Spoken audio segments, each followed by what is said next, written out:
Looks like we have a couple people still on their way to class because we're missing about 8 people, including an Ormsby.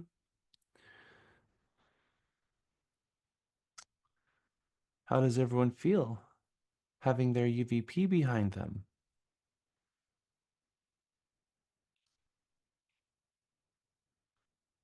Nice. All right. Today is a pretty important class. It's about financing and negotiations. But most importantly, it's about the third-party financing addendum. And the third-party financing addendum is probably the most misunderstood addendum that we have in Texas real estate today. I know that Wednesday's class was a lot. Um, and I could tell that I was losing people at the end because it was a long day of contracts. The contract is arguably one of our most important tools that we have in real estate. It is a tool that, if you truly understand it, you're going to help your clients navigate troubled waters much better and know where they are in any given moment in terms of their advantage, whether they have the advantage or the other side has the higher advantage. Um, Anybody remember in our negotiation theory for what's that called? BATNA. For those of you who took RENE, I recommend taking that class. We have a book club coming up. Best alternative. Uh-huh. I can't remember the whole thing. I just remember best alternative. To a negotiated deal.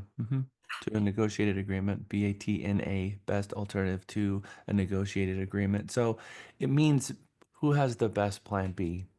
If you have a buyer out there and they both fall in love, if you have a buyer and they fall in love with 2 properties, and like, well, I like them both so much. And you're like, well, which one do you want to put an offer in? Like, well, I think this one, but if it doesn't work out, I like the other one just as much. Your buyer has a really good plan B, but does the seller have a plan B if they've been on the market for a month? Mm-mm.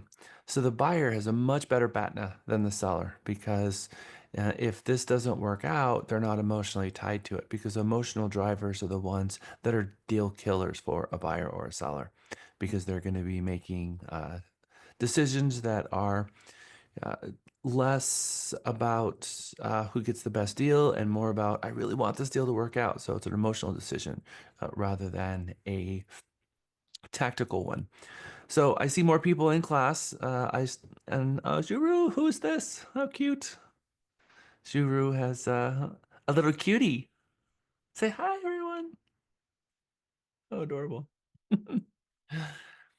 So as I was saying, after some of you popped in, today's class is financing and negotiation. There are 2 forms that we're going to go through today that are key forms that are probably the most misunderstood forms in real estate. The lender's buyer's right to terminate due to lender's appraisal. That is the first form that we should be using a lot in real estate. And the second form is the third party financing and what those 2 forms actually are. Raise your hand if you've done a conventional deal recently. We do a lot of conventional deals, right? There is a form called buyer's right to terminate due to lender's appraisal. And that paragraph C that's on that form is specifically designed for conventional loans, giving the buyer the right to terminate in the event the property doesn't appraise. One of the questions I'm going to ask as we get in today a little bit is what are the buyer's rights per appraisal in a 1 to 4 family contract for FHA versus VA versus conventional? And I think some of us might be surprised in what we find out, what the buyer's rights are a 1 to 4 family. And then if the buyer doesn't have any rights per appraisal to terminate the contract, if it doesn't appraise in our 1 to 4 family, then what addendas give them the rights? And so we have to make sure that we're using the right addendas for the right types of loans because the right to terminate for an FHA and VA is your third party financing, specifically paragraph 4. of the third party financing. But if it's conventional loan, there's nothing in the contract and there is nothing in the third party financing that even comes remotely close to protecting the earnest money in the event that the property doesn't appraise and the buyer wants to try to terminate for a conventional loan. That is the other form that we have, which is buyer's right to terminate due to lender's appraisal. I think Trek is going to change this because they've kind of got a mixed salad of addendums to use with titles that maybe or may not make sense to what's going on. So right now you just have to memorize what forms to use with what types of loans. Okay, and then we get in today, we're going to be doing a little bit of a review because today's module 12. This is our last module. And the first hour of this module is a review of modules 1 through 11.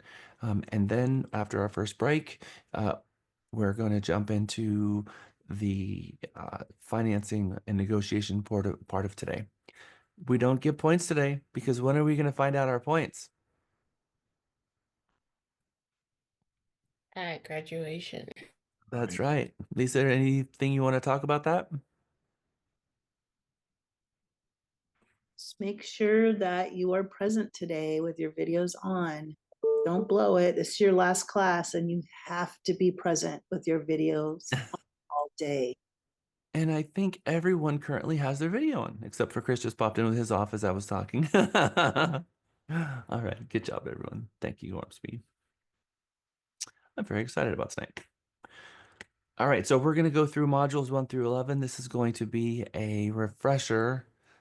As you know, each module builds on the last one and kind of tells a story of mindset and then getting through the importance of getting your spheres involved in your business and starting building a referral based business from day one, maximizing your income by picking up the phone and breaking through that glass barrier of being afraid to call your people.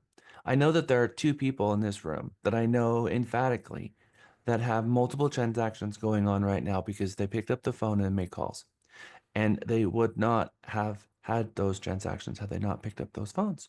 And so, for as a reminder for all of you, if you want a transaction, and this isn't fluff, this isn't pie in the sky stuff, guys. If you want a transaction by the end of today, you pick up the phone and call your people, and there is a deal there. And I hope that by now that you guys now have come to the Jesus moment and realized, oh, if I want a $10,000 paycheck, I need to pick up the phone and call everybody I know, and there's one there waiting for me. I just need to figure out who it is that's got it. Anybody want to share with a mega experience that you've had that maybe you have a transaction floating out there right now because you picked up the phone and made the calls? Anybody like to share with the class? I can, Jack, because we shared this yesterday too, and really what it was all about. I was in your office. Is basically you're telling us to call our sphere while we're in Mega. We're actually making money while we're in Mega because we're calling our sphere. So, yeah, I called somebody that was, and I told this before that I hadn't talked to in 7 years, and I was dreading calling her. And I called and called and called, and now I'm under contract, and we're closing I think next week. So, yeah, it works. It definitely works, and it's just out of fear. And I was telling Jack last night that my favorite video was the "Get Over It" by Kobe Bryant. Just get over yourself and just make the calls. So that's what I did, and it works. Thank you, Ken. I appreciate that very much. It is really simple. We just do it, like Kobe Bryant said. Um, you said you be out there and you've hit 5 air shots and you're so worried about what the world says. And then get over yourself. It's not about you. You got a task to do. And it's not about you. It's about the team. It's about the task. It's about the job. Go do the job and don't worry about um, anything else but focusing on that. Because if you're worried about what people are thinking, you're literally focusing on the very wrong thing. And when we're afraid that people maybe we haven't called them for a while and they're gonna Say something like, why haven't you called me? That's your inside voice. That's the demon inside. That's the success blocker that's going to stop you from making the $1 million this year. You have to just physically ignore that voice and pick up the phone, because what we find is, oh my gosh, I was just thinking about you. How are you? And you get this really good response, and never again do you have that fear to make that call again. In all things that we do, consider the end. That famous quote from Albert Einstein. Building a referral based business should start with focused mindset on day one. The day one in real estate is, I'm going to track where every single one of my clients come from. Every time I get a referral, I'm going to love on those people and call them. Every time I get a referral, I'm going to take somebody to lunch and thank them for that referral, whether or not it closed or not. And I'm going to have a process in my business to build a referral based business, knowing that that's the number one place for business to come from, and that we're going to call everybody in our entire spheres. A goal properly set is halfway reached. These are all the quotes from our Mega 1 class, Mega 15-1. Setting your goal sets the intention, sets the drive, sets what it is that you're trying to achieve. That comes from your vision statement and your mission statement. And every year we have to go and retool our business plan. And that business plan should have a sales goal for ourselves. So we know how many transactions we want to close and how much production we want to make in the year. Then we know how many calls that we need to make to achieve that. Whether that's calling, calling our people, uh, going into the system and turning on the action plan so it's automatically reminding you through the reminder system to call and when, so you don't have to worry about, wait, did I call them recently? I've got 200 friends in my system. How do I know when I need to call them again? Because it starts becoming a blur after about 2 years. Someone that you might think you just called, you might have not called them in a long time, and vice versa with someone else. So having a system that helps organize that for you, you don't have to worry about it.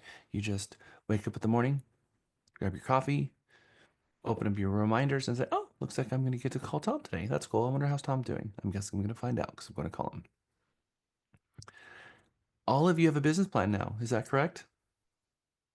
For at least 2025? And you know how many transactions you want to close in 2025 and what your production goal is? When the .me opens and you see that number there, is there anybody here that has not filled in that number? Because when that opens and you see that there every single time, it's a good reminder. And that's why every time you log in, you see it. All of you came from another career. Most. I don't know any of you that started real estate as your first career. Usually there's some job before. We have to give up the good for the great. We could all go get a job, have 401k plan, plan, and have someone um, give us a monthly stipend. But all of you decided to get your real estate license because you believe that uncapped earning potential is something that you know has the ability to give you more money than doctors, lawyers. The most money in our nation today is made by athletes. Number two is salespeople. Number three, it's your occupational licenses, the ones like doctors, attorneys, these types. Real estate agent salespeople make more than them. And so you have that capacity to have uncapped earning potential as long as you are being a good boss to yourself and holding yourself accountable to your daily tasks. So, Deandra is going to be emailing all of you a really cool flyer that we created, which is the What Do I Do Next flyer. I think Jessica had a hand in helping you guys create this flyer, so thank you, Jessica. And it starts with your morning huddle. And in fact, I'm going to share it here on the screen.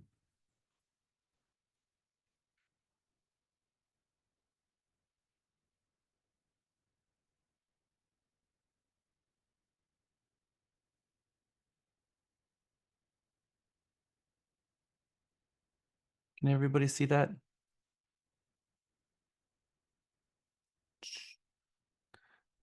I'm seeing. Okay. So it has a yoga theme, which I think is fun. Daily, your 40 calls. Jump in the opportunity vault, action plans, reminders, client gateway actions, and yoga. You've got weekly, you've got morning huddle should be on here. So, Andrew, if you could message Deandra and ask her to add the morning huddle. On the weekly sales meeting, your Tech Tuesday, our call-a-thons that we're going to be doing, which I'm really excited about. Jumping into our ISA department for a 3-hour shift.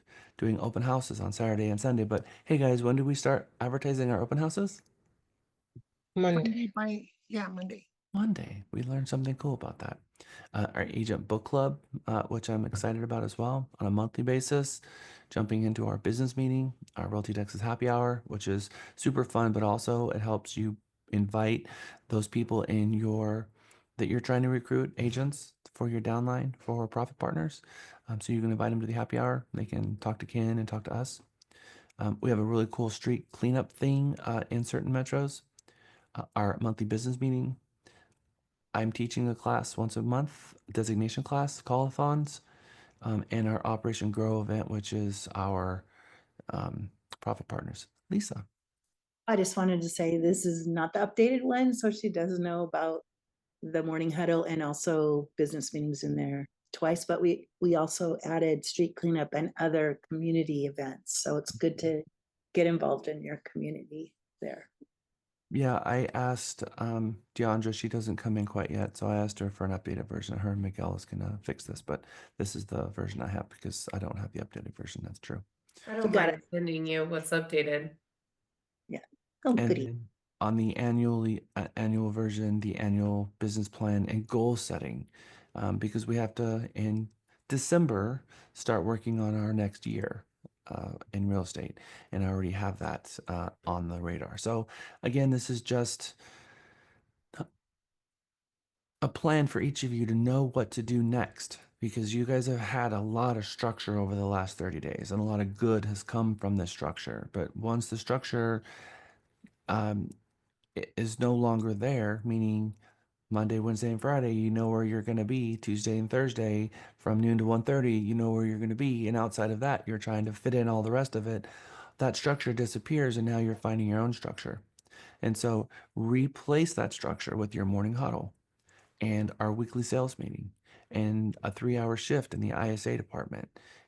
And all the other actions here is going to help you build your business. So I hope that you guys are putting a structure together. And Andrew and Michael are going to be starting their coaching session as soon as we get into February, and calling the agents. And they're going to be talking about the structure that the agents need, because that's what is lacking most of the time in real estate for agents is accountability and structure. And that's what's usually needed most. And that's something that we're uniquely good at here.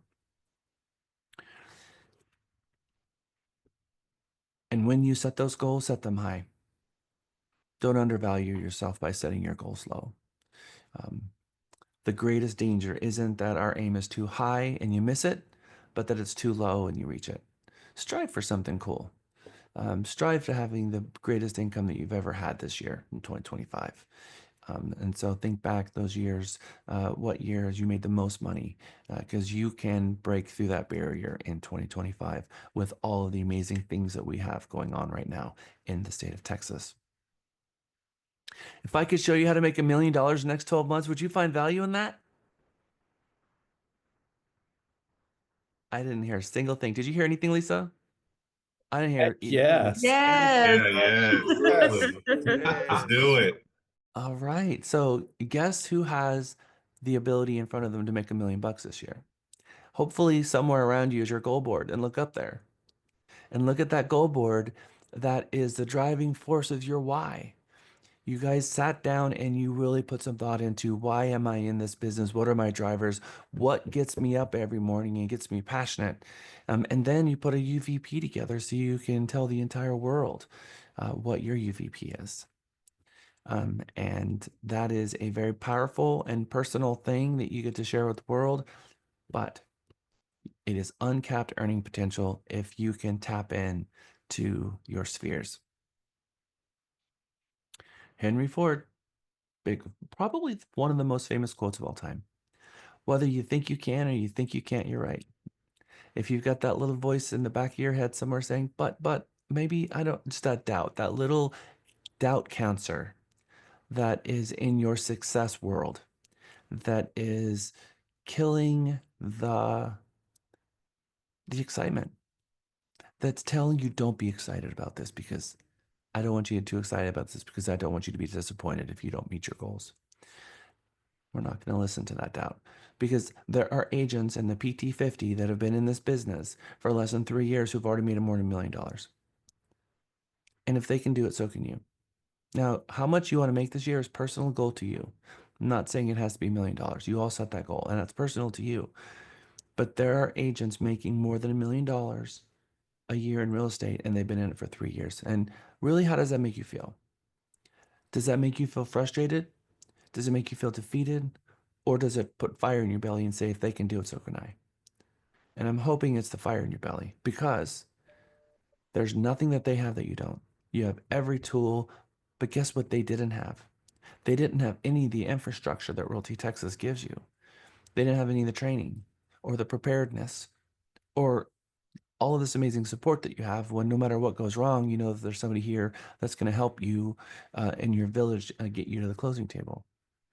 And so imagine what they could have done had they had that support. But with you guys, with what you have now, there's nothing stopping you from blowing through your goal. And so probably the most exciting part of today is that today marks the day where your career starts.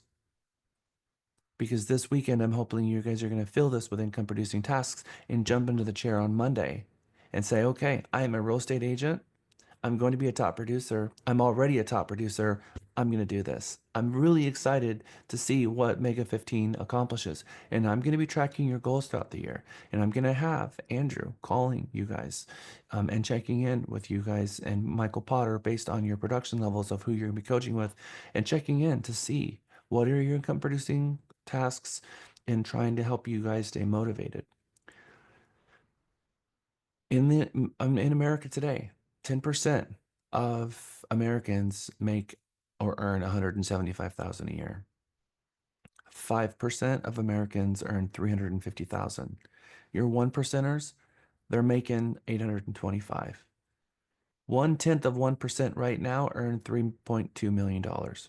These numbers have tripled since 2010. These are 2010 stats. 1 million was in 2010.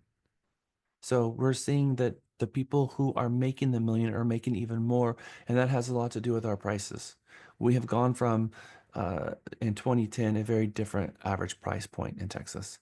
And so the amount of money that you're making for the same number of transactions has absolutely increased. So let's do the math. How many homes do you have to sell to make a $500,000 or $1 million? Typical real estate agent right now is out there making $41,800. That's $21 an hour. There's a lot of jobs paying $21 an hour.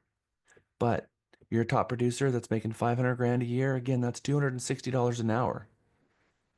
Mega top producer that's making $1 million a year, that's $520 an hour. That type of budget is the type of budget where you need a team. Can I create Realty Texas on my own?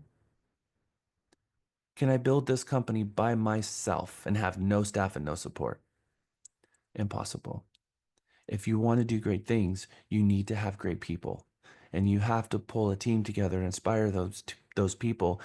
And that means that you've got to find the good people in your life and get them involved in your businesses, because you need someone helping you with lock boxes and signs and flyers and all of this administrative tasks so that you can focus on the one thing. And what is the one thing? I want to hear it. Prospecting. Prospecting. Calling using the phone. Prospecting. That's what Trek give you a license to do, is talk to consumers about buying and selling homes. It's an amazing thing. It's a hugely amazing thing. You didn't get a license to put up lock boxes and signs. That's administrative tasks. Anyone can do that. You don't need a license to do that. So if we focus our time on what we're licensed to do, which is talking with consumers, and fill all of our time doing that, you become the rainmaker. You get a buyer agent on your team. You get a listing person on your team, and you just focus on having conversations all the time. That is going to get you to these numbers that we're talking about today. But the more you try to do it on your own, the more I try to do Andrew's job, The more I try to do Deandra's job, the more I try to do Lisa's job, the more I try to do Miguel's job, the more I try to do the front desk job, the more I try to do Michael Potter's job or Katie's job or Ken's job, this company is not going to reach the heights that it needs to reach. So you have to train the people and get them in the position that they're going to thrive and then let them do their job. They need accountability, but that means that you need to get people in your business and not micromanage them, but to give them the right to sale. And right now, for most of you, you're thinking, oh, I don't know what that means in my first year of real estate. Well, you probably don't have any lock boxes or signs to put up right now. So right now you need to hit the phones hard and get your pipelines filled. 95% of agents share in 5% of the business. That's famine. 5% of agents share in 95% of business. Well, that is a very, very, very incredibly lucrative opportunity. And it's not hard because the difference between the 5% and the 95% is simply one thing: focusing on income producing tasks instead of focusing on administrative tasks. Boom, mic drop, done. That's it. The 5% are not focusing on administrative tasks. They're focusing on income producing tasks. And the 95% are all focusing on administrative tasks. And they fill themselves with busy work and they never have any income. So where are your income producing tasks today? As soon as Andrew descended and accepted the position, the very first conversation I had with him, I said, every single morning, I want you on Zoom talking to our agents about income producing tasks every day. And Lisa and everyone else rally the agents as much as you possibly can to get them to show up in our morning huddle so that we can talk to them about what income producing tasks they're going to do that day, because that's the difference. That is what's going to make them the 5% that is sharing in the huge slice of almost the entire pie, the 95% of business that's being conducted today. The top 5% are selling on average of 25 to 50 homes a year. Anybody right now in this group can do that as a single practitioner. 25 to 50 homes. The last year that I was only a real estate agent, I sold 65 homes. I think I've got my little thing here. 65 homes that year. Number one in the company that I came from. Number one, not number two, number one in the company. $600,000 property price point times 25 is 450,000. 600,000 times 50 is 900,000.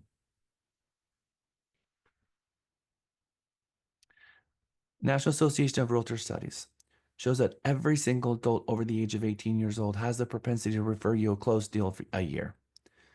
So then that means you're really starting looking at your sphere in a different way.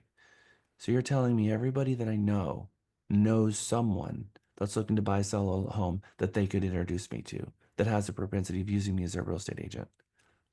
Well, shoot, buy Zillow. I'm gonna go figure out where who all my people already who know. So now it becomes leaving no stone unturned with your database and calling, because your database is simply the people that you know. It's very simple. But I think our blues, they really get the database and they're like, okay, I'm going to put this together. But the yellows, as soon as you say database, they're like, what? Let's just replace the word database with people. Call all your people and organize how soon you're going to call them. That we can all wrap our head around. That is what your CRM is designed to do. If you build your database to 200 and your database yields at only 50% of what the average says that NER says that your database will yield, well, that's $1 million a year. If your database yields what it's supposed to yield, that's $2 million a year. Just focusing on your sphere and just that one thing, that is what the 5% is doing. 85% of people don't know how to get in touch with their realtor. This is a statistics right out of NAR's data. What does this tell you? 85% of people who used a real estate agent in the past, currently right now, if you ask them how to get in touch with them, they would not know. they're not following up with their clients. Your agent dropped the ball. If let's just say before you got a real estate license, and let's just say you're a buyer seller. And if I asked you, if I, ev- can everyone raise your hand once you have in your mind a real estate agent that you used from the past? And you can picture their face. If I had gone to you and told you, if you use that real estate agent, once they get to closing, they're going to never call you again, would you have hired them?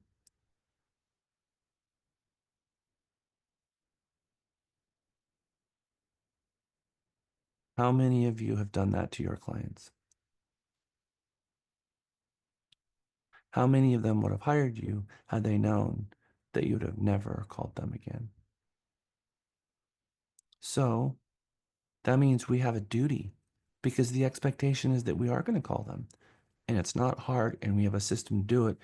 You just got to get their phone number in there, and it's never, ever too late to reconnect, as Ken has been saying. And a lot of you now have put all your people in there and calling them and rekindling those relationships and getting referrals and actually helping them buy and sell homes. So as you can see, it's never too late. It's never too late.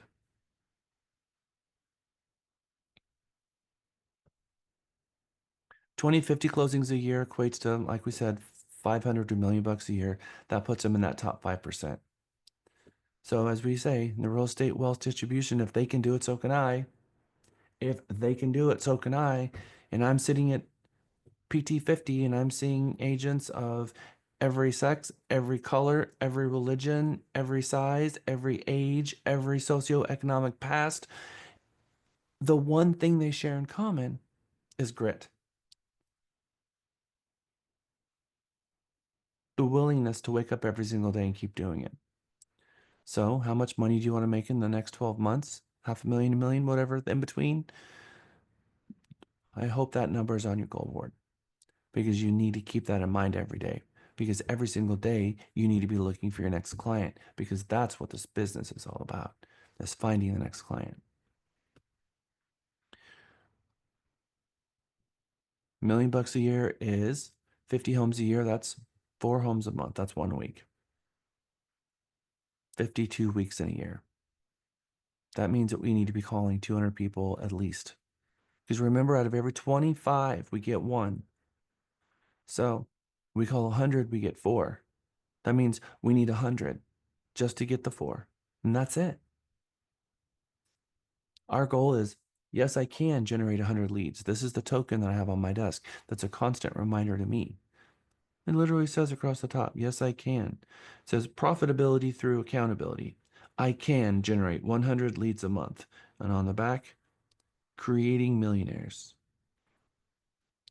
This is a coaching program that I've belonged to for a long time, thanks to Michelle Iconin and some others. So you need 3, how many leads a day is 100 leads a month? It's 3 quality leads a day. 30 days a month, 30, 30, and 30 is 90. So you need roughly 3 quality leads a day. That means you need to call 20 people a day, 10 in the morning and 10 in the afternoon. And then you should be coming in, doing your open houses on the weekend. And you should be doing a 3-hour shift, getting involved in our call-a-thon. And if you do those things alone, you should have enough leads to meet these numbers, just doing that. But you have to hold yourself accountable to showing up. And we got our managers that'll be calling you guys to get you to show up as well.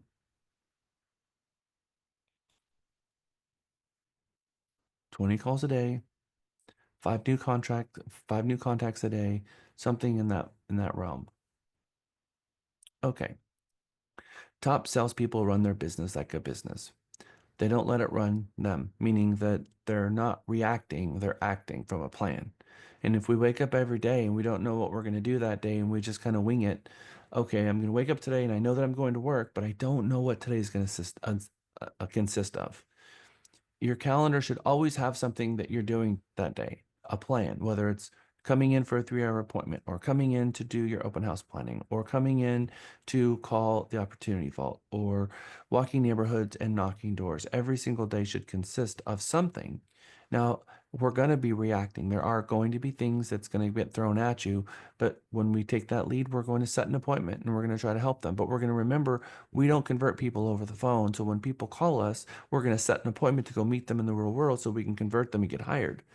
But if you spend your day having hour conversations with people that is your first conversation, we're not going to get very far. So we have to be in control of our business because we have to set goals and we have to plan and then we have to act. All the money in real estate today. This was a very famous line from Tom Ferry. And he's standing on the podium in front of 1,000 people in the room and he's got his microphone. And he said, I want you to get out a piece of paper. I want you to talk to your neighbor. I want you to sell them no more memory. No more memory. And then they look at each other and say, no more memory. All right, write this down because it's a long one. All the money is in tech enabled, systematic, relentless scheduled follow up. And that is the heart of Mega. That is the heart of real estate. That is the heart of sales. Is getting all of your people in a database and continually following up with them forever and ever and ever. Amen. You must schedule time to prospect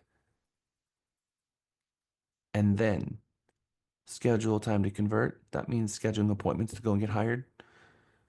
Get them to the closing table when you get your rep agreement signed and relentlessly follow up with them far into the future. Because again, following up is simply making the promise that is a social contract between the person that hired you that said, I wouldn't have hired you if I knew that you'd never call me again. So the social contract that is fundamental in that is that we're going to call and care enough to ask them how they're doing and how their home is doing and how their family's doing. Who here is going to do that? Eric? Juliana? Chris? Mohammed? Belladonna? Mario? Okay. I want to see all the hands. Thank you. All the money is in tech enabled, systematic, relentless, scheduled follow up. My next question has to be who has turned on your action plans in CXM? If you, thank you. Good job. You can modify them, you can add to them, you can change them, you can put your own flair on them, you can do all the things. Amy is on vacation this week. Well deserved.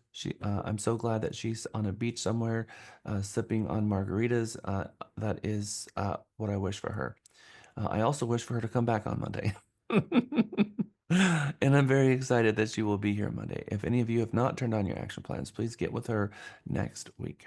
And as you know, Michael Potter is going to be visiting us for a moment after lunch today and talking to you about a very special program that we're offering Mega, which is a fast track program into our ISA department because next week he's teaching a class specifically to you guys, which is a readiness assessment and the ISA one module, and then you can schedule your 3-hour appointment.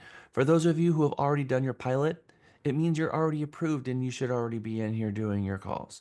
Phyllis, you've already done your pilot. Many of you have already done your pilot. So all you got to do is show up. For those of you who have not done any of that yet, we need to see you in Friday's appointment because I think that 3-hour appointment for you is going to be very instrumental in you getting those 3 leads that you need a week.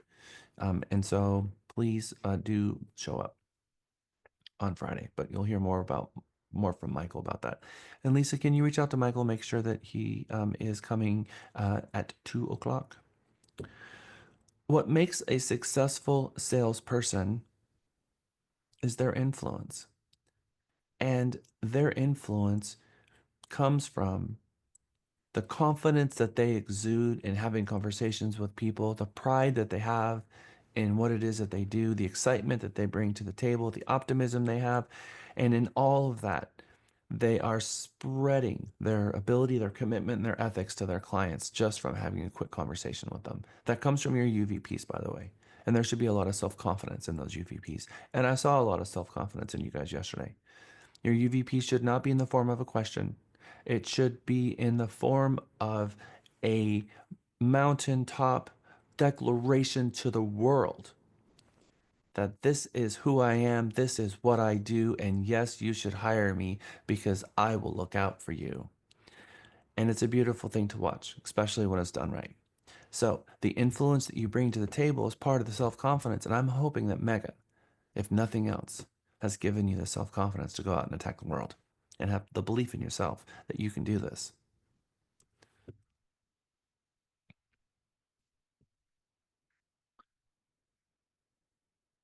Expert salespeople make their clients feel safe, which allows them to relinquish control. Safe equals trust. This ability, commitments, and ethics, I even heard it in a UVP yesterday. And I was so excited to hear that because people need to hear it. People have these questions and they're looking for boxes to check off. And as soon as you tell them the things that they're looking for, even if it's just something that is not a question that they're thinking, but it's subconscious, it checks off the box and it makes them feel safe. We've all been in a room with someone that creeps us out. We've all been in a room with someone that we walk away from it and you're like, I don't know what it was, but no, I would never hire them. I don't know what it was, but no. People who question themselves and use scripts that are salesy and not authentic is the reason of all of that. We can see authenticity and we can also see fake. And all of you authentically want to help someone. And all of you want to be a successful real estate agent.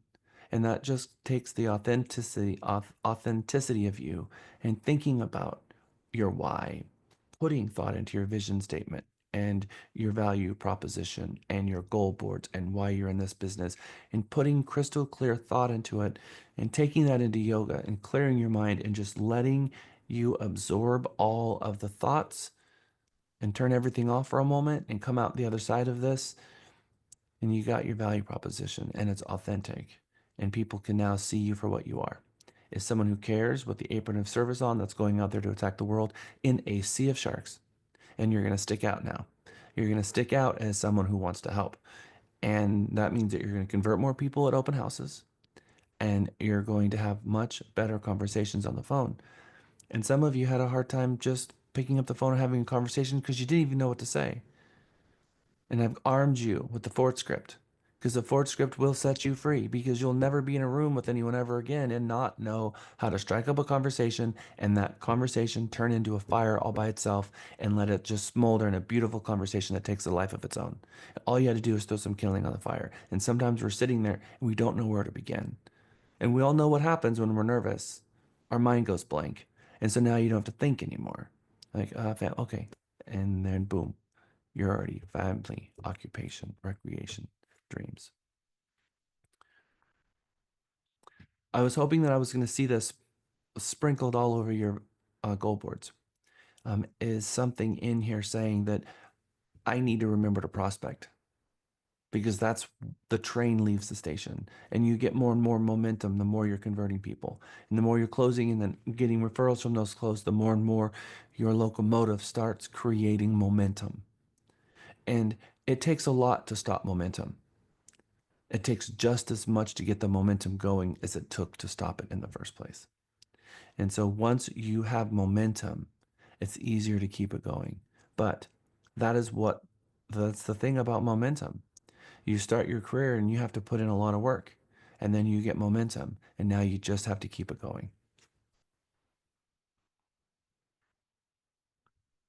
5 promises you made Mega, your students, your family, and me. Your power hour, just the part. Master objection handling by going to our scripts training weekly. Call people within 20 seconds when a new lead falls under the sky and learn your value proposition. And I've seen evidence of all of these 5 in this group. And the salesperson rules of engagement. Learn a close script. When you hear an objection, you dig deep and try to figure out what is the real reason of this objection, because we can overcome it, because there's no reason to not buy a home.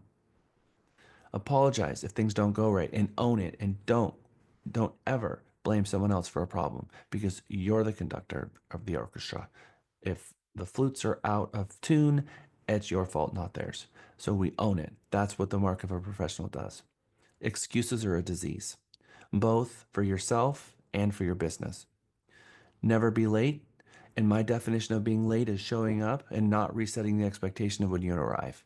If you're driving through town in the world that we live in today and traffic is going to get you there at 4:05 and you told them that you're going to be there at 4:00, you're going to call them at 3:28 when you found out that you're not going to be there on time and say, I'm going to be there about 4:15, and then I'm going to get there on time because I got there at 4:15, which is the time that I reset that time for.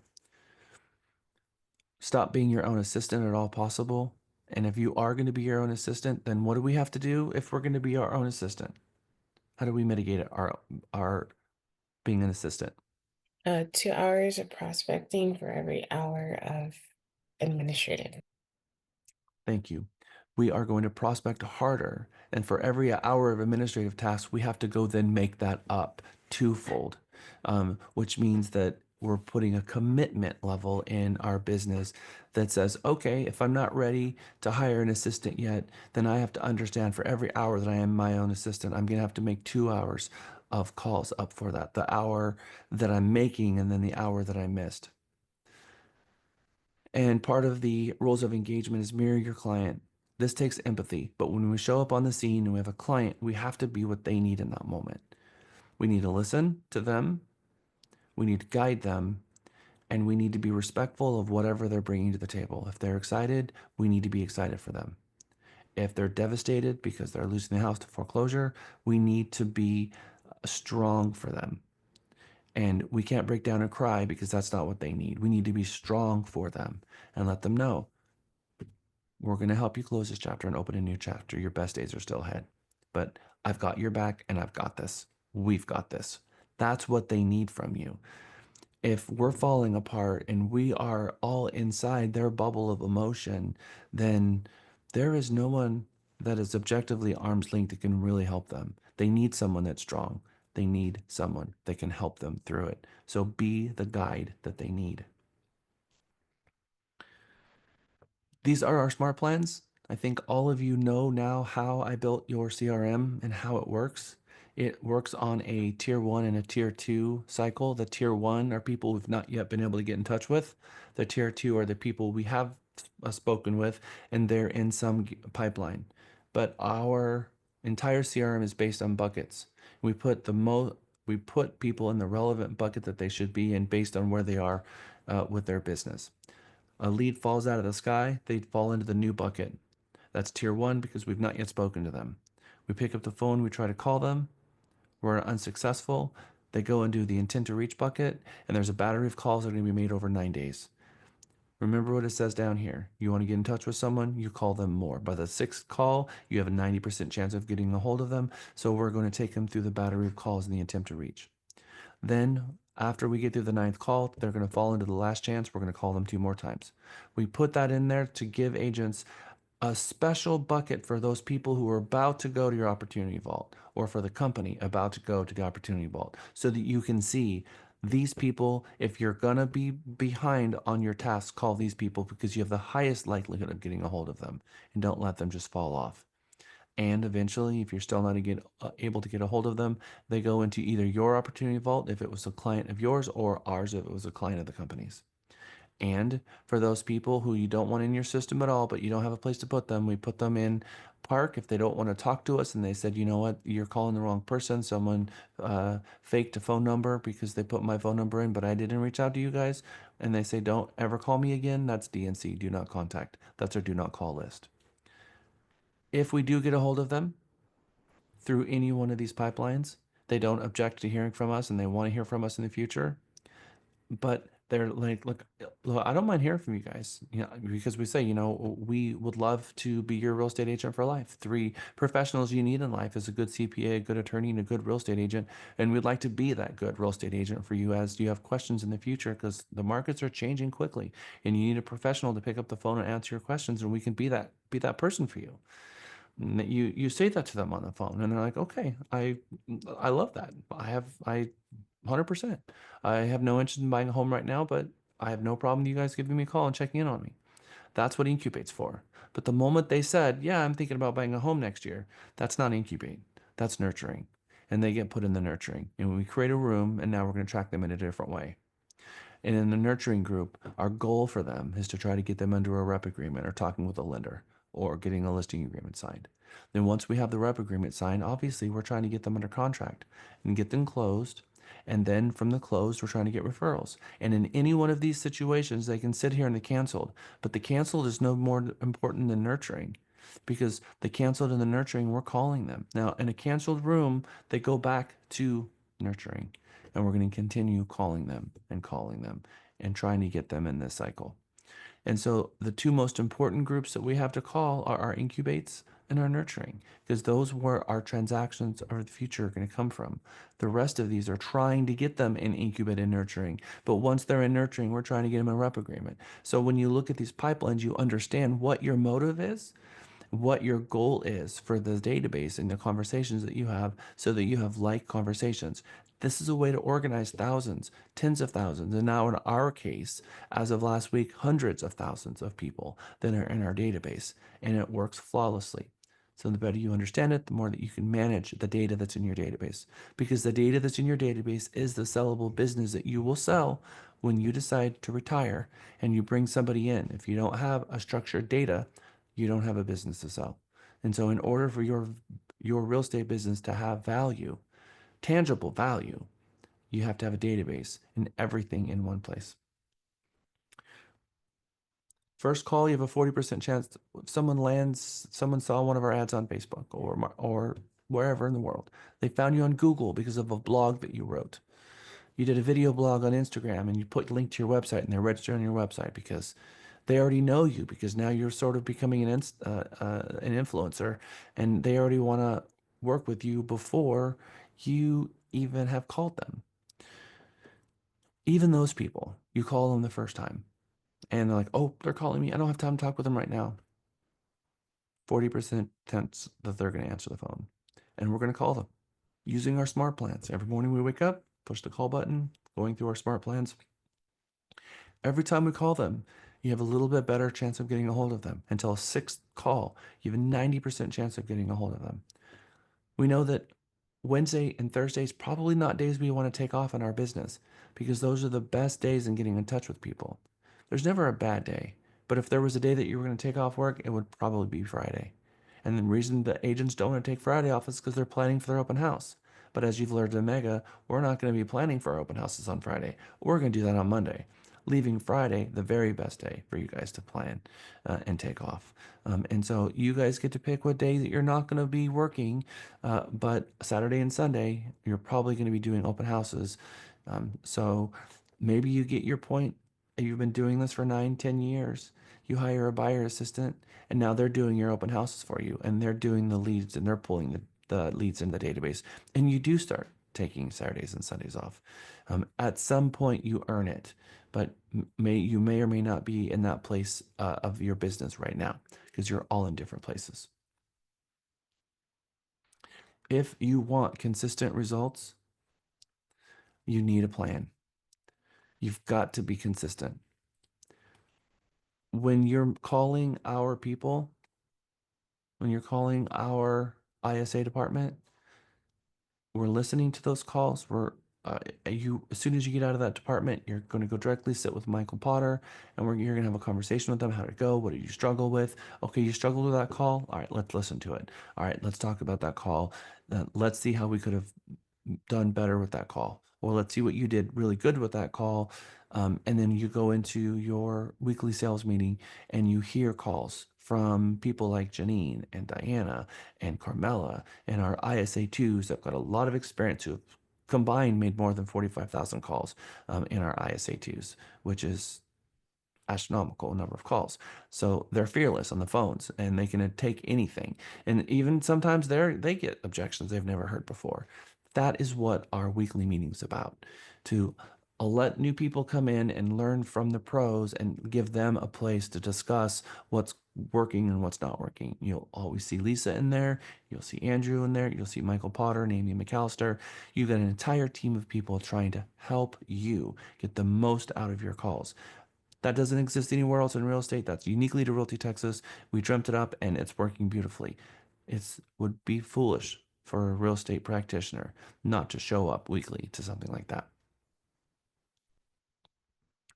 And that is my end of my soapbox of my Mega 1 through 11, trying to inspire you guys to do the things that I know that you need to do that's going to help you be super, super successful. All right, as I promised, we had 1 hour of review and it's 9:53. So that review, we are exactly on time. And we're going to jump into our Mega 12 class now. But we've got 7 minutes. Did anyone watch the Harvard Law Getting to Yes videos? Started reading the book, but I didn't see this. No, I didn't. Okay. I'm going to put this into your teams group. Harvard Law is, if you're reading Getting to Yes, it's a very, very good book created by the Black Swan Group. The Harvard Law still today is, and in fact, I'm going to show you an email.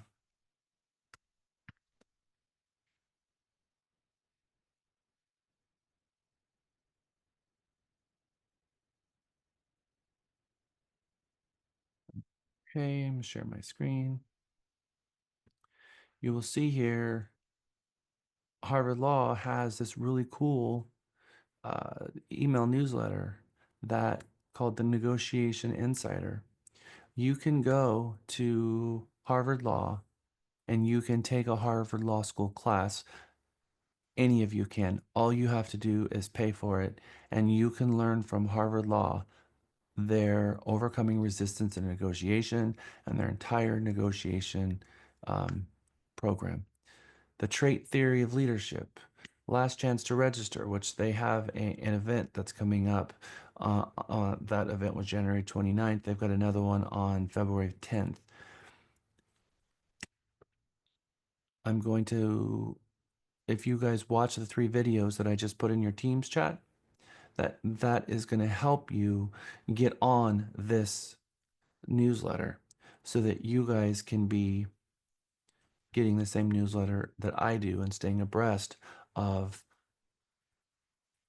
the changes in negotiation as they're learning things, as society's changes, as personality types and the different generational segments, the baby boomers and the Generation X and the Y and the Generation Nows, and how they're changing in their negotiation because they're continually retooling this and getting better and better at what's going on today in negotiation. Black Swan Group is the one that created Harvard Law's trajectory of where they are today with negotiation. So after reading Getting to Yes, and if we created a book club for Getting to Yes, would you show up? Hopefully, Andrew Constancio is going to be heading up our book club. So he's super excited about that. Lisa just read Getting to Yes, and she is 2 thumbs up with it. She's very excited to share that with you. And so, ooh, Michael, Andrew just showed you the book in his screen. What a beautiful book that is. I just love it. Getting to Yes, of course. I mean, if you can get all your clients to say yes, would that find value in that? I think maybe. Anyway, so Harvard Law, this Harvard Law School, I've taken 2 of them. They're $900 a class, and so it's going to cost you a bit of money to take one of them. But how cool is that? If you'll be around people who actual Harvard instructors who teach attorneys their school of instruction, which I think is really cool.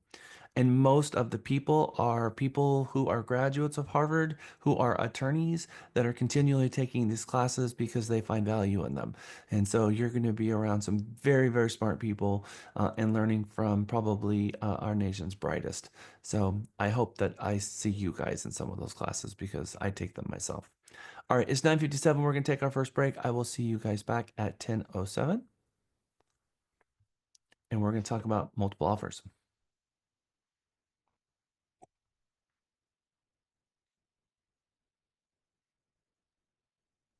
Jack, sorry it was late. I had to deal with mom's getting her into her ride to her cardiologist this morning. Welcome to class. Thanks. I tracked you, Belladonna, no problem. Because you told me about that in huddle. Thanks, Lisa. Hey, Jack. It's Eric. Hi, Eric. Hey, what do you think about that book, Ninja Selling? It was recommended to me by another real estate agent, so I was curious. I was going to start reading that one. Yeah, I read it. In fact, I have it. I have it here.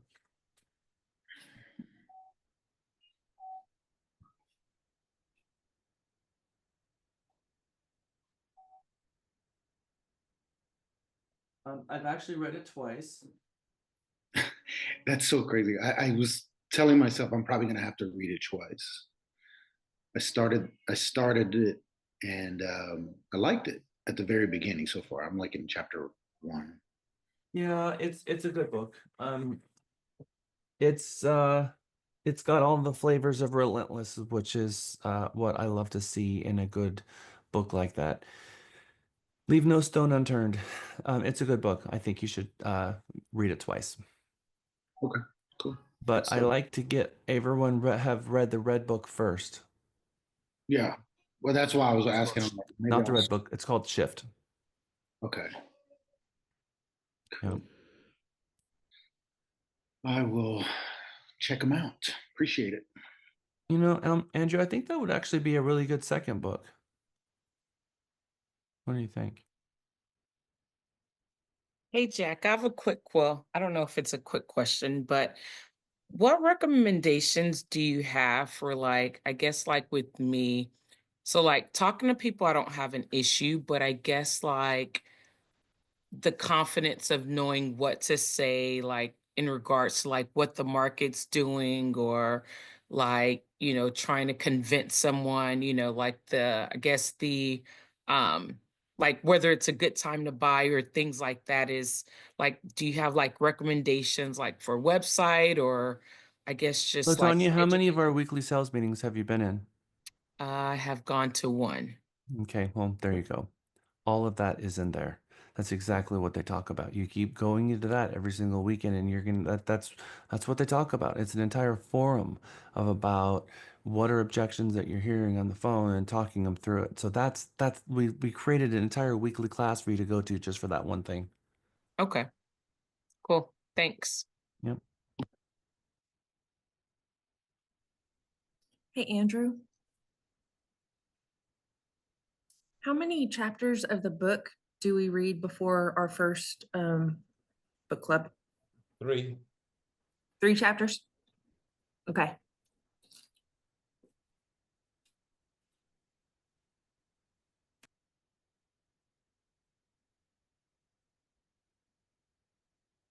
Does it start next week, next Wednesday? It starts next Wednesday, correct? Okay, and do I have to get that book on Amazon or can I buy it? Amazon's, Barnes and Noble down the street here. Yeah. Okay. Hey, Jack. Hey, Jack. Hey, we- hold on. I can't stop it. Okay, no, I stopped it. Go ahead. What's you gonna say? Okay, we have a question. How many chapters do we read before the first book club? So let's talk about that offline. Okay, no problem. Because we're trying to do 12 books in 2025. Yeah. And so that's one a month. So Alright. we have to look at the chapters to determine whether it's going to be 2 or 3. So it depends on the book and how long the chapters are. All right. Mm-hmm.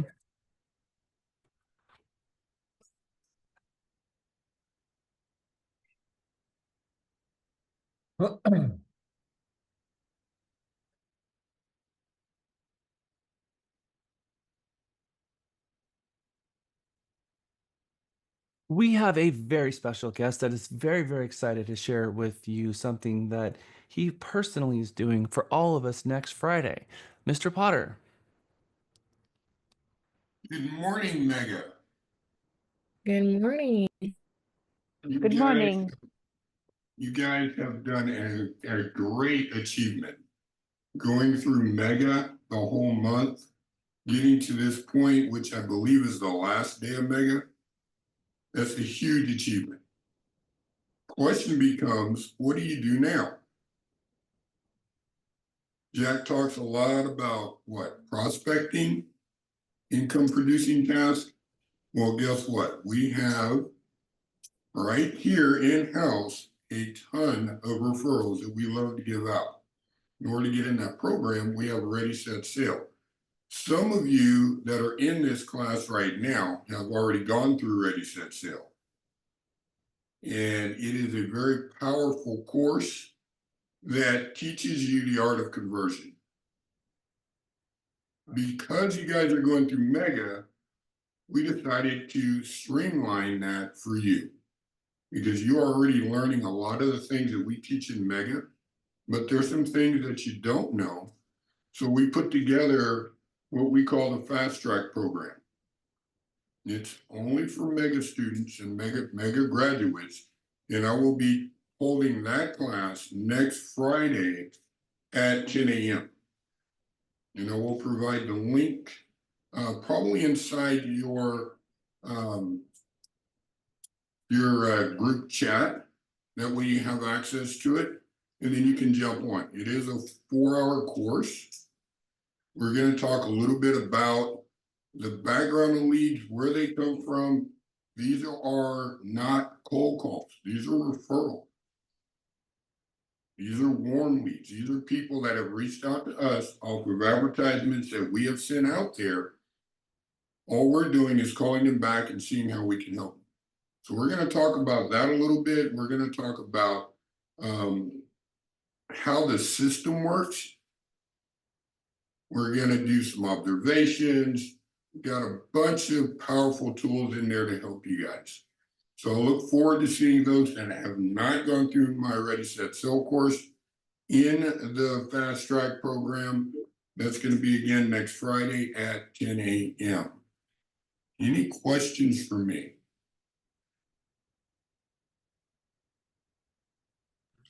And then how many other classes after that would we have to go to? You would not have to go through any other classes after that. There is a systems readiness assessment that you'll take. Other than that, we're going to get you enrolled. You Yeah, guys so have that's gone the whole purpose of this whole thing is to fast track you so that now that you've gone through Mega, there's one class you have to take, which is on Friday. If you have not already done your pilot, if you've already done your pilot, you're already approved, but separately from that, for this class, we have a month-long ISA training group. You can always take it if you want, but in lieu of taking the month-long ISA, we're going to allow you to come out of Mega and take one class, which is the best hits of our 4-week ISA training class. And you come out of that to prepare you to make the calls.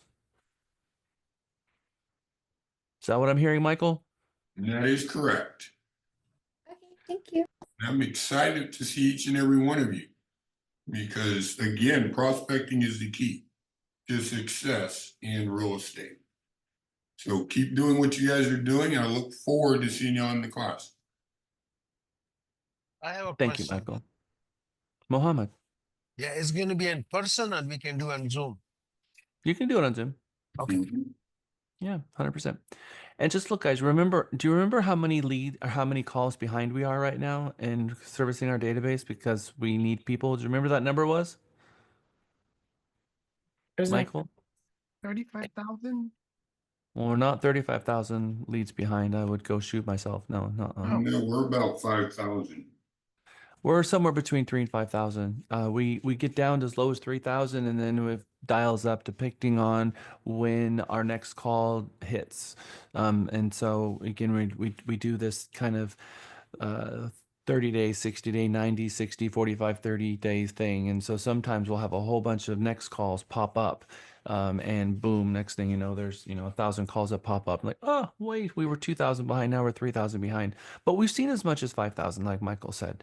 So on any given day, first thing that Amy and Michael and Lisa meet with me at the end of every single day, and my questions are, how many calls did we make today? How many calls are we behind? And how many rooms and referrals did we send out? And that is something that they, every single day, I ask those questions. So you can see that obviously that's a commitment that comes to the very top.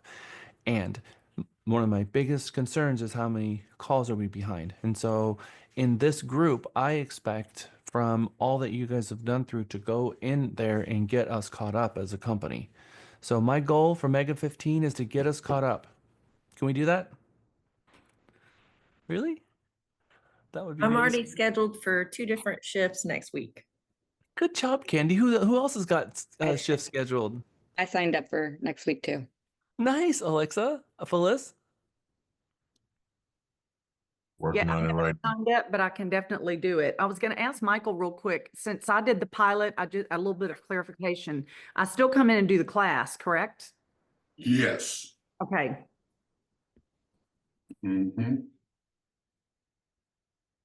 I am so excited.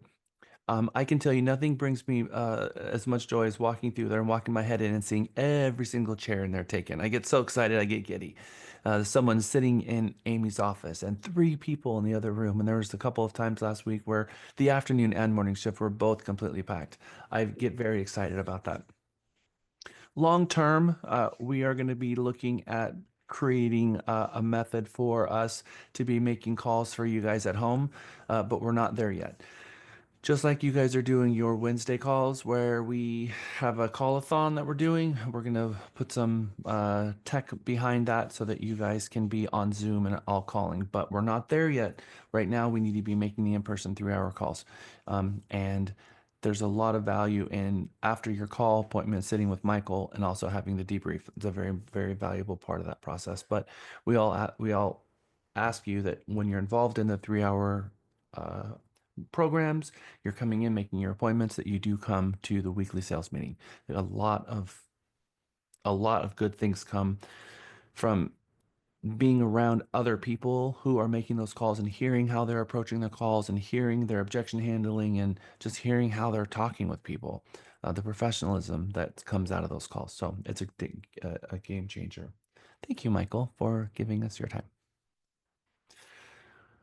All right, so it is 10:22. We're going to spend the rest of the day talking about multiple offer conditions and how to have a really good, successful multiple offer situation.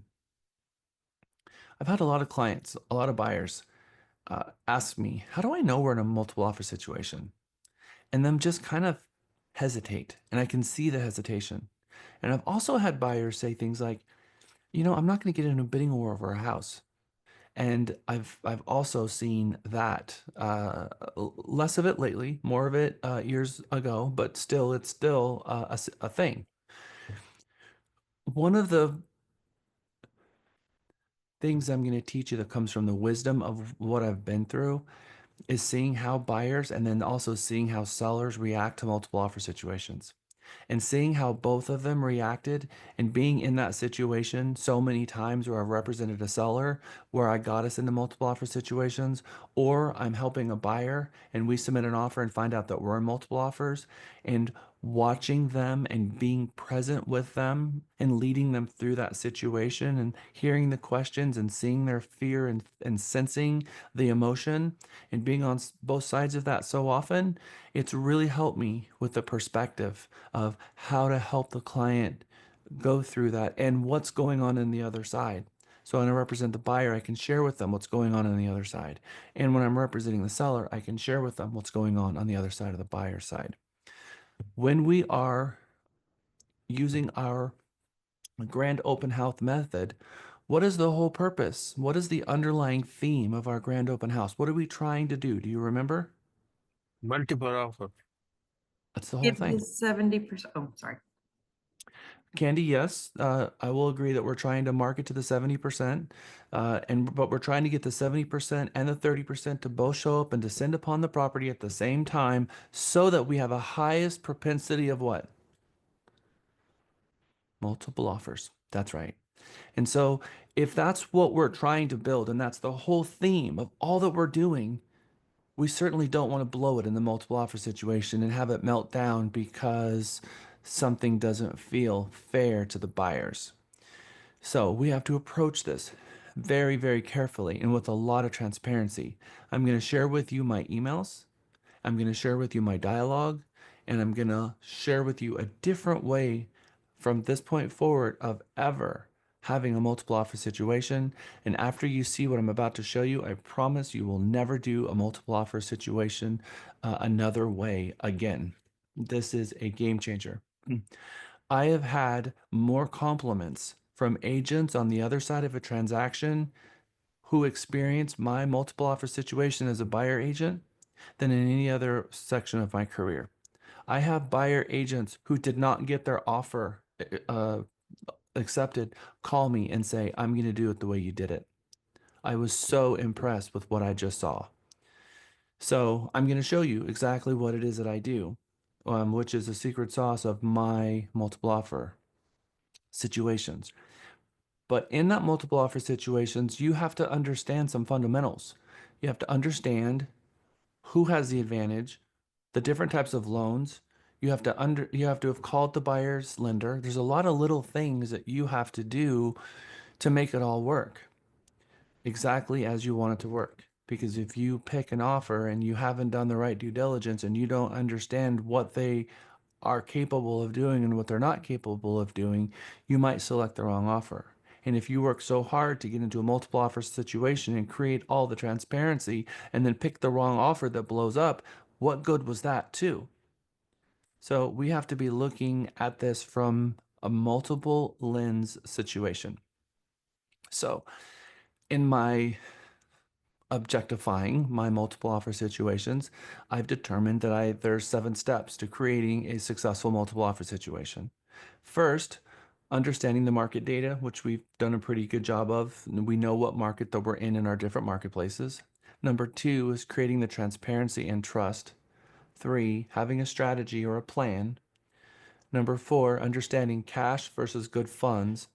And then number 5, working with financing, understanding the contract and what it says as to financing, working with the third party financing addendum and knowing what that says, and then understanding what we call the appraisal addendum, or its true name, buyer's right to terminate due to lender's appraisal, 49-1 truck form. I'm going to take you through all 3 paragraphs of that form and explain when you should be using that. And I'm guessing that a lot of you are not using it when you should be. And I think we're going to bring some more awareness to that form, and you're going to be pulling it back into your business and realizing that there's a missing paragraph in all of your conventional transactions that you should have been using. Number 6, working with lenders and our fiduciary duty, whether we're on the buyer side or the seller side, to be asking the right questions and understanding how is it that we get to ask them the questions in the first place, because sometimes they're going to say, well, I can't tell you that. And you can point them to the contract where it says that they can tell you all of these things if you represent the seller. Where does it say that you can call the lender and ask them all these questions? And sometimes they've not read the contract and they themselves don't even know. And knowing the difference between a local lender and a national lender. As a real estate agent representing a seller, you might be looking at a pre-qualification letter from Rocket Mortgage. And then that was one of your transactions. And then another, one of your multiple offers. And then the second one is Wells Fargo. And then another one, maybe it's a local lender like Legacy Mutual. And how, when we look at those 3 multiple offer multiple offers, what questions are we going to be asking? What problems do we see with those addendums in terms of, do we think they can meet our closing deadline? is that lender answering the phone for us? And when is the date? How long ago was that document dated? And then, of course, number 7, working with appraisals and dealing with the appraisal as it's coming up, whether you're working from the buy side or the sell side. So we're going to slowly work through this entire 7 steps. Obviously, we're going to only spend 2 little slides here on market conditions, but there's a delicate balance in our markets of where you start teetering to a seller market, or you're kind of floating in that 3 to 6 month market area where it's a balanced market, and now you're looking at maybe 5 months, 6 months, 9 months, and it starts teetering over to a buyer side of the market. We haven't experienced a buyer's market in over a decade. We have been on a teetering on a seller side, and now we're teetering back to a balanced market. We're still not in a true balanced market because it's still slightly tilted towards sellers. Buyers have not had the true advantage since about 2000 and maybe 10. So this is 2025. So it's been about 15 years now since we've seen a market that really favored buyers. But it's favoring buyers now more than it did 3 years ago. We can certainly for sure say that. So despite what we're talking about here, which is a national trend, we can't get confused about we can't go into a real estate transaction and be looking at the real estate market nationally and saying that's what's going to happen here in this subdivision. You have different pockets in different areas that have a separate market condition for that particular subdivision. You can be in a subdivision that has 90 days on market. You can be on a subdivision that's got 6 months on market. You can be on a subdivision that has 5 days on market. You might also have a subdivision that has 5 days on market and 100 days on market. And so all of this tells you a story of what's going on in that market. And I've shown you through our CMA class, as well as the buyer and seller presentation, of how to do a CMA and how to get a good idea of how many, what your days on market is, and telling the story between the active, the pending, and the sold stop comps, and telling that story to your seller. And also telling that same story to the buyers so that you can tell the story of what's going on in their neighborhood. So don't apply what you know that's going on in the national market and get a false positive. We're in a seller's market, so I'm going to go into the subdivision and act as if we are in a seller's market, because market conditions are hyper local. So we are going to always do a CMA for our clients before we begin negotiations, so that we ourselves can see the days on market, see the competition, have spoken with the lender, the agents on the pending side, to find out what's going on with them in that moment. So we know. Even if we did it last week, we're going to do it again for the next client every single time, so that we know what's going on, so that we can properly advise our clients. We're going to see the actives, the pending, the solds. We're going to look at the list price to sold price ratio, and we're going to do our research. If we haven't done our research, then we're not going to advise our clients until we have. Texas Realtors legal briefs. I asked all you to do that homework, and I saw a flood of you that did it. You went into the Vimeo account from Texas Realtors and you watched appraisals third-party financing. You watched appraisals waiver and partial waiver, and you watched appraisals third-party financing. Raise your hand if you watched those 3 videos. Okay, they're continually adding more videos to Texas Realtors. I've had 4 of their videos deleted and redone because I wasn't happy with the language, because I use these videos in arguments a lot. We have, sometimes we have an agent that's arguing with us in a transaction, and it's already gone to our manager and the agent's wrong. Sometimes that agent's a broker, so they don't even have a sales manager that we can call. So at that point, we have to get them off them being wrong and get them to being right. And it's going to take a third party to get them to do that. And so these videos are very helpful in us expressing how we can help them get over their posturing and pulling the entire transaction wrong because they're coming at it from the wrong direction. And that happens sometimes.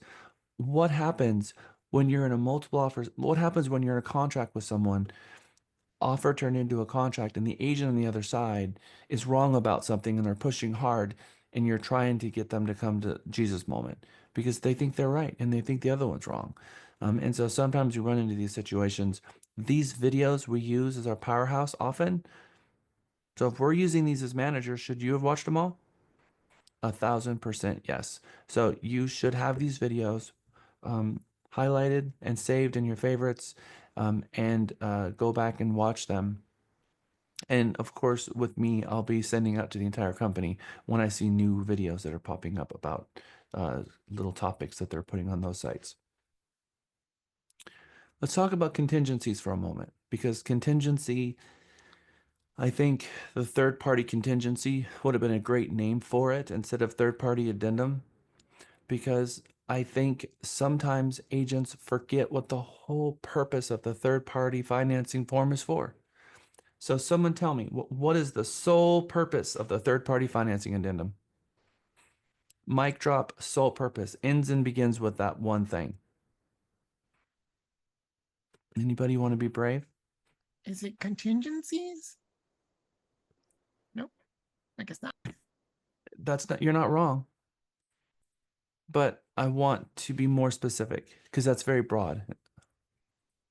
It adds about at least 1, 2, 3, maybe 4 contingencies for a buyer.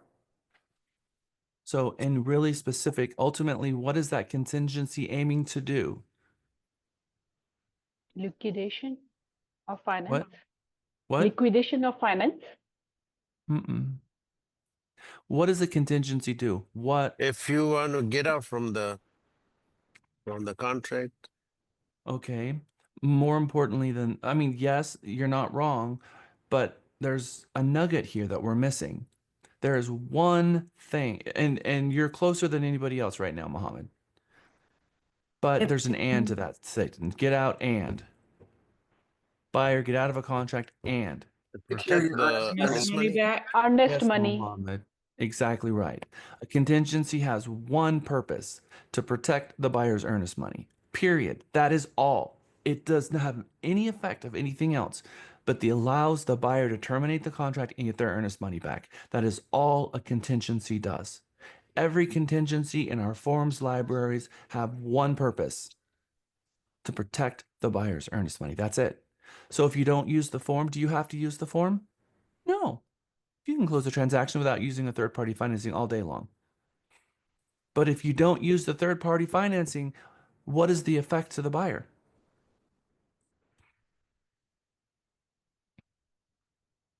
They've lost Earnest money. right Earnest money. to protect their earnest money. Now,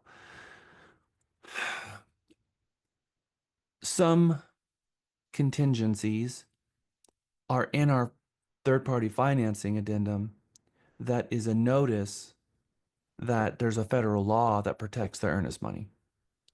So the third-party financing is a notice to the seller and to the buyers that, notwithstanding any other provision, the earnest money is protected for a buyer. But it is to protect the buyer's rights and to make clear what the buyer's rights are so there's no ambiguity. Because are we trying to create a bulletproof contract? We are trying to create a bulletproof contract. So when the buyer's rights are increased by adding additional contingencies, does that weaken the bargaining power of the buyer? Think about this from a negotiation standpoint.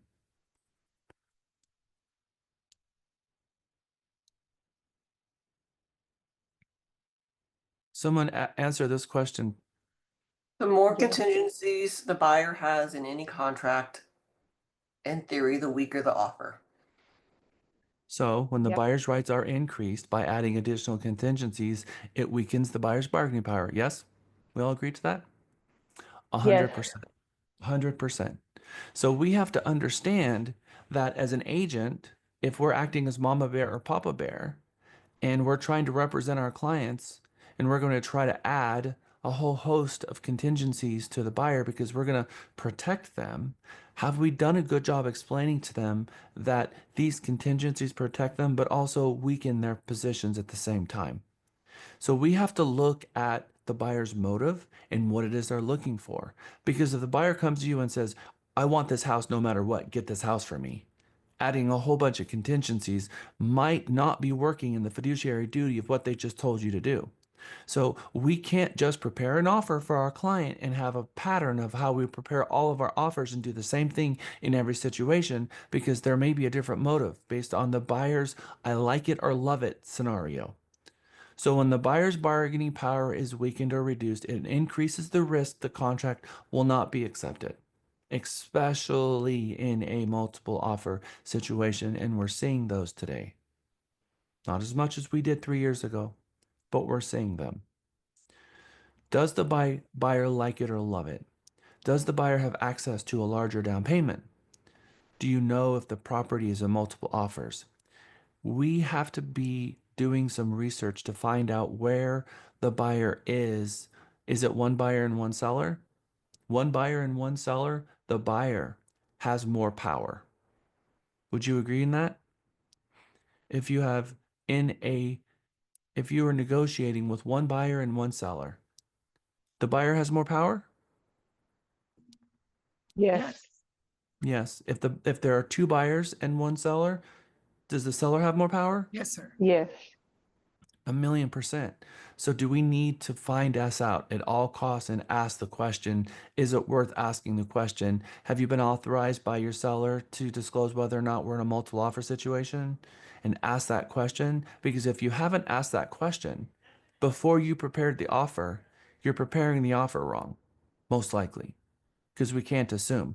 Can you assume that a property that's been on the market for 60 days does not have any offers on it? No.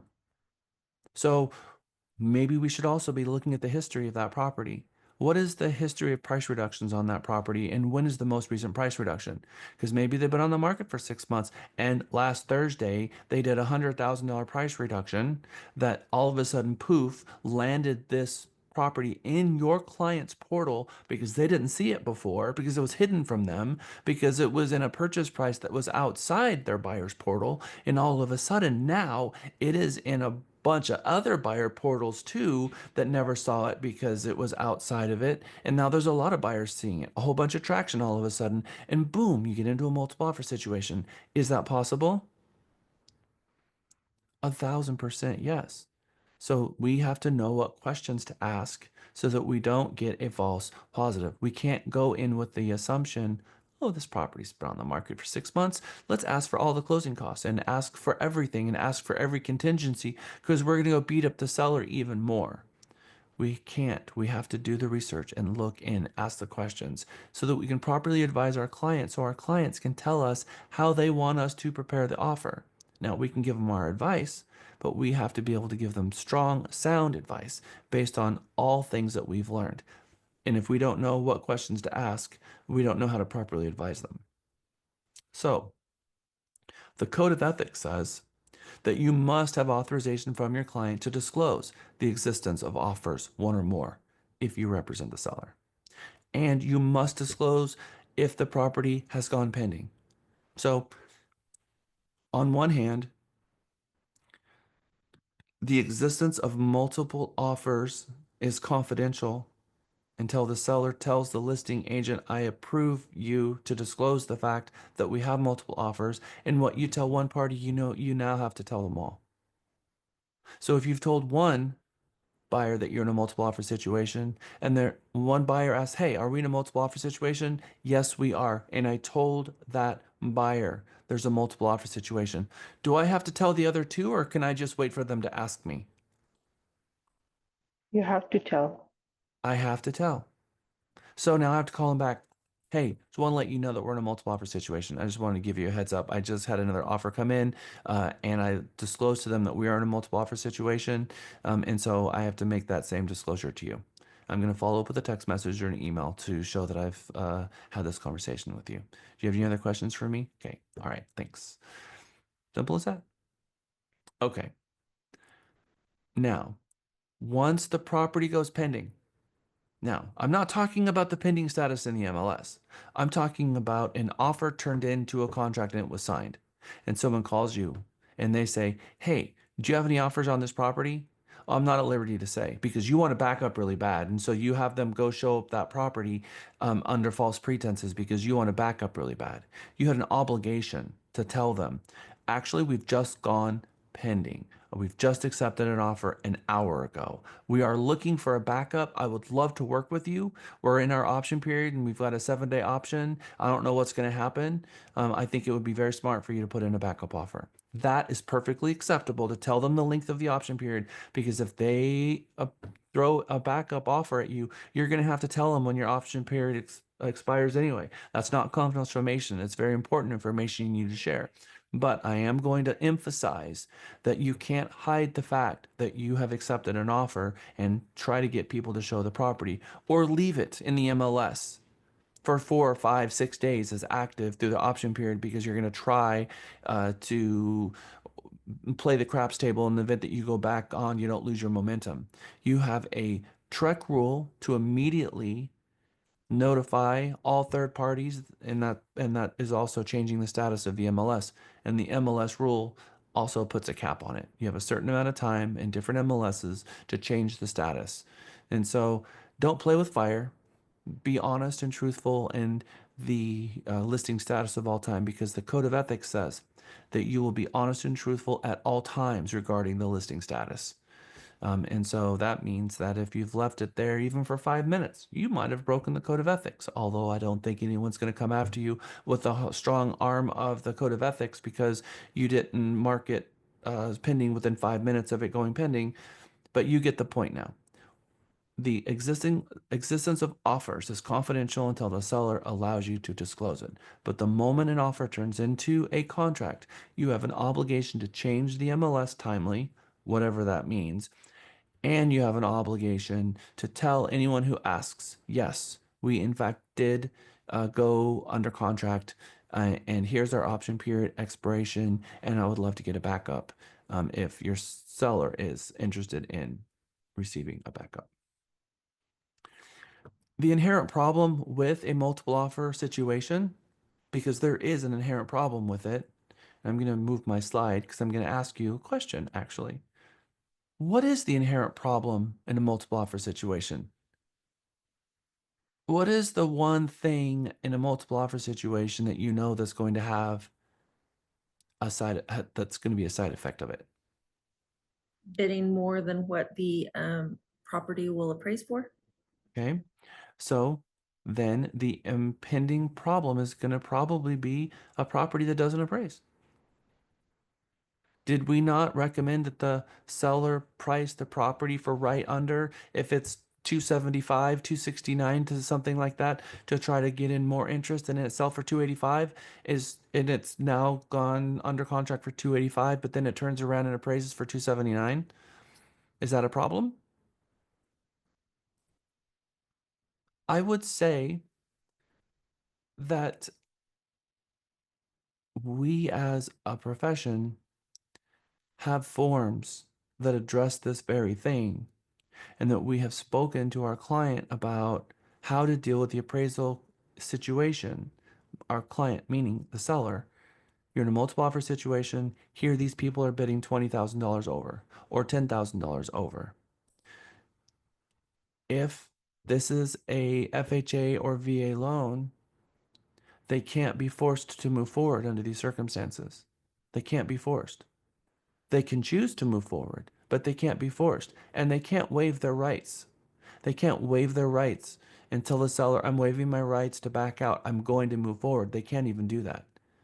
FHA and VA said that the buyers can send a letter to the seller that says, I really want to buy this property, and they can express their willingness to move forward, but they can't sign an agreement to back out or to not back out if it doesn't appraise. So in a multiple offer situation, we're going to look at FHA and VA loans differently. Then we're going to look at cash or conventional. But there is going to be an appraisal crisis. And so if you're in a multiple offer situation, the conversation that you need to be having with your seller is, what is the likelihood that it's going to appraise for this amount? And what are the buyer's rights if we sign a contract with them as they submitted the offer if it doesn't appraise? That's a conversation we must have. And we're going to have that conversation. And we're going to show you exactly what my text is, what my conversation talking points are, and what addenda that we need to use to protect our client's rights, whether we're representing a buyer or a seller. How many times does the word appraisal appear in our 1 to 4 family contract? I'm not talking about third-party financing. I'm not talking about buyer's right to terminate due to lender's appraisal. I'm not talking about any of our addendas. I'm talking about the 1 to 4 family. How many times does the word appraisal exist in that form? Only twice. And in both of those cases, it has absolutely nothing to do with the property actually appraising. First, in paragraph 12A2, which is settlement and other expenses, where it says that if the buyer is getting an appraisal, the seller can pay that appraisal fee as part of the closing cost, which has nothing to do with the contract. And the other one talks about the addendum of the third party financing in paragraph 22. Nowhere in our contract, not a single place in your 1 to 4 family contract has any protections over appraisal at all. Period. None. Not a single one.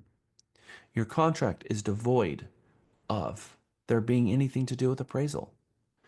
So we spoke last class about the contract and that when a buyer and a seller signs a contract and there's no addenda and it's cash and there's no HOA, that the price that they agree to is whatever it says in paragraph 3C. And if the buyer doesn't want to pay that price, they shouldn't submit an offer at that price because that is what they are agreeing to. And they can be sued to move forward at that price. So we shouldn't be trying to pick a higher price and then going back and saying, it doesn't matter because if it doesn't appraise, you're good. That's not how we use our contracts. That's not how we use it at all. If the buyer wants to have a contingency to get out of the contract and keep their earnest money because they want the property, they want to know what the appraisal is going to be. They need an addenda for it. They need a contingency. And then the seller has to agree to that contingency. Now, I have a question. When it comes to the buyer and their rights, when you have a cash buyer, is there an addenda that will help protect the cash buyer in an appraisal scenario? Can a cash buyer order an appraisal? Andrew says yes. So a cash buyer can order an appraisal. Does that appraisal have any effect on the contract?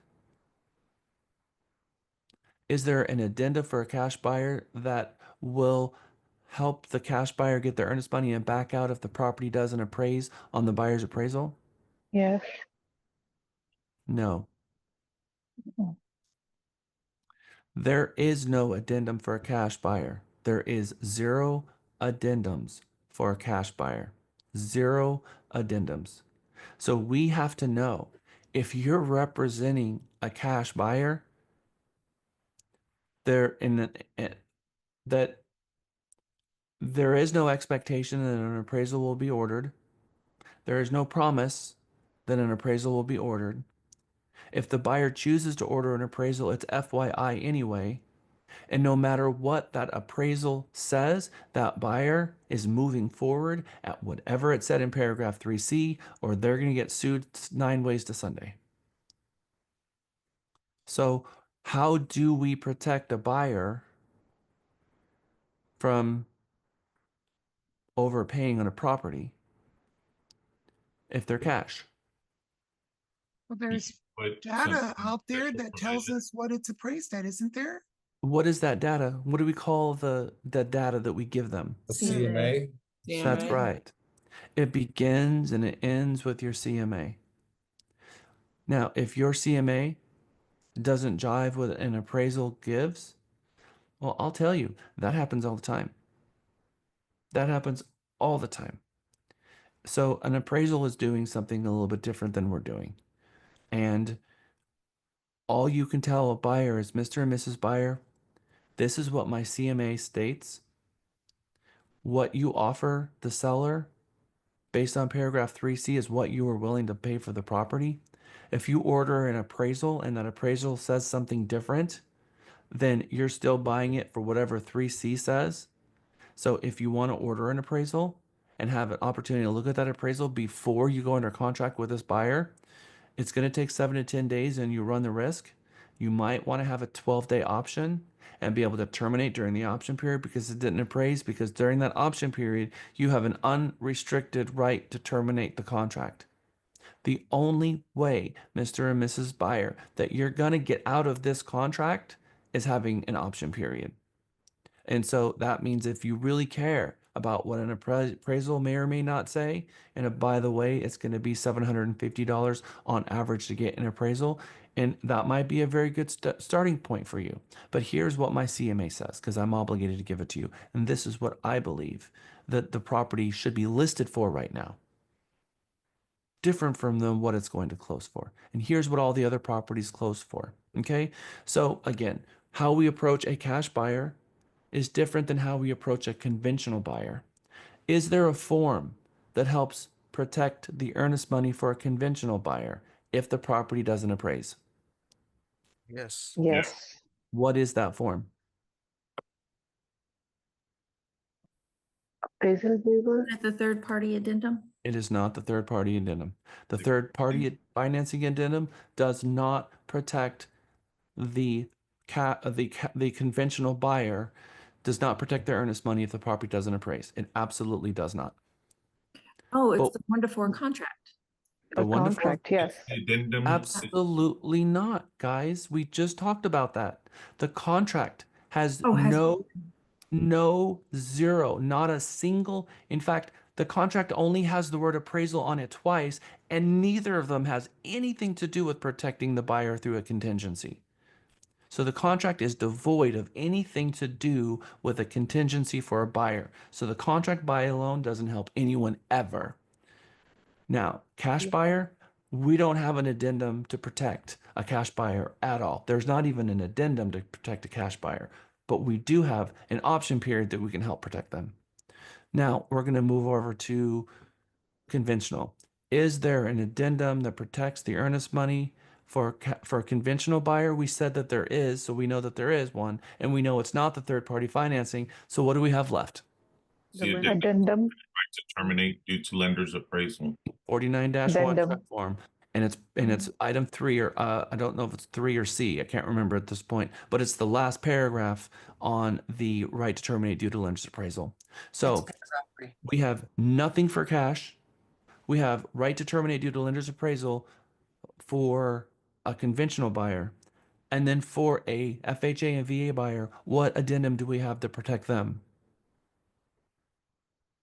For Third party FHA, finance. no addendum, it's a federal law that protects them. We have a third-party financing addendum that makes it clear that there's a federal law that protects them, that says notwithstanding any other provision, that the buyer cannot be forced to move forward in the transaction if the property does not appraise, as long, because that's technically not accurate, because a FHA and a VA buyer can lose their earnest money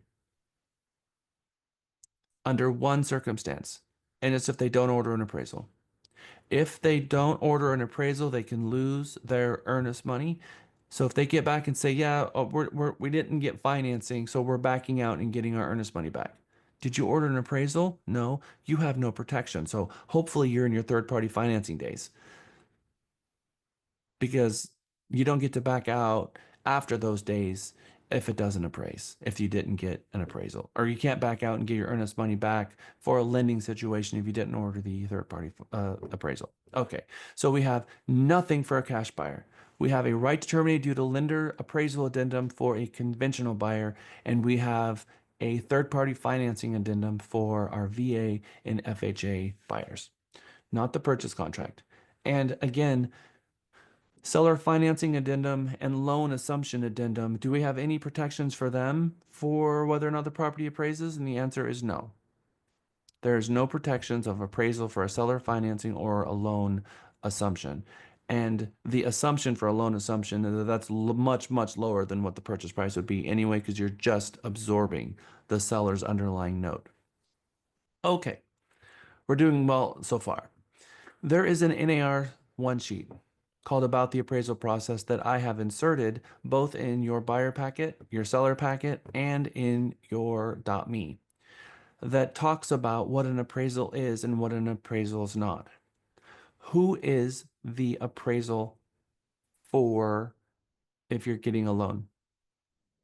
Bank. The lender. The lender. So it's not going to be for the person who ultimately loans the money. It's going to be for the originator. So the originator, it's going to be the lender itself. And in that lender, it is called the lender's appraisal, not the buyer's appraisal. So there was a time where arguably the buyers didn't even get to see the appraisal if they did under certain circumstances. The laws changed and said, okay, if a buyer pays for appraisal, the lender has to give them a copy of it, which has changed in recent years, since about 1990. So that just drives the point home that it's not the buyer's appraisal, and buyer's paying for it, but it's the lender's appraisal, because the buyer's going to a lender and saying, I would like you to loan me hundreds of thousands of dollars against this property. You think the lender's going to go do some research to determine whether or not that property is sufficient collateral for the hundreds of thousands of dollars they're giving you?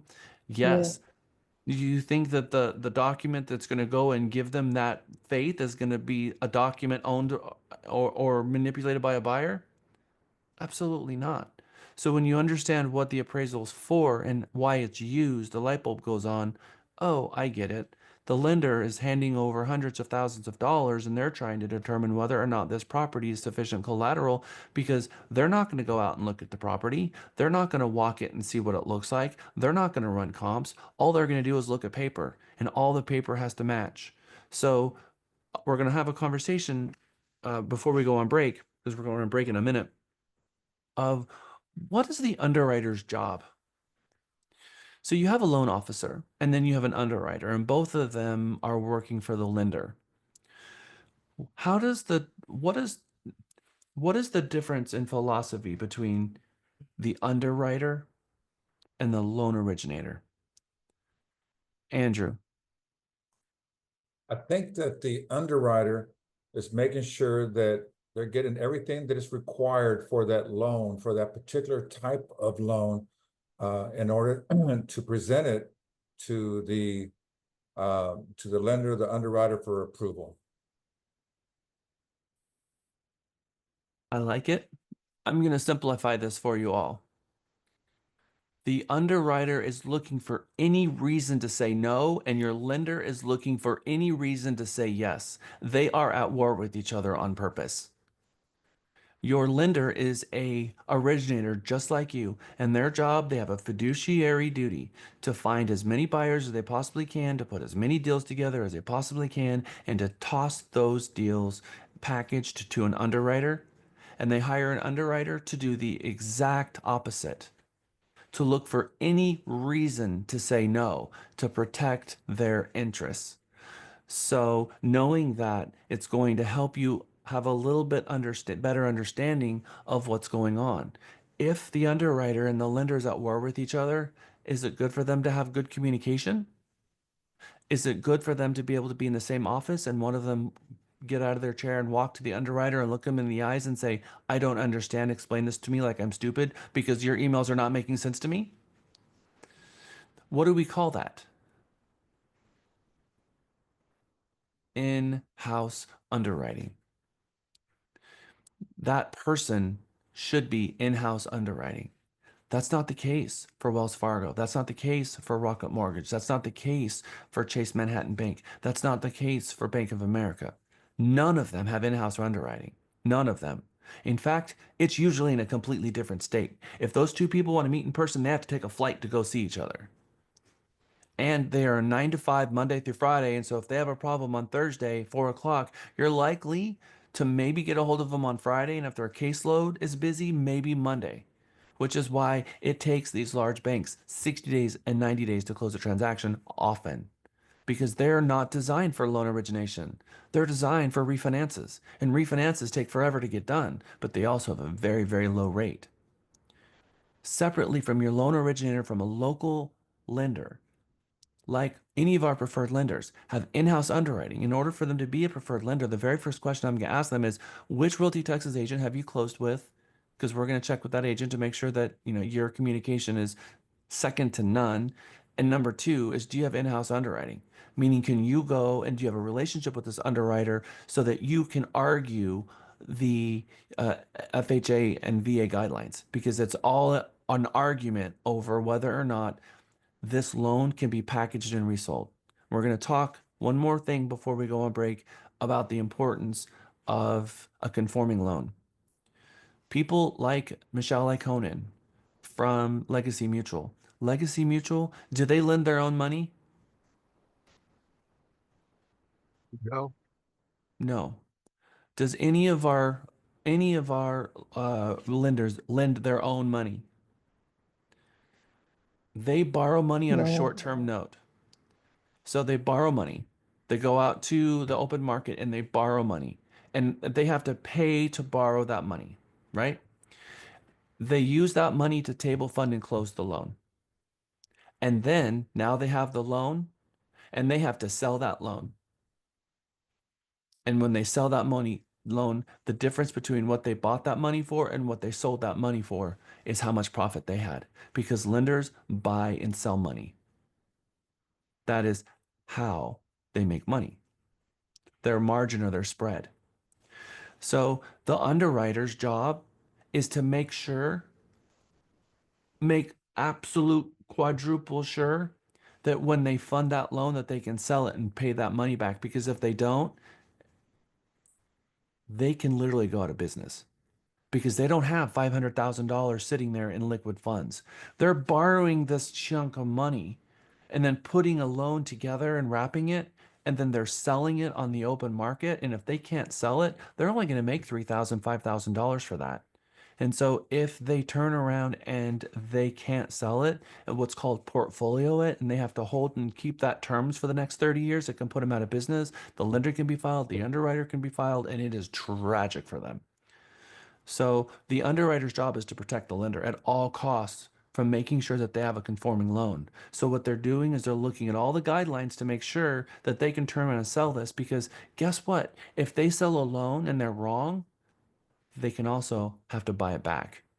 So if they sell this loan to a third party and they thought that they were right about all of these things, and they have to turn around and they have to buy it back from them, and then also pay to unwind it all and pay the fees associated with it, it can put the lender out of business. So the underwriter has a very important job to protect their house. Kind of like Miguel here. He's our compliance officer to make sure that we're looking at all your documents to protect it. So now that we kind of understand the difference between the loan originator and your processor, or the third party at the bank that is the underwriter, the underwriter's looking for any reason to say no to protect themselves so that they can make sure that they can sell this on the open market, or they don't end up selling it and having to buy it back. The loan originator is looking for any reason to say yes. Okay, with that, we're going to go on break. I'm going to stick around for a couple minutes and answer questions if you guys have any on this topic, and we'll come back at 11:15. So underwriters are basically auditors. Yes, 1,000,000% yes. Okay. They're going to make sure that the I's are dotted, that the T's are crossed, that every page of the bank statement's there, to make sure that the appraisal is there. They're going to look at the appraisal and read the appraisal, to read the notes on the appraisal. They're going to look at every single piece of paper. They're looking at the buyer's tax returns, their bank statements, their income statements, their tax returns. They're looking at everything to make sure that every single detail conforms with the rules that allow them to sell this loan on the open market. Absolutely right. Yeah, they assess the risk factor on that specific buyer. So when we were discussing appraisals, all I could think of was back when Tesla ended up coming to Austin, and people were buying houses left and right for like $100,000 over asking price. How did that happen? Like if I don't know, it just didn't make sense to me because A lot an of them were appraisal. coming with huge down payments. A lot of them were putting $100,000 cash down and increasing cash because a lot of them didn't appraise. Some of them did, but the first ones didn't, and they had to bring cash to the table to buy down the note. So they were literally buying equity into the property. And then after two or three were closed, and the lender would say, "Fine, now we're going to use and let this go up a little bit." And then the next one, and the next one, and the next one, until a year and a half later, we were sitting with a proper market that had doubled. I don't think that they ever should have used those comps, but that's nor here nor there. They did, but a lot of them was deep cash. Yeah, and now a lot of people are trying to sell their homes, but they can't because it's Well, so if they're sitting with a conventional loan, they very well could, I mean, FHA or VA loan, they very well could Assumption. use the interest rate that was at that time, which was 2.5%, 3%, and a little bit in the fours as we entered that 2021 market. They got a very valuable loan there, which they could use the loan assumption option, That's true. which would be a right. So a lot of them are sitting on valuable loans, but those people who paid cash and that's not willing to sell or finance, and those people who got a conventional loan, they are looking probably, in my eyes, is turning that property into a rental until the market can either get them up to the price that will sell as a break even, or the tenant pays it down to that level, one of the two. Or they take a loss, and there's no reason to take a loss. They can turn it into a rental and save themselves. If they have to move out of that property, they do have options. And it's not always take a loss. And if they're in a huge hardship situation, someone has died or they have a job transfer and they have to, leave that property, they do have the possibility of doing a short sale if the lender will work that short sale. Good questions, Candy. Belladonna. And then I'm going to eat some of my breakfast. Eat your breakfast. This is something I think I'll ask someone else. Okay. Just type it into Chat GPT. No, I was wondering about so the profit partners, I just opened it and it's opened. It used to say coming soon, but now it's got all these people's names and license numbers in here. I'm kind of like, what? Profit partners under where? In the app. It's up. Oh, on the app. Okay. Yeah, it's up. I've been waiting. All right, welcome back from our second break. We are 2 hours before lunch. I just got a very cool document that I've been waiting for from the one, the only, the amazing Deandra, which is about our next steps for agents coming out of Mega. Mega, what's next? I just threw that into your chat, and I need that right here. Okay, so we're having a conversation about the importance of knowing how to work with a cash buyer, a conventional buyer, and an FHA and a VA buyer. How to interact with those groups is very important in getting the right answer. This document that we have in our forms, the reason that I added them to our forms library, like your seller guide and the buyer guide and in the rooms, is a reminder for you to have these conversations with your clients, because we want to be having conversations with our clients about the appraisal and what its effect is going to be on them, who they are in the transaction. Regardless if you're working with the seller, Mr. and Mrs. Seller, this is how an appraisal may affect you. Mr. Buyer, cash, this is what an appraisal means for you. And conventional buyer, this is what an appraisal means for you. And the FHA and VA buyer, because it means very different things to different people. And if we're approaching it the same way in all of these, we could be not properly advising our clients and then them be very upset later when they find out that their rights may not be what they thought it was. True or false?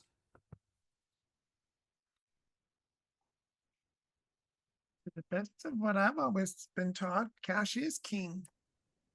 No, it, Okay, well, I'm not gonna in, no, probably not. False, yeah. False. And you know how we can prove this to be false? Mr. and Mrs. Seller, you got 2 offers in today. One was for $520,000 conventional, and one was for $500 cash. I know that you're going to want the $500,000 cash because cash is king. Do they want the 500 or do they want the 520? And you can't go at me and say, "Oh, well, but you have more guarantee that a cash transaction will close because there's less contingencies." I'm going to share with you one simple fact. More cash buyers exit a transaction than conventional ones by a margin of 10 to 1. If you get a cash offer, you know that there's a 10 to 1 chance that they're going to back out more than the other buyers. Why do you think that is? And I've looked into this heavily and I know the answer, and I'm curious if you guys are going to figure it out or get close to it. What do you think the answer is? And it's exactly what you might think. Harder to let go of cash. It's painful. They're looking at this bank account over here that's got $500,000 and it's painful. It's painful for them to let go of that.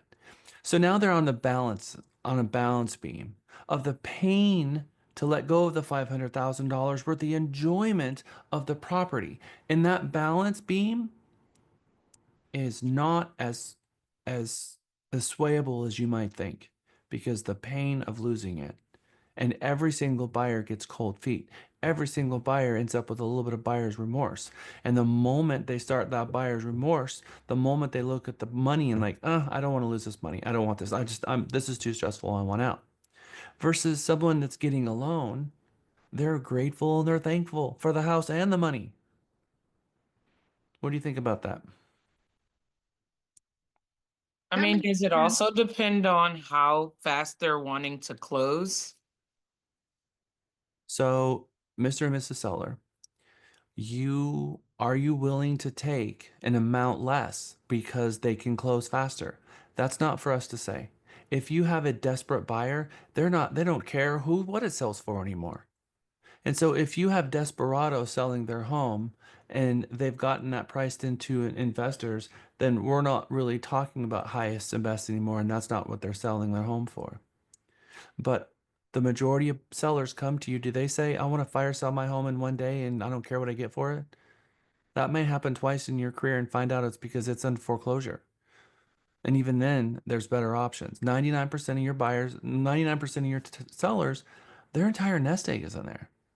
That's the retirement plan and everything else, and they want to squeeze every single drop out of it they possibly can.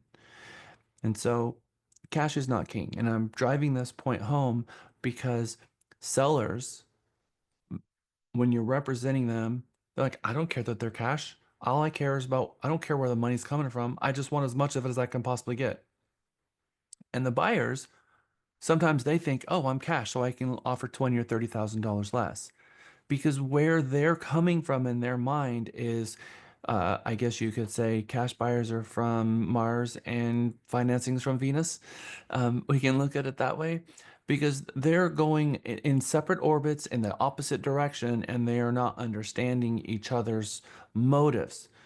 So I'll say false. Highest is king.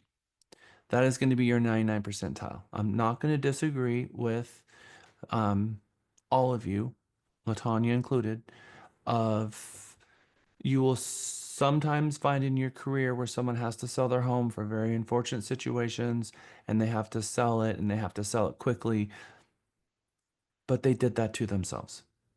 Because the only reason someone has to sell their home quickly is because they didn't sell it when they should have sold it in the first place. And they dragged their feet into foreclosure or dragged their feet into a scenario where they had many opportunities to sell the property, but they just didn't, and they waited too long. An appraisal is not required on a cash sale. The value of a cash offer is that it's not encumbered by an appraisal at all. It can close faster. That's very true. and it is not contingent upon anything, a third-party financing or anything else. If an appraisal is ordered on a cash sale, it's for informational purposes only. The buyer has zero right to terminate for value in a cash sale. That's not to say that they won't manipulate the option period and ask for a longer option period and get an appraisal done to see if they're happy with the appraisal, but most cash buyers are not interested in paying for an appraisal. That's just been my experience. Mr. Buyer, would you like to pay $750 for an appraisal? The answer is usually, why would I pay for an appraisal? Why would I waste $750? Well, it's just a matter of whether or not you want a second opinion on this property. Studies have shown that the mentality of the cash buyer finds themselves in termination 10 times more often than financing. Letting go of the cash is sometimes harder and more fearful and painful than borrowing money from a third party. Many cash buyers feel that they can offer less with a cash offer. So, sellers want the most out of their home. They most often don't care where the money comes from. Cash offers may have less contingencies, but they're not always better. We find the financing buyer is often more thankful and brings to the table a win-win versus many cash buyers who bring to the table a negotiation strategy of win-lose. Win-lose buyers and win-lose sellers usually find themselves in either breach or terminating the offer in any which way they can, or not being able to come to an agreement in the first place. There's got to be a win-win somewhere because there has to be give and take. I have been in scenarios where one party has been beat up by the other by not getting a single thing they asked for. And by the time they're done, the enjoyment of buying a property is so far beyond gone that they don't even want to buy a house anymore. They're done. They just feel beat up, and no one wants to feel like they're buying their dream home and losing every step of the way. It's not a fun place for them to be, and they don't want to be there. The seller in the same situation. So I teach getting to yes. And getting to yes is all about finding out what their motives is and give and take and figuring out, in my mind at least, what are your motives and give and take and communicating in a respectful and a kind way to make sure that people don't lose the excitement of what it is their future holds, which is the reason that they're selling or buying in the first place. Because they're buying or selling for a future picture of something they have in their head. Something. They're buying for, or selling for their future. And when you destroy that slide in their brain, that's when things start falling apart. I have a fun article from Texas Realtors that I am the author of that came from me from having this fight with so many agents, and they wrote this article. This was back in 2021. Third-party financing.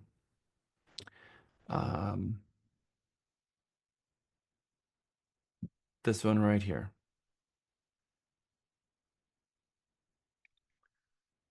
We're going to read these right here.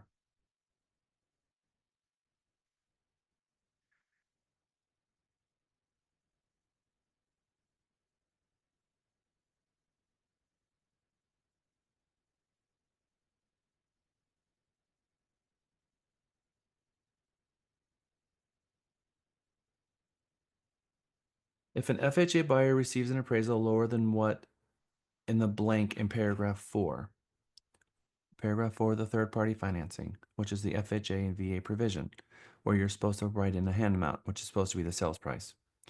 If an FHA buyer receives an appraisal lower than what's in the blank in paragraph 4 and says he will bring more cash to the transaction to make up the difference, what can my seller do to make sure that buyer is locked in and won't change their mind and terminate? The seller could request a written statement from the buyer that the buyer has been provided the appraisal and that the buyer is proceeding and will not terminate. But that is it. There is no agreement. There is no possibility. And when we're done with this, we're going to read this skit, because this skit, I'm teaching you this skit in a couple of minutes. We're going to go back to this article. Does the buyer actually have the cash, or are they borrowing from a third party? There was a time in a cash transaction where people would bring us a transaction that was cash, that wasn't cash at all. It was a hard money loan, or they were borrowing it from a third party and they would write the contract up as cash. We're still seeing that happen today because there's a lot of brokers that have been doing this business for a really long time, and they don't know that the world changes because they don't go and get education. In fact, there have been people in this business that I know that's been in 30 years and they take minimum education, and they're not going to learn what's going on from minimum education.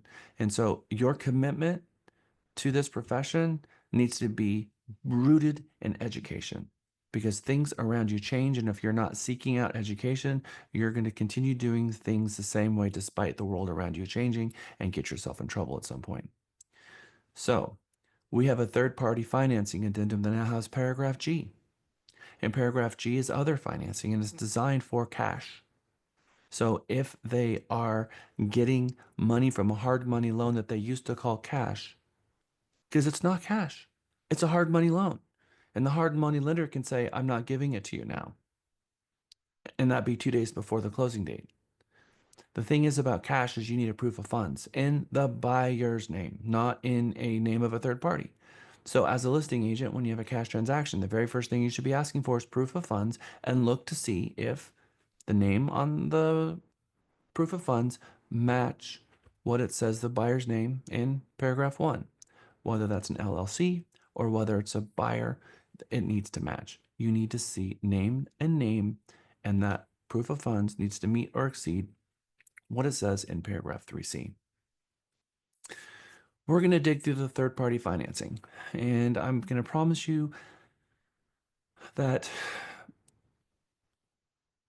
I'm going to change your mind on what it says. Third-party financing addendum is the most misunderstood document there has ever been. So I'm glad that you're all here, because understanding the third-party financing and how to use it in what circumstances is very powerful in how you approach a multiple offer situation as a buyer or seller, but more importantly, how you advise your clients as to their rights, and how you'll use this in the future. And one of those things is the difference between a pre-approval and a pre-qualification letter. Someone tell me the true difference between a pre-approval and a pre-qual.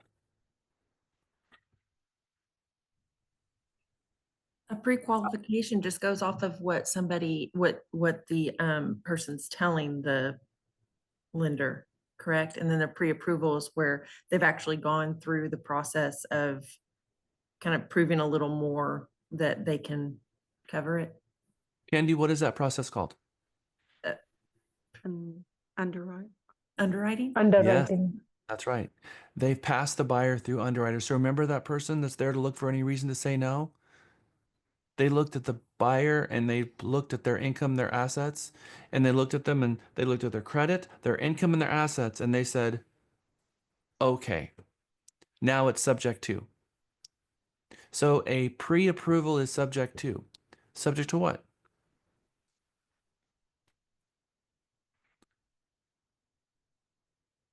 Verifying the documents. No, they verified all the buyer's documents. So the buyer's been fully approved. That means that they've looked at their tax returns, their bank statements, they've called their employer for verification of income, they've got their tax transcripts back from the IRS. They have verified their credit, their income, and their assets. That has been done. Checkbox, approved underwriting. They're not going to do a secondary look, except at closing. They're going to call their employer one more time to make sure they're employed. The buyer is approved, but the buyer is subject to what? Property approval. Combination. Appraisal. Property approval is very smart, Candy. Exactly right. And part of the property approval is making sure that the property is sufficient collateral, and they do that through the appraisal. And so you're exactly right. Your answer was exactly right. All right. Get a gift card, Candy. We'll give Candy a gift card. We'll give you one at Lewis's. Yeah, I haven't picked mine up. So I'm kidding. All right, Candy, good job.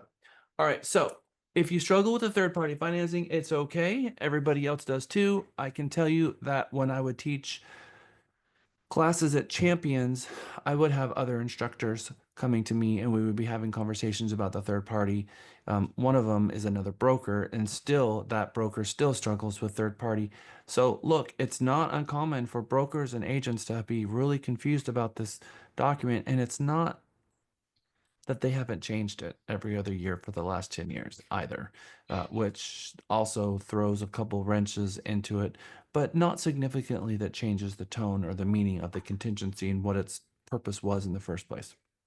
So the third party financing really comes in 5 parts. The first part is a very important thing that people overlook. Do you remember the first thing that I showed you about your 1 to 4 family that I said is most often underlooked, and it's in paragraph 1?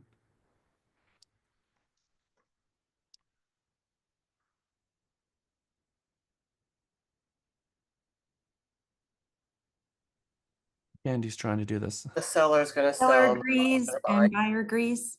Yes, Cindy. Yes, Candy. Exactly right. That the buyer agrees to buy and the seller agrees to sell, which is the crux of the whole thing. Well, the crux of the whole thing here also, there are some major promises that the buyer is going to make in the paragraph 1 of the third party financing addendum. And it's a very important promise because I have found that if a buyer changes their mind and they're out of their option, they're looking for a way to tank the deal, and sometimes they'll look for a way to not get approved. And we're going to look to see what the third party financing says about that. Because the third party financing says this financing has nothing to do with whether or not you want to buy the property, because you already made that determination before you got here. This is about whether you will or will not be approved for the loan, despite what it is that you wish. Does that make sense? So that's important because we can't leverage the third party financing to not be fair to the other parties. And we can never lie. So we can't let our fiduciary duty with the buyer who says, I want out of this property no matter what, to cloud the fact that we have an obligatory duty to be fair to everyone and we have to always be honest. And so if our buyer is qualified and they want to make it look like they're not qualified because they want out of this and try to protect their earnest money, that would be considered fraud. And a fraud is an automatic loss of your license. So we're not going to try to cheat a seller out of a transaction and lie along with our buyer. We can't do that. Okay, so number 1, we're going to read the buyer duties, the approval of financing, which is both buyer approval and property approval. We're going to look at what the security of the instrument looks like and what that security is, which is really non-material for a real estate agent, but they put it in there anyway. Number 4 is FHA VA provision. If it is FHA or VA, that language notwithstanding any other provision and what that looks like, the federal law provision that's in there that protects VA and FHA. And then number 5, the authorization to release information, which is where the real estate agents gets their rights to be talking to the title company and talking to the lender about the buyer's creditworthiness and their income and their assets, and their credit. So I often like to go through my slides. In this case, I'm not. I am going to go to r.me and I'm going to open up the third party financing and we're going to go through it here.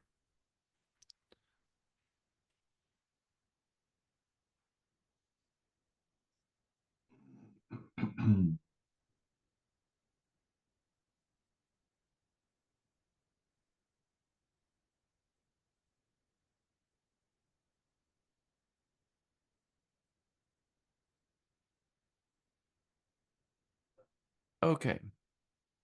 Forms.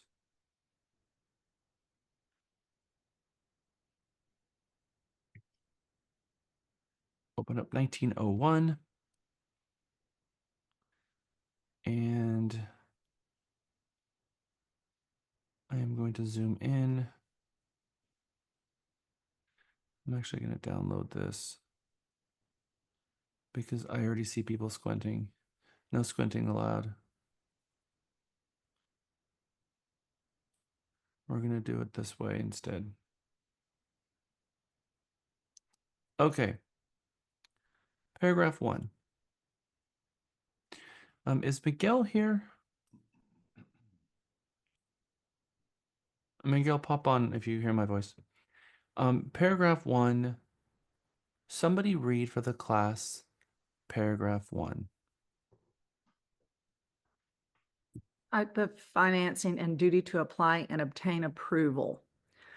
Buyer shall apply promptly for all financing described below and make every reasonable effort to obtain approval for financing, including but not limited to furnishing all information and documents required by buyer's lender. Okay. So this is a this is a promise that the buyer makes. This is a promise that says that they are going to, in good faith, promptly apply, which means they're not going to drag their feet 2 weeks into the contract or wait until after option period is over, that they're agreeing to do it immediately, and that they're going to make every reasonable effort to be approved for the financing. They're not going to turn around and try to tank the sale because they don't want to buy it and not provide the documents that the lender's asking for. And then it says, and not limited to, you must furnish all information and documents required by the buyer's lender. And so if, as a listing agent, we're calling the lender like we should every Friday, and I highly recommend a listing agent call the lender every single Friday, I'm going to fast forward to paragraph 5, and I would like someone to read paragraph 5 for me too, as well, really quickly, A and B. I'll go ahead I'll and read it. Oh, I don't care. So can you read B, Andrew, read A, please.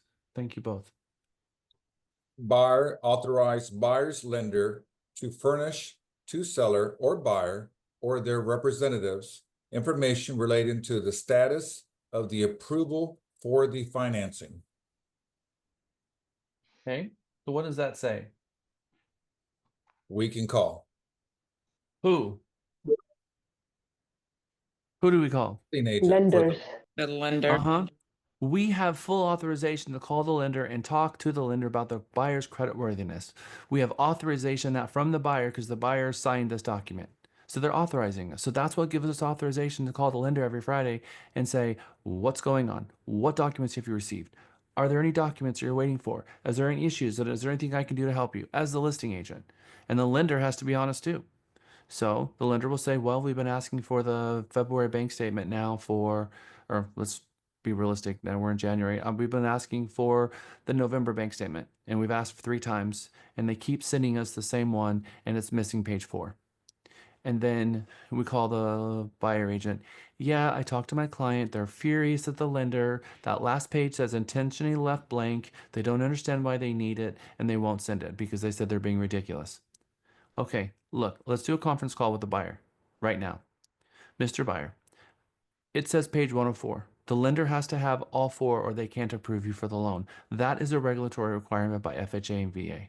So, if you want to be approved for this loan, you must send them that. And if you don't, according to the third-party financing, you're in breach of contract. That's a conversation that buyer agents need to have with their clients. Hopefully, the buyer agent is calling their clients on a weekly basis or calling the lender on a weekly basis as well. Hi, how are things going with you and the buyer? Because you're the agent and you're representing the buyer and you want to know, is there anything you're struggling with? Because this is the problem. The LO is a front end person who puts deals together. Then they give that deal to their processor, and their processor works behind them in the background. And the processor often is the one that's calling the buyer. And sometimes the LO doesn't even know that there's a problem yet. And sometimes the buyer begins to just have a disdain for the processor in the background because the processors don't often have a lot of communication. They're often working a lot of files and they're often sending a lot of emails and they're often not making a lot of phone calls. It's text messages and emails. And there's a lot of miscommunication going on. And sometimes a week or 2 will go by before they even get the LO involved. oftentimes we're dealing with a 28-day close. We don't have time for a week or two delay. We don't have time for that at all. So agents, if they want to meet their closing date, they need to be relentless about contacting their people and making sure that everyone's on the same page with getting the documents in. Because the reason that most lenders can't get to the closing out table on time has nothing to do with the lender. It has to do with the borrower not giving the processor the information in a timely manner, because they can't submit the whole file to underwriting until they have all the missing pieces. So number one is a very important document, a very important one that's often gets missed. Now you're going to see paragraph 1 also talks about the type of financing, whether it's conventional, whether it's a Texas Veterans Loan, FHA insured, a VA guaranteed financing, USDA guaranteed financing, a reverse mortgage financing, or other financing. And what did I say paragraph G is for? Hard money loans. Hard money loans. Exactly right. Now, I am not going to explain to you how to fill out paragraphs A, B, C, D, E, F, G, and I don't want you to ever guess. Who do you go to every single time and ask, how should I fill this out? Hint, it's not your manager. Your mentor? Who? Mentor? Nope. The lender. The lender. These are promises that they are making. Do you know what the interest rate is, or is that a promise from the lender? Do you know what their loan origination charges are going to be? Do you know any of this information? You can't even begin to guess, and if you did, it is simply that, a guess. So I'm not going to tell you how to fill this out because this doesn't come from us. This comes from the lender every time. And if you've been filling this out for yourself, go find a mirror and say, shame on me, because you set the lender up for failure. Just like, what is our paragraph 9 in our 1 to 4 family home contract? Anybody remember? Gift Closing. card. Closing. Oh, Candy got another gift card. Is it possession? That's paragraph 10. Paragraph 9 is closing. So in paragraph 9, Candy, that's a gift card for you. Thank you. Look, who should we be talking to about setting the closing date other than our client? The lender. The lender. If there's a lender involved, all right, Mr. or Mrs. Lender, how do you want me to fill out the third party financing, and what do you need from a close date? Because what a horrible travesty it is. I mean, can you imagine for a moment if you were a lender and a real estate agent brought you a contract and picked the close date for you and picked your terms on the contract and give you 16 business days to close a transaction that you can't even begin to close, and that's now an agreement between parties that you have to make good on a promise that's impossible? That is why we get so many transactions falling apart, because the agents haven't spoken with the lender and got the lender involved. And is there always a lender involved when we use this form? There's always a lender involved. So my wish from this point forward is that as a new agent or an experienced one, that you're always going to reach out to the lender and ask them how to fill this out 100% of the time. And in that same conversation, you're going to do two very helpful things for them. You're going to let them know that you're actually working on a contract for that property. You know, a funny thing that we have found in all these years of doing this, how often, for me as a listing agent, how often it's been that I'm in a multiple offer situation, or I get an offer at all and I call the lenders and the lenders say things like, who? Well, let me check in my system. Oh, I haven't heard from those people since like 2021. How long is a pre-qualification letter good for?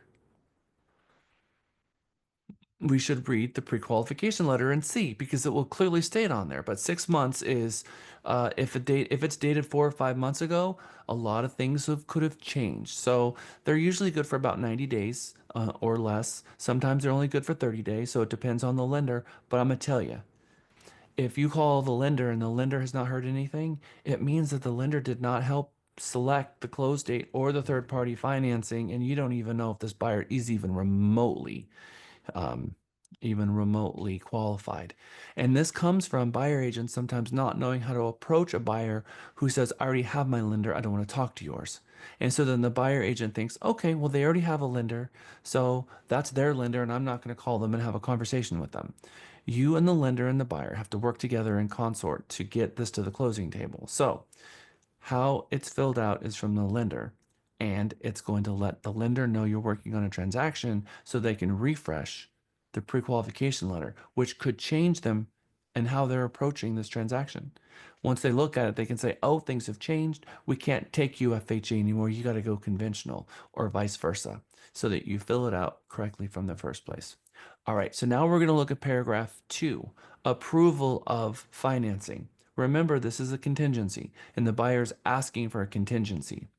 There is a couple of checkbox to turn things on or off in paragraph A, but there is no checkbox to turn things on and off in paragraph B. But let's first read paragraph 2. In the 1-to-4 family home contract on Wednesday, I made a statement, and I said only one paragraph in the 1-to-4 family has time of the essence on it.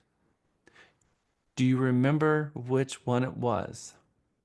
Finish Paragraph money and termination option. Termination option. Yes, exactly right. Which is paragraph 5. 5. 5. And it's not paragraph what? It's not the closing paragraph. It's paragraph 5. It's the only paragraph that has time of the essence. Now, it's not that time of the essence doesn't exist in any of our documents. It's just it only exists once in the 1-to-4 family.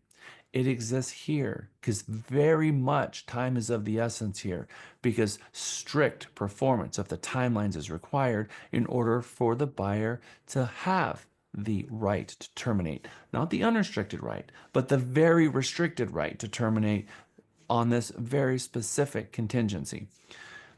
Approval of the financing described above, conventional FHA, hard money, whatever, will be deemed to have been obtained when the buyer approval and property approval are obtained. Time is of the essence. So we have buyer approval and we have property approval. Under buyer approval, there are 2 check boxes, and one is a yes on top and one is a no on the bottom. So either you can turn that paragraph on or you can turn the paragraph off. And it has been deemed, if you leave them both blank, is it turned on or off? Off. It actually means something that you might not realize. The courts have said if you have a blank in your contract, you have a couple of options with a field. You can put in A, you can put no, you can put 0. But if you put nothing, so if there's a checkbox like this and you put nothing, that's a problem. If the checkbox is turned off and you put nothing, that's not a problem. But if both of these are nothing, you had an obligation to turn one of them on and one of them off. What you have done, according to the law, and this is going to blow your mind, but the courts have said that that item has not yet been negotiated. You have a fully signed negotiated contract with a provision that has not yet been negotiated, which means now the parties have to negotiate it. And usually the buyer's going to be stuck on their side, the seller's going to be stuck on their side, and now you're going to need some third party, aka attorney or a judge, to enforce the contract in which you created an ambiguous provision.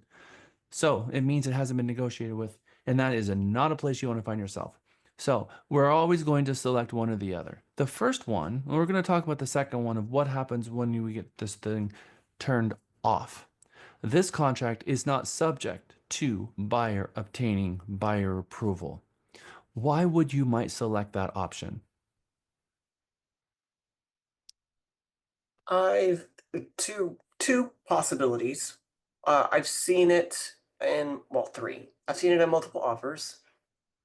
I have to remove a contingency. I've seen it used with hard money lending. And I have seen it where maybe you've had a situation where you've gone all the way through the underwriting and something happened with the house. Maybe the seller decided not to sell. Maybe something catastrophic happened with the house and it can't close. Maybe there was a death, something that you couldn't get around, but you've already been fully underwritten, and you go back, find another house pretty quickly, and the underwriter will just push you through on the old buyer approval and get you to closing faster. Okay. So, lots of reasons of why. Contract, the message that you're sending the other side in no ambiguous terms is that the buyer's not looking for a contingency on this, that they've already been approved, which means you already had a pre-approval letter and they've already been approved, and you want to make your offer look better to the seller. Because what did we say when we add contingencies? It weakens the buyer's position. So in this scenario, we're telling them that we're not seeking buyer approval. Now, when we look at buyer approval, there's three things in here that's super important.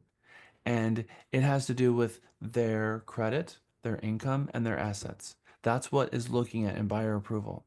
So this contract is subject to, if you check off this box here in paragraph A, this contract is subject to buyer obtaining buyer approval, which means now this entire contract is subject to them being approved by the lender, which means all it means is that if something changes later and the buyer's not approved, the buyer can't protect their earnest money. So the buyer's saying, I'm not seeking approval of earnest money protections here, which gives the seller more confidence. They can still have to have the property subject to. That still exists. You'll notice there is no honor offer here because they don't have the ability to make the decision for the lender and whether or not the lender is going to decide that the property is sufficient collateral. But the underwriter could have already approved this buyer and so not make the contract subject to the buyer, only subject to the appraisal. So it says if the buyer cannot obtain buyer approval, the buyer can terminate this contract within maybe 18 days after the effective date of the contract by giving seller I notice of termination within the time prescribed, by the way, so within those 18 days. And by the way, what is the time of deadline for this of day? Third day before closing. No later. Oh, wait. I'm gonna on or 18? before the third day of closing. No, that's not what I'm asking. Oh, I'm So sorry. this would 11:59. 18 days after the effective date before, as Andrew said, before 11:59 p.m., before midnight. All right. So within 18 days after the effective date of the contract, you'll notice there's no time because all of our times are midnight, before midnight, except for one, which is the what? Option. And Option what? End of option, period. Yeah. defeated. The buyer to exercise their right to terminate the contract in which the option fee was paid. Nothing to do with the check delivery, but to exercise the right to end the option period. Exactly right. So here we have 18 days after the effective date of the contract by giving seller notice of termination and a copy of a written statement from the lender setting forth why the lender did not decline them. And that's a huge deal because the lender can't lie. So we now know that the lender is not going to be able to lie to them. We're going to continue on. If the buyer terminates the contract under this provision, the contract will terminate and the earnest money will be refunded to the buyer as long as they sent termination signed correctly, which is unilateral, and they have something from the lender, which is somewhat new. If the buyer does not terminate the contract under this paragraph 2A, meaning if they blow past the 18 days, the contract shall no longer be subject to the buyer obtaining buyer approval. Buyer approval will be deemed to have been obtained when these three things: the terms of the loans described above are available and lender determines that the buyer has satisfied all the lender's requirements related to the buyer's assets, income, and credit history. These three things is what they're looking for. The lender is trying to verify their assets, verify their income, and verify their credit. That's all they're doing here under buyer approval. Income, credit, and what? Assets, which could be cash for the down payment. Okay. Uh, does anybody else have any questions regarding buyer approval? And Cindy has a hand up too. Yeah, so is there a specific way the lender determination is supposed to be put forward?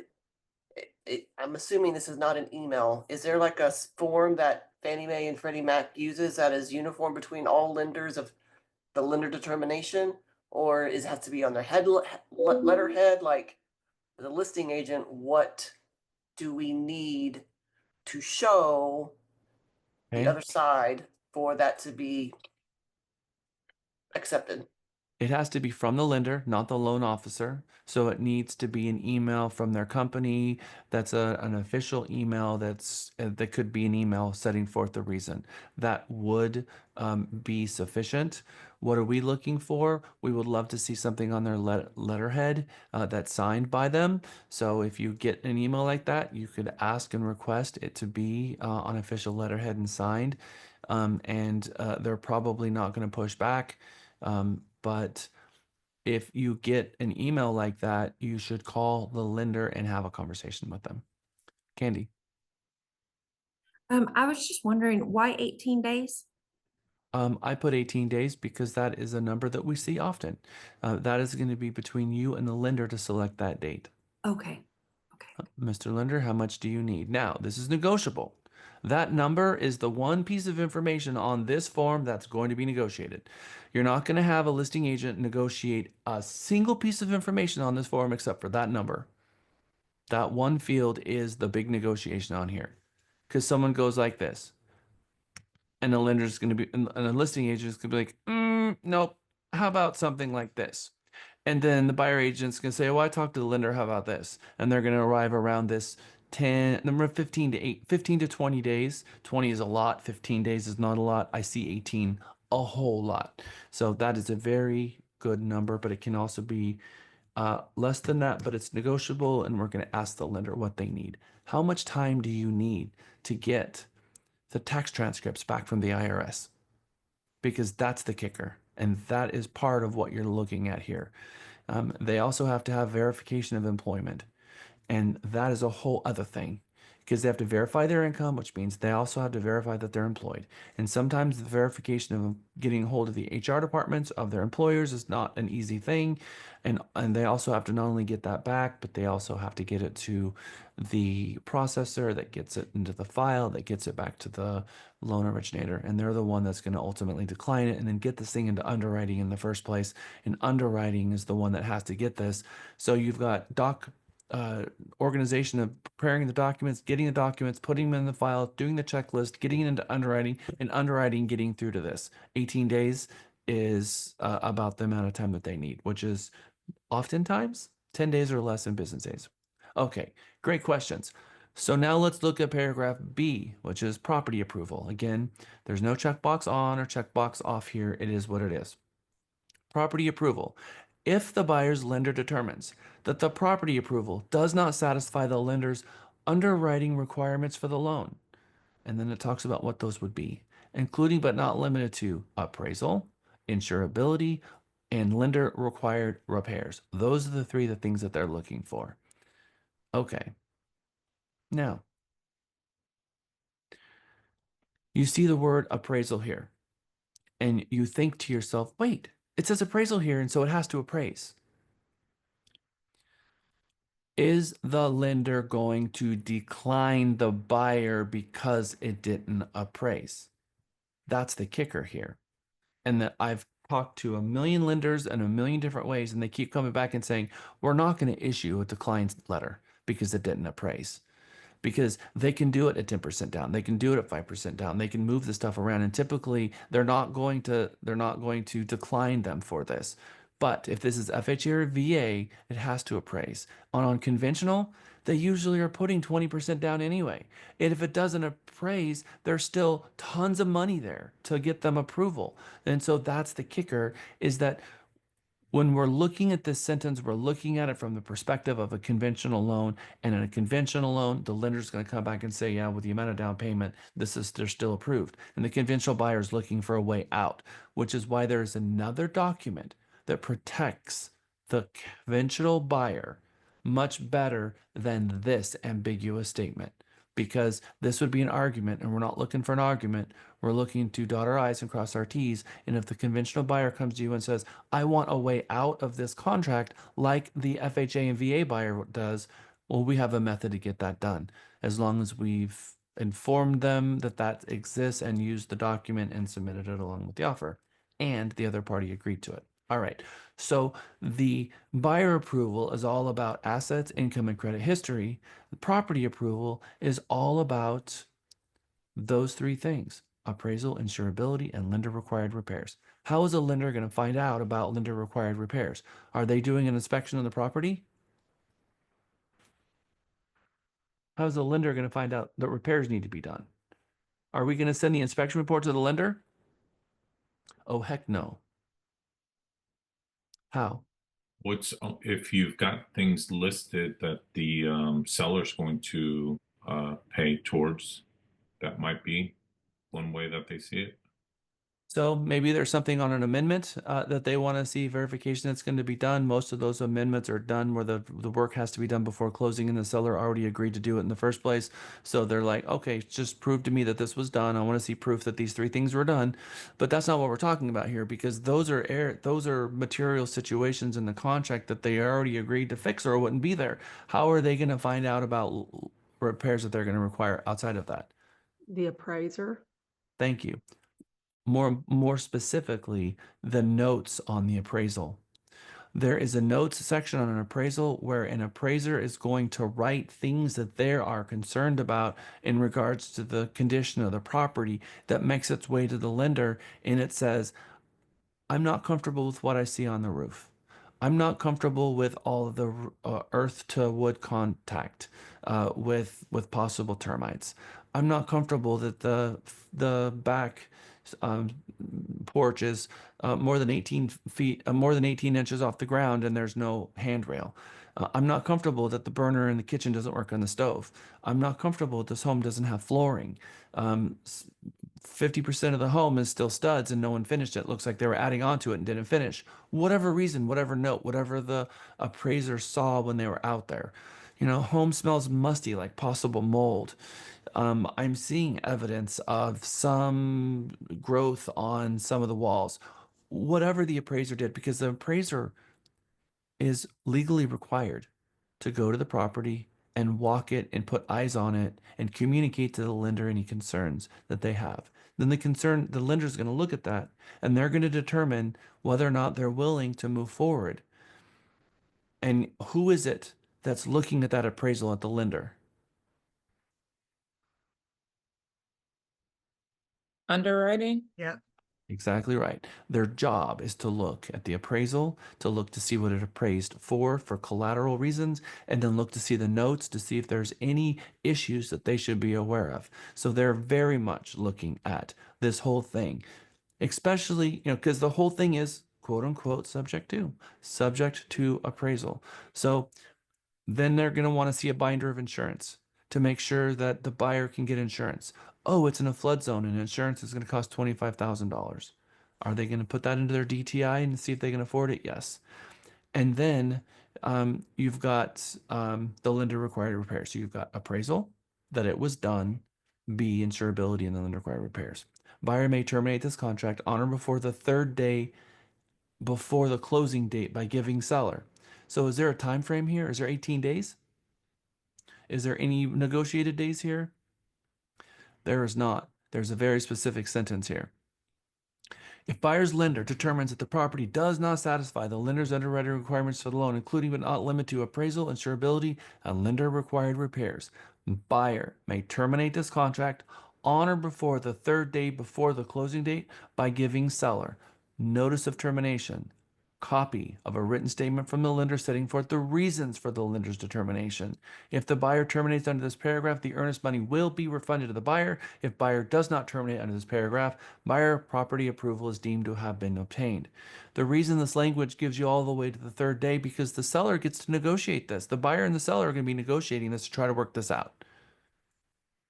And so they're giving everybody plenty of time to negotiate this. Okay, so buyer has three things. Buyer approval comes in three pieces. The property approval comes in three pieces.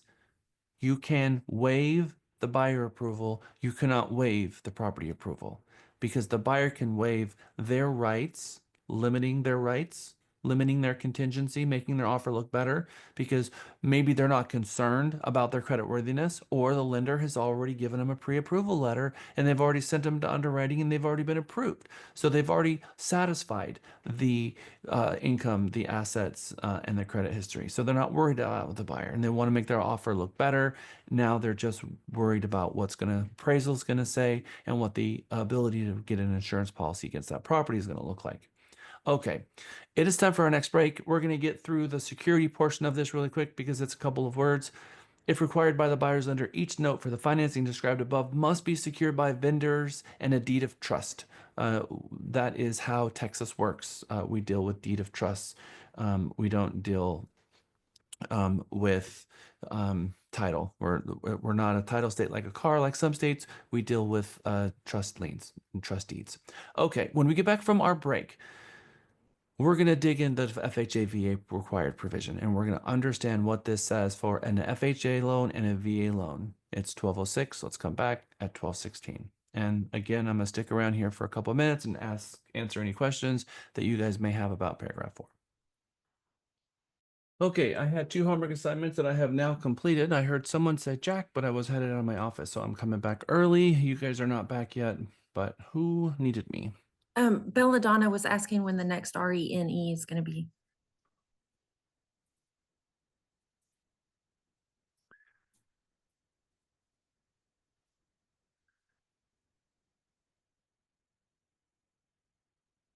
Um, 1216. All right, we are back. I don't have the answer to that. Okay, Gavin just answered 11:04. He found it. Oh, really? Well, that's a long time from now. I teach all the designations once a year, sometimes twice. I teach legal 1, legal 2, broker responsibility twice a year, but they spread out my calendar and there's not any blank spaces left anymore between megas and GRI and ABR and all these classes I'm teaching. So, and we're adding new ones, like there's a new financing designation that just hit that we're adding to my calendar. So we literally don't have time to be teaching them multiple times. Okay, let me play our music.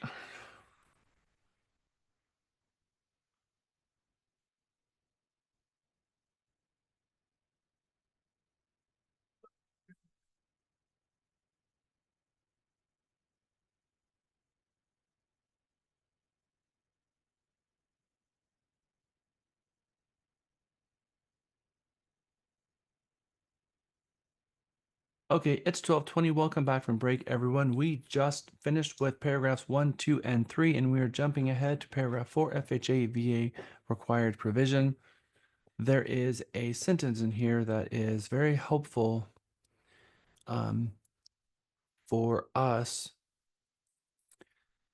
to argue the point with other agents who don't understand that a buyer can't waive this contingency. People manipulate this field here. This should be the purchase price. So if paragraph 3C says $350,000, this should be $350,000. We should not be manipulating this ever. If you have a modification of your sales price and an option period because you reduce the sales price, this should also be reduced to match that sales price. Don't forget and have these things disjointed. This is an important piece of the contract because this touches federal law. It says in very clear language, notwithstanding. And I like to go to Google and share the definition.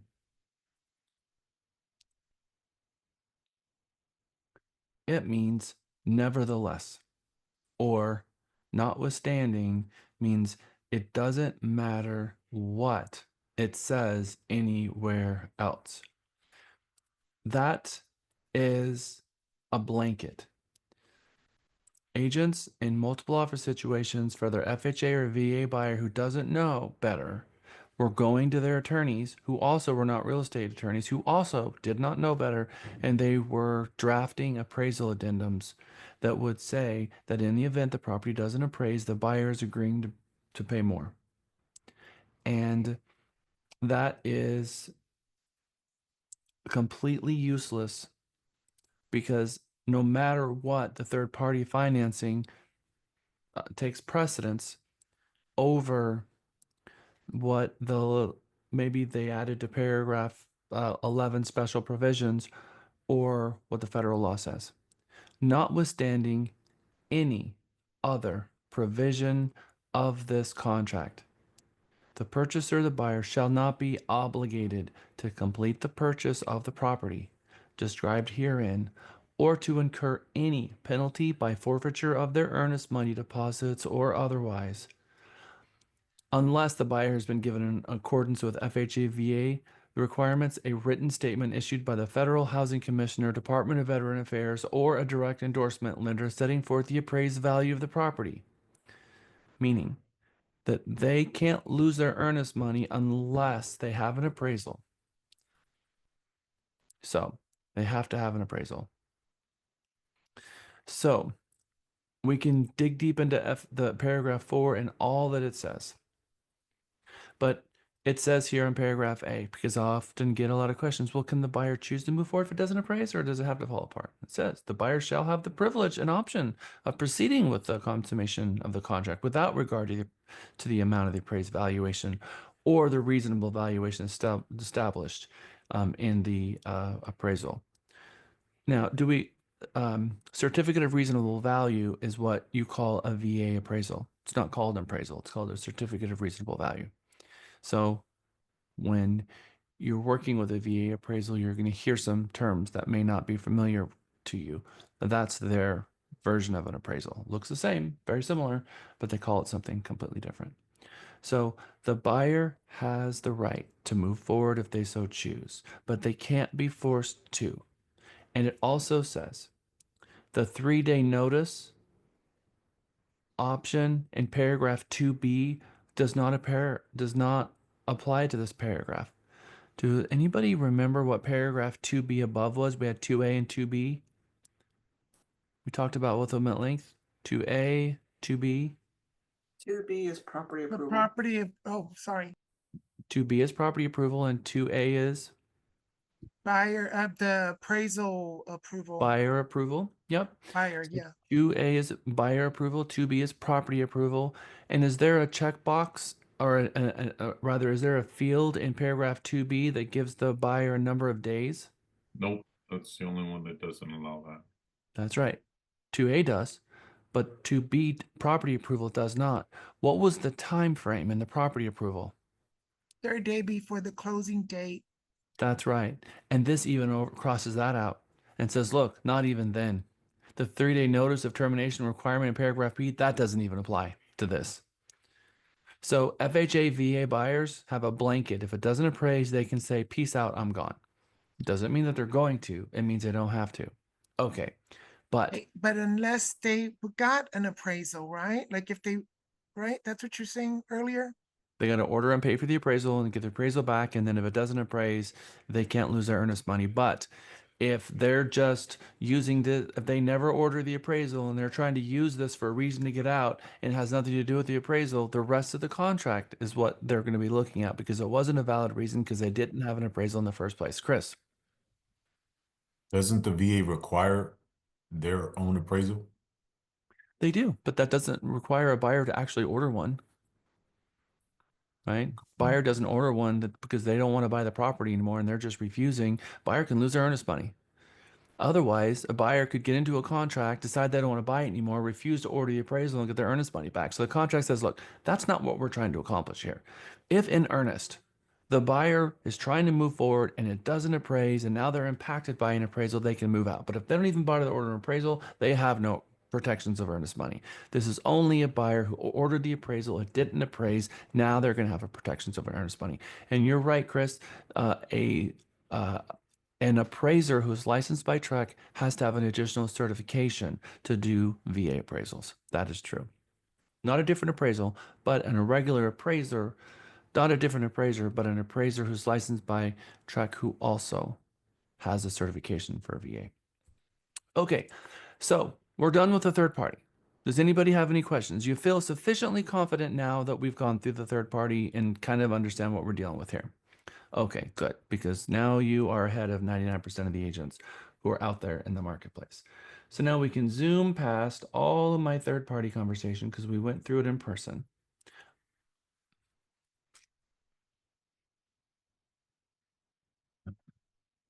Third-party review. All right, the last one.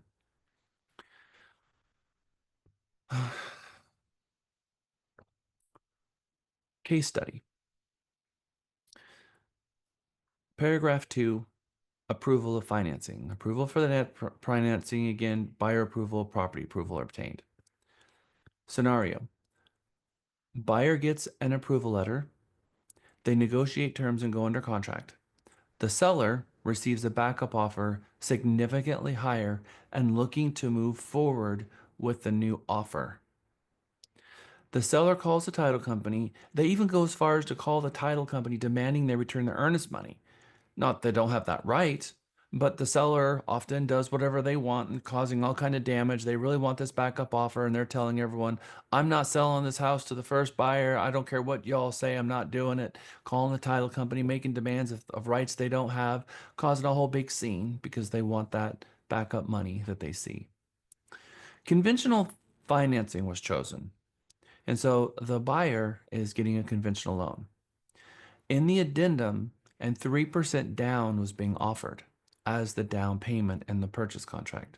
So the buyer is doing an owner-occupied 3% down conventional loan. The lender had not spoken to the buyer in over 6 months. Means the buyer and the buyer agent submitted this, had an old pre-qualification letter, they negotiated terms, put the deal together, and never told the lender that, hey, by the way, guess what? We're going under contract and we're using your pre-qualification letter. They went ahead and just filled out the contract based on this very old pre-qualification letter they had from a lender. So 6 months had gone by and they had not spoken to the lender, and they didn't talk to the lender before they submitted the offer. So the pre-qual is over 120 days old. Lender found out about it after they went under contract and got a receipt of a copy of the whole offer or the whole contract. They repulled credit, as they will often do when something that's old, and the buyer's scores had dropped. Oh dear. It dropped from a 720 score to a 605. Now, that score is too low for conventional financing, and the lender calls the agent and said, "We can't do conventional anymore. I can probably do FHA. That's probably an option." But the lender would need to switch from conventional to FHA because the buyer's score was too low for conventional financing. The seller learned the buyer switched from their agreed upon conventional loan to FHA. Now the seller is livid. How dare you? I didn't agree to this. What do you mean you're going from conventional to FHA? I specifically allowed you to go conventional and nothing else based on what we agreed. And the seller said, unless you can close using conventional, then this offer is terminated and you're in breach. Okay, so question. Is it required that the seller sign an amendment approving the transition from conventional lending to FHA? And if so, what happens if the seller refuses to sign the third-party financing? Because obviously this seller's not going to sign it. And then question 2, let's flip the scenario to say that the buyer is unable to qualify for conventional financing and the loan is switched and approved for FHA, but still no amendment signed. Can the buyer terminate under the conventional financing provision to secure their earnest money? Two very different questions. The first one is it required for the buyer in this scenario? They're conventional and they have to go to FHA. Does the seller have to agree, and do they have to modify the third party financing? Can the buyer close? The seller doesn't want to do anything, and the seller agreed to conventional, but the buyer's not approved for conventional, and the lender is saying you can only close this, Mr. Buyer, if you go FHA. And now you have a third party financing agreement that says conventional. Does it have to be amended? Does the seller have to agree to this switch? Does the seller have an out here? That's the first question I'm going to ask you. I'm putting you guys in group sessions to work this out. I'm going to put you in 3 groups, and then you're going to come back with the answer to number 1. You're also going to answer number 2. I'm going to give you a full 10 minutes. That means you have 5 minutes on each of these. So if your time runs out of 5 minutes on question 1, it means that you need to move to question 2. And you're going to flip the scenario on the question 2. The question 2 is, if the buyer was unable to qualify for conventional financing and the loan is switched and approved for FHA, but there's still no amendment signed, can the buyer still terminate under the conventional financing provision to secure their earnest money? So what basically we're saying is if they're trying for FHA and they can't get approved, do they have an out here? Do they have an out? Okay, I am putting our breakup sessions together. And by the way, this is a very typical scenario that you'll see all the time in real estate. Trying one way, the lender found a problem and they're going to switch financing midstreams. They've literally switched midstreams, probably 1 out of 5. You'll see that happen. Bigger groups than normal, you're getting 3 groups. So there's going to be a lot of people talking. So you're going to all have to work in a bigger group. And I don't want to, I'm going to give you 4 groups. Recreate. That's a perfect group. All right. I will see you guys back in 10 minutes. Remember, 5 minutes on each one. I'll see you back.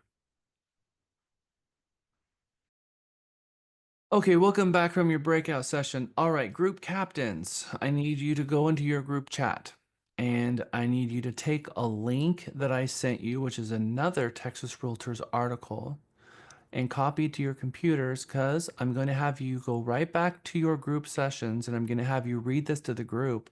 And then I'm going to pull you back into group session and see if what you were about to tell me changes based on this article that you're going to read from Texas Realtors. And I suspect that it will likely change your opinions. Okay, so put you right back into the groups. Somehow. Open all rooms. You get 5 minutes this time. So somebody who can open this link and share it, and someone read it for the class, for your group. See you back in 5 minutes.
Hello, Lisa. How are things going in your departments?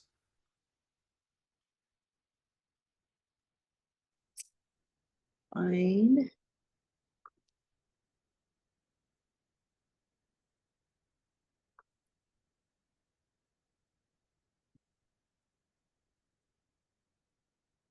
I got an email from Andrew from a message from Ken and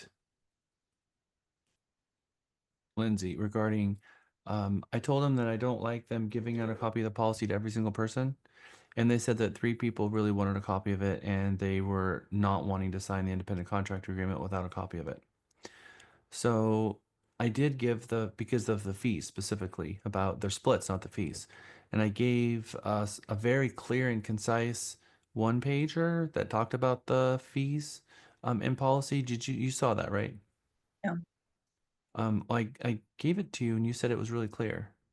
Oh, you're not talking about maybe I'm confused with the policy change that you did.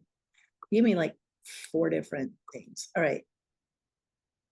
The problem is you guys, you start these new groups and stuff, and then it's really hard to go back and find things.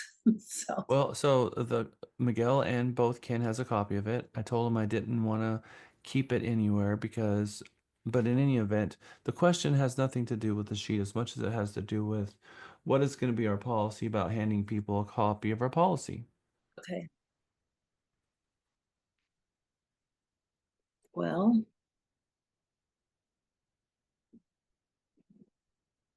I mean, I I mean, know that there are people here lying to us and interviewing with us just to get a copy of the policy to take it back to other brokerages. exactly. There's no question that that's happening. Right. I don't think it's necessary to give them our whole policy. I think if they have specific questions, they can ask about it. That's right. They can ask about it. They can screenshot it. They can go through it and see what it says. When they They get their sign the independent contractors agreement because it says that they've had a chance to look over that, right? Mhm. So then if they say I'm transferring the license but it's kind of after the fact because you want to have the independent contractors agreement signed before they transfer their license.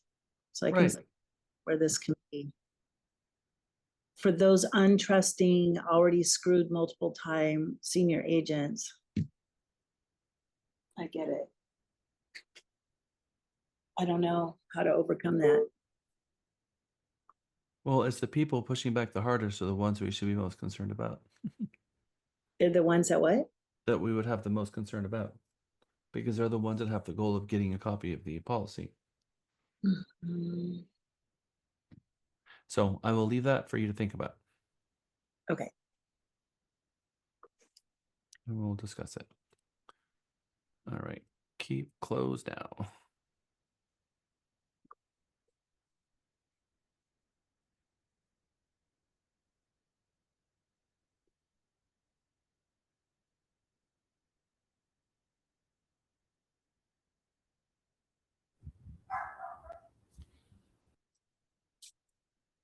All right. Did you guys have an opportunity to read it Yes. and discuss it? Yes, we did. Okay. Group 1, who's my group captain? Me. Akila. Okay, Akila. So, did the article that you read from Texas Realtors change any of your minds? I think it confused us a little bit. Okay. So are you guys prepared to answer questions 1 or 2? Yes. Okay. We think, what if the seller refuses to sign it to amendment approving the transaction? We think yes, they would have to sign an amendment if they were switching funds.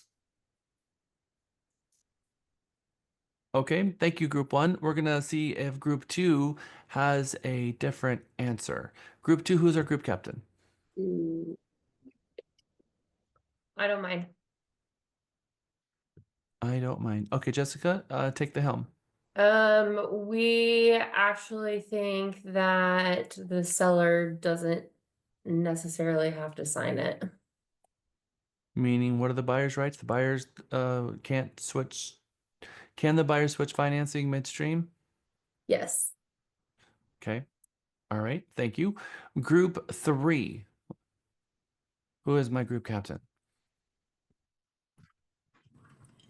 I guess it was me. We were all a little confused in our answer. I think what we came up with was, I don't remember what we came up with because we were sporadic for a while with our answers. So, Okay. Andrew, right. do you remember? Yes, I do. Okay, so our answer for this one is that we need to do an amendment, but if the seller refuses to sign, we can't make them sign. So that's we're going to try to negotiate, but we're talking about that. But we would like to get it amended to move on with the transaction. Okay. Group 4. We stated that sorry, Emma. So we said that yes, that they would need to amend it. And as far as the seller refusing to sign, I believe we said yes because the terms have changed on the loan qualifications. Okay. Let's talk about what the purpose of the third-party financing for. What is the one thing that it does? The one thing and the only thing that it does? It adds contingencies for the buyer to secure and keep the earnest money if they cannot secure financing. I see. So that document does one thing and one thing only. It protects the buyer's earnest money. And without the earnest money, it may or may not protect. I mean, without the addendum third party, it may or may not protect the buyer's earnest money. And then what does Texas Realtors say about this form? What did they say? Is it required? Can the buyer switch financing midstreams? And if they do, what does it mean? The third-party financing addendum is available to buyers who would like to make the contract contingent on qualifying for and being approved for financing they specify in the addendum. If a buyer is unable to secure the financing selected in the form, the buyer has the right to terminate the contract if applicable requirements met or are made. Now we have, except for FHA VA loans, excerpt from FHA and VA loans, paragraph 2 of the third-party financing addendum outlines 2 sets of circumstances under which the buyer may terminate.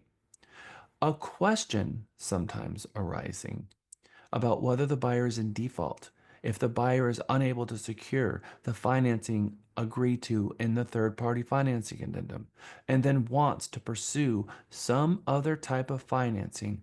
For example, what if the buyer can't secure a conventional loan and wants to move forward with an FHA loan? Would this constitute a default under the purchase contract? The answer is what?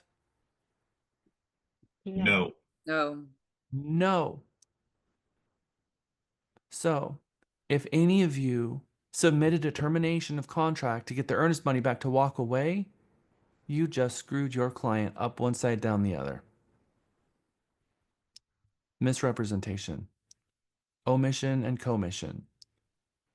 And this is this is real estate 101. This is the kind of stuff that we absolutely must know. So, if the buyer wants to switch midstream, they will have no protections of loss of earnest money. Period. They will have no protections over loss of earnest money. So the buyer gets to choose. Mr. and Mrs. Buyer, we believe that you put this together as conventional loan. So that's what the seller agreed to. You're not going to be able to be qualified for a conventional loan. We can go this FHA and you can buy the property. Or you can terminate now and get your earnest money back. Because if something happens and you're not qualified for FHA, you will lose your earnest money. But I can't lose my earnest money. Yes, you can because you went for conventional. The seller agreed to conventional. So in this scenario, you switched. The only thing the addendum is agreeing to is that the buyer protects their earnest money. So if the buyer wants and requires protections of earnest money, then the answer that you gave me, most of you, is right. An amendment would have to be signed giving the buyer another contingency for FHA outside of the one that they had before. And in this case, likely not going to happen because the seller wanted them to go away in the first place. But if the buyer wants to move forward and they want to risk their earnest money and put that on the line to go forward with the contract, the buyer is not in breach for not signing this. The purpose of the third-party financing addendum is to make the contract contingent on securing the type of financing outlined in the addendum. Using this example, if the buyer is unable to secure the conventional financing, the buyer can terminate the agreement, provided the applicable requirement to paragraph 2 are met. However, if the buyer does not want to terminate and tries to obtain an FHA loan, the contract would no longer be contingent on securing the financing as stated in a third-party addendum. The buyer is unable to obtain the FHA financing and cannot otherwise produce the funds to close, as pursuant to paragraph 9 of the 1 to 4 family contract, the seller as a non-defaulting party would have the right to exercise the remedies under paragraph 15. Felix. Basically, you corner yourself in that situation. It's either you leave now or you leave it in the hands of the other party. Well, I mean, it's Mr. Buyer. I know you're wanting to buy the property. You found out that you can't get qualified for conventional. You never really had protections of your earnest money in the first place in conventional. So because you never had the protections of the conventional financing in the first place, then going for FHA really doesn't change matters for you. Because the only way you had protections of the financing under conventional is by using the buyer's right to terminate due to lender's appraisal. Cindy.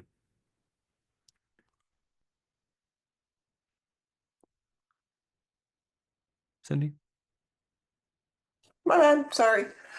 A reverse way to think about this is like if you're in a multiple offer scenario, right? And your buyer says, well, let's just say we're going to go conventional because I want to win.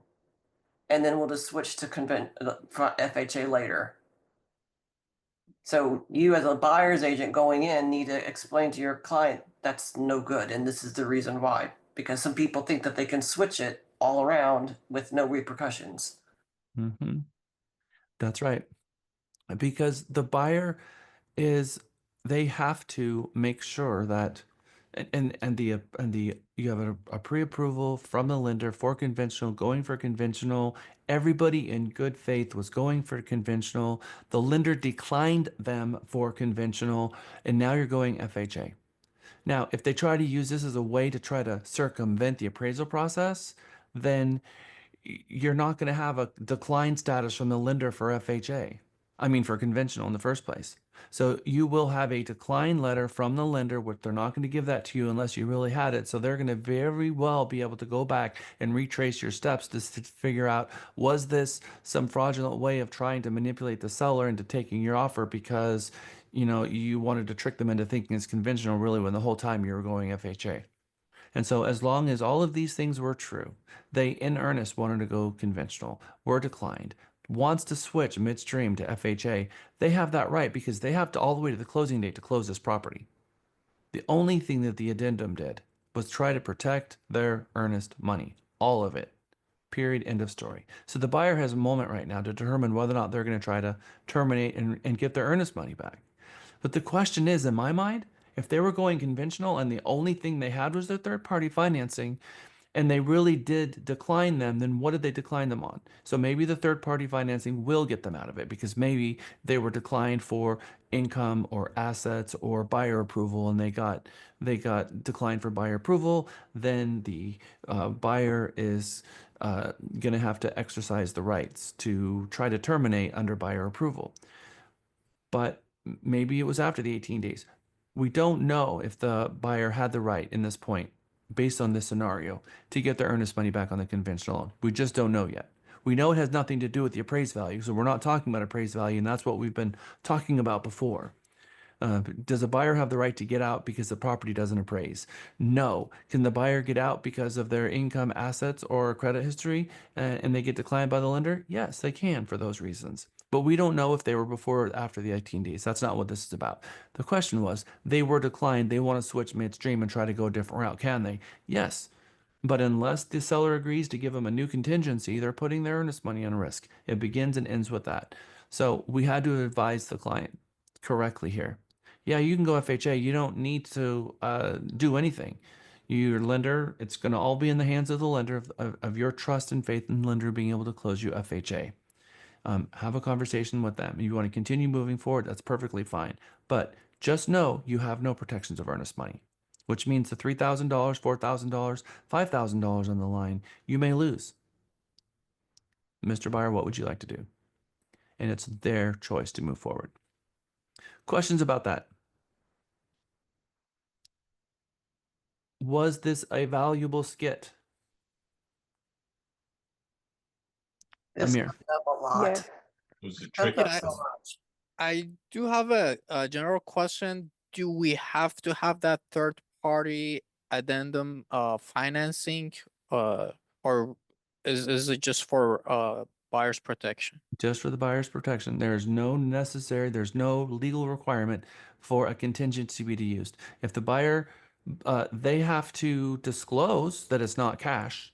So that's why there's a checkbox on paragraph 2B, because the third party financing is not required. And if the third party financing isn't used, you have to disclose to the seller what type of financing is used, which is why there's a box on paragraph 2B of the contract that says third party financing, seller financing, or loan assumption. What is it that you're trying to go for? And so they check off third party financing. Now they've disclosed to the lender that they're going to be obtaining financing. The lender is smart enough to ask for a pre-qualification letter. So there's some assurances that they can at least be qualified for a loan because the lender's looked at it. And now the seller has taken, and the seller's agent, they have taken all of the information that they have at that moment to determine whether or not they want to accept the risk of moving forward with your option. And in my opinion, you would have almost an obligation in the third party financing on paragraph 1 to do everything that you can to get approved for the loan. But then that very last sentence where it says for the loan described below. But I feel like in the contract itself that the buyer really has a not a fiduciary duty, but a contractual responsibility to do everything they can to be approved for the loan because that's what they promised. But in any event, it might work out that the deal doesn't work. It's a payment that doesn't make sense. It's going to hurt them financially, and they have an option to move out. But your question is a very important one because I've mentioned it 3 times so far in class. Is the third party required to be used if a buyer is obtaining financing? No, it's not. It is not a required document. It only is designed for one purpose, and that is to protect the buyer, to give the buyer an out, and to give the buyer an out to protect their earnest money. That is all. So when we look at a contingency for what it is, increasing the buyer's rights, decreasing the seller's rights, decreasing the buyer's negotiation standpoint because they're asking for more contingencies to get out. Get rid of the third party financing. You're getting rid of the buyer's right to get out based on what the financing addendum says, but you're still going to be sitting on whatever federal law may or may not say. Okay. Very good. Does anybody have any questions before I move on to the next one? You feel like you got this pretty well done? Okay, I'm going to send you to lunch. It's 1:05. Let's come back at 2 o'clock. Welcome back from break, everyone. I know we have a few people still making their way back to the computer. And we have lots of fun stuff to cover. In the second half of our last mega class. What do you think of that? Love it. Love it. All right. So we left off talking about the third party financing. We also were talking about what the buyer's rights are if you are switching financing midstream. That's something that's going to happen a lot. Buyers go under contract on a property, they start digging a little bit deeper into their creditworthiness, find out there's a hiccup, something they uncovered, and they're going to switch to a different loan type midstream. You have to know that the buyer has the ability to do that. They may no longer have a contingency to protect their earnest money, but they can do it without defaulting or going into breach on the contract. So they have the right to move forward. We're going to do another breakout session here regarding another skit. Someone take a screenshot of this or have it already, because you're going to need this, because we're going to ask the 3 questions. So here in this example, their down payment is $40,000 and the purchase price is $200,000. So obviously they're putting 20% down. Sales price $200,000, down payment $40,000 with a loan amount of $160,000. The check 49-1 addendum was not used. The 49-1 addendum is an important little piece of information regarding this skit, because that's the buyer's right to terminate due to lender's appraisal addendum 49-1. The third-party financing was used, and I want you guys to pay close attention to property approval here in this particular situation. The lender's appraisal came back for $170,000. That's less than the sales price. What option does the contract afford a conventional buyer? What option does the contract afford an FHA/VA buyer? And what option does the contract afford a cash buyer under these scenarios? Let's see what we have learned. I'm going to send you right back to your group breakout sessions. You should have the answers to these down pat based on the first half of today. So I am going to click the, yes, I am going to recreate your room so you have a different group this time. And there you go. You're going to be in here for, I'm going to cancel that. Just ignore that, because I'm going to give you 8 minutes, not 5 minutes for that one. That would have been setting you guys up for a little bit of failure, so I apologize. I had 5 minutes on the last one. All right, there we go. See you back in 8.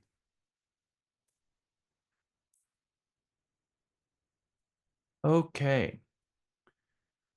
Fun stuff. I wonder if we all got the right answers. I hope so. Let's start with group 1. Who's my group breakout session captain? Alfonso, Amir, Kamei. Okay, go ahead. First off, our answers are very not clear. But so for question 1 for the conventional loan, Alfonso was saying that the buyer needs to provide the difference for the upscale, the difference in the versus the loan that was appraised and the sales price. And if not, they have the option to receive the earnest money back if they terminate the contract. And then we didn't get to answer number 2. And then for number 3, we put cash buyers don't have really any protection, but there was one thing that they could do, but none of us could remember what it was. So that was our conclusion. Okay. Interesting, group 1. We'll see if we have any different answers in our next groups. Group 2. Who's my group captain?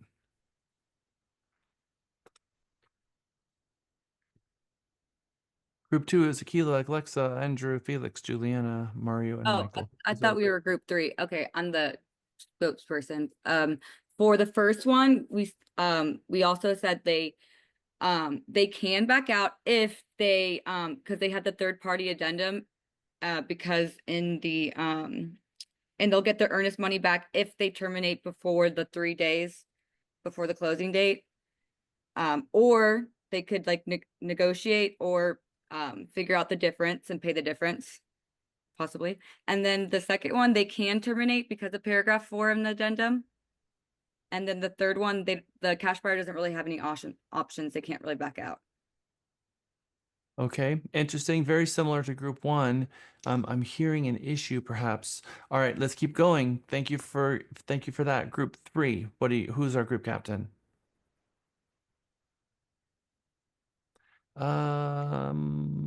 Alexa, yeah, you are group three. I made a mistake. Group two. Anna, Belladonna, Cindy, Jessica, Candy, Phyllis. Group two.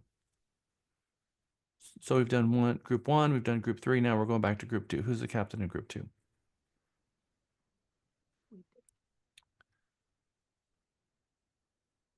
Okay, well, Cindy is. I don't think we established. I think we picked one.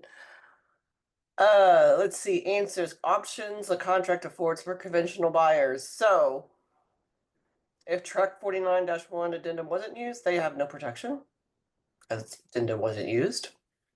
The addendum was used, and for conventional if the conventional third party was used and it didn't make value, they have 20% down. They could do 5% down and still close, depending on their DTI. Right. If it's FHA or VA doesn't come in on and hit 170, they have the option to exit, but they can bring more money to the table to make up the difference. And on a cash buyer, you wouldn't be using the third party financing addendum, and you wouldn't be doing an appraisal to verify value for the cash buyer to get out. okay, so check 49 was not used for our first option, and so that means yep. So before I comment, thank you, Cindy. Good job. Group four. I guess I'll speak. I believe that was us, Gavin, Eric, Ken. He's taking command of the entire group. Group, are you okay with this? Yep, we good. All right. All Looks like right, you're gonna be the red in your group. So the conventional, we're going to say that they have no option because they did not sign the Trek 49-1 addendum, was not used at all. And then third party financing, it said No option to what? To cancel, to get out of the contract. Okay, I like it. And then third party financing addendum was used. So it says on the form for that was property approval. So if the buyer lender determines that the property does not satisfy the lender's underwriting requirements for the loan, they would have an out on that if the lenders does not approve as to what they're coming in with because it's saying 170 is the appraisal. And then for FHA VA buyers, they're backed by the standards that FHA and VA provide to their to the buyers who are obtaining those loans. And then for the cash buyer, we said that they have no remedies. I mean, granted, the agent could have pulled a CMA to let them know what the property would be valued at. But of course, as you stated, when they offer there on 3C, it is what it is. They're saying, hey, I want to purchase the home from you, seller, for this amount. This is what I believe I'm willing to pay. Well, not what I believe, what I will pay for it. The only option the cash buyer has is to extend the option period, have a longer option period. I like it. All right. So as it comes to the deficiency of appraisal, the $30,000 difference, the conventional buyer has no protections of earnest money. The FHA VA does. The cash buyer does not. So very plain and simple. The conventional buyer doesn't have in the contract any protections of earnest money unless you go to the place where it gives the conventional buyer protections of earnest money, which is in our Track 49-1. So if you have a conventional buyer and they would be very interested in protecting their earnest money, you must use Track 49-1, which we're going to go over and look at here in a moment. Third-party financing does a good job explaining the federal protections for FHA and VA as to this exact situation for it not appraising. So they have a full set of protections for the transaction, even despite the 3-day rule in paragraph 2B of property or buyer approval. And the cash buyer, the only protection they have is finding another addendum to give them the irrespective right to get out, which is the option. And by the way, they all have the same option rights, but the only one the cash buyer could possibly come up with is getting a long enough option for them to really determine whether or not, based on everything that they're learning about the property, is if they want to move forward with the trend property now that they have a better idea of what it is that they're buying. Okay. So what do you think of that? Have we learned something? Are you taking into real estate something that's going to help you navigate the waters here a little bit more? I think it's going to be eye-opening when we read the 49-1. All right, good. Now let's talk about rights to terminate. Paragraph 2B, third-party financing allows the buyer to terminate the contract in certain circumstances and receive the earnest money back. The property approval. This is only going to be if they use paragraph 2B, which again, very much having nothing to do with whether or not the property appraised, unless that appraised value made it impossible for the buyer to move forward. Do we think that $170,000 value would cause a conventional buyer to not be able to purchase the home? The question is we don't know, honestly, because the only way that we would know is if the lender gave us a decline status saying that buyer can't move forward with this. Is it possible? Yes, but once they get a decline status from a lender, the lender cannot ever. Well, that's not true. I think it's 3 years from. I think I'm going to ask the lender at the break. There is a time frame in which they give a decline letter before they can ever find them approve again. And so they're not going to work with them. That's a very big deal. So if it appraised for $100,000 and the buyer doesn't have $100,000 to their name, and it's impossible for them to move forward, then the lender's going to come back and say, yeah, they're not going to be able to approve. But in truth, for conventional loans, a low appraisal rarely puts the loan in jeopardy. It rarely puts the lender in a situation where they're not going to be able to move forward by doing a 3% down or something else. And they're typically not going, they're not going to issue a decline letter for most of those circumstances. Paragraph 4 is very clear. FHAVA expressly agreed that the buyer shall not be obligated to complete the purchase of the property if the appraised value of the property is not less than what it was agreed to by the parties. Very, very clear. Very, very, very clear there. All right, so we're going to change the scenario a little bit and confuse you even more. How's that? Using the same details from our last breakout session. Down payment, $40,000. Loan amount, $160,000. Sales price, $200,000. How much did it appraise for? 170. 70. All right, so that was a $30,000 difference, right? So what does that look like if the buyer takes the full brunt of it? It means that they're going to add $30,000 to their down payment here, and they're going to reduce the loan amount here. And for at least that's what it could look like, right? And so do they need 20% down? If they must have 20% down, this is what this looks like. But if they can do 5% down, what is 5% down of 200? What is 10% down of 200? Let's do that. $20,000 is 10%.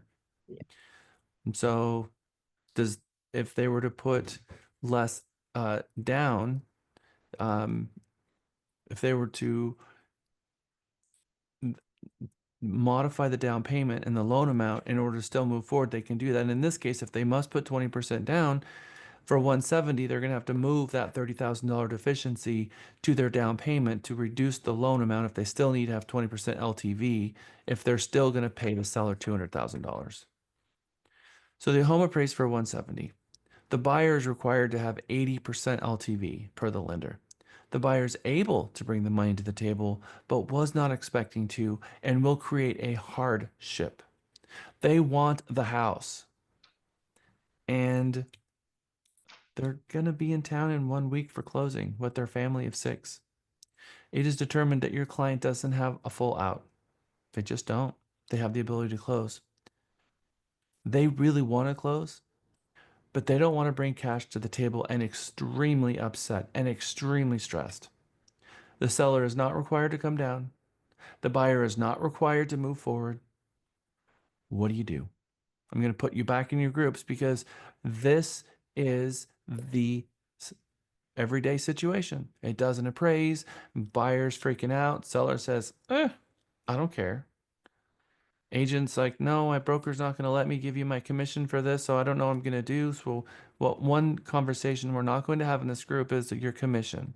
Not allowed to bring that back in here because you're not going to commingle yourself with the transaction, causing a problem because you should not be commingling yourself because you're no longer arm's length to the transaction. All right, so that's not going to be part of this. But we are going to talk about what our options are. What are our options? I'm putting you back in breakout rooms. I'm going to click recreate again. Boop. That is done. I'm going to give you 5 minutes. That's not a lot of time. I give you 7 minutes. All right. 7 minutes to work this out. Bring me my options.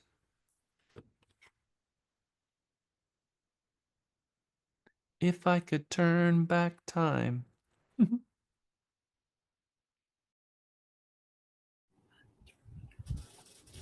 Okay, welcome back from your breakout session, everyone. I am going to give you a story before your group captains speak that I think is a very similar story.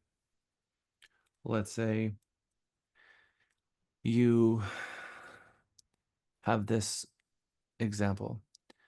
I purchased a 2024 Chrysler 300. I drove the vehicle for 400,000 miles and blew the engine. And I took it to Chrysler and asked them, I don't want to pay for a new engine. It's not my fault I didn't change the oil. Group 1. Who's my captain? Was that us? I How don't remember. could you have maybe mitigated the engine from blowing up in the first place? We're going to talk about that too. Sunshine, are you the group? You are in group 1. Are you the group captain? What did your Yes. group come up with? So we came up with, asking the buyer to come up with the difference, of course, and if he can't or she can't, just negotiate with the seller's agent to lower the price.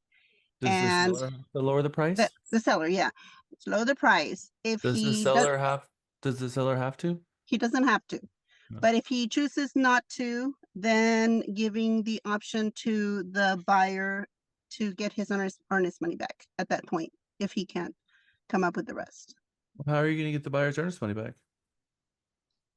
If his option period is long enough, I think. Maybe.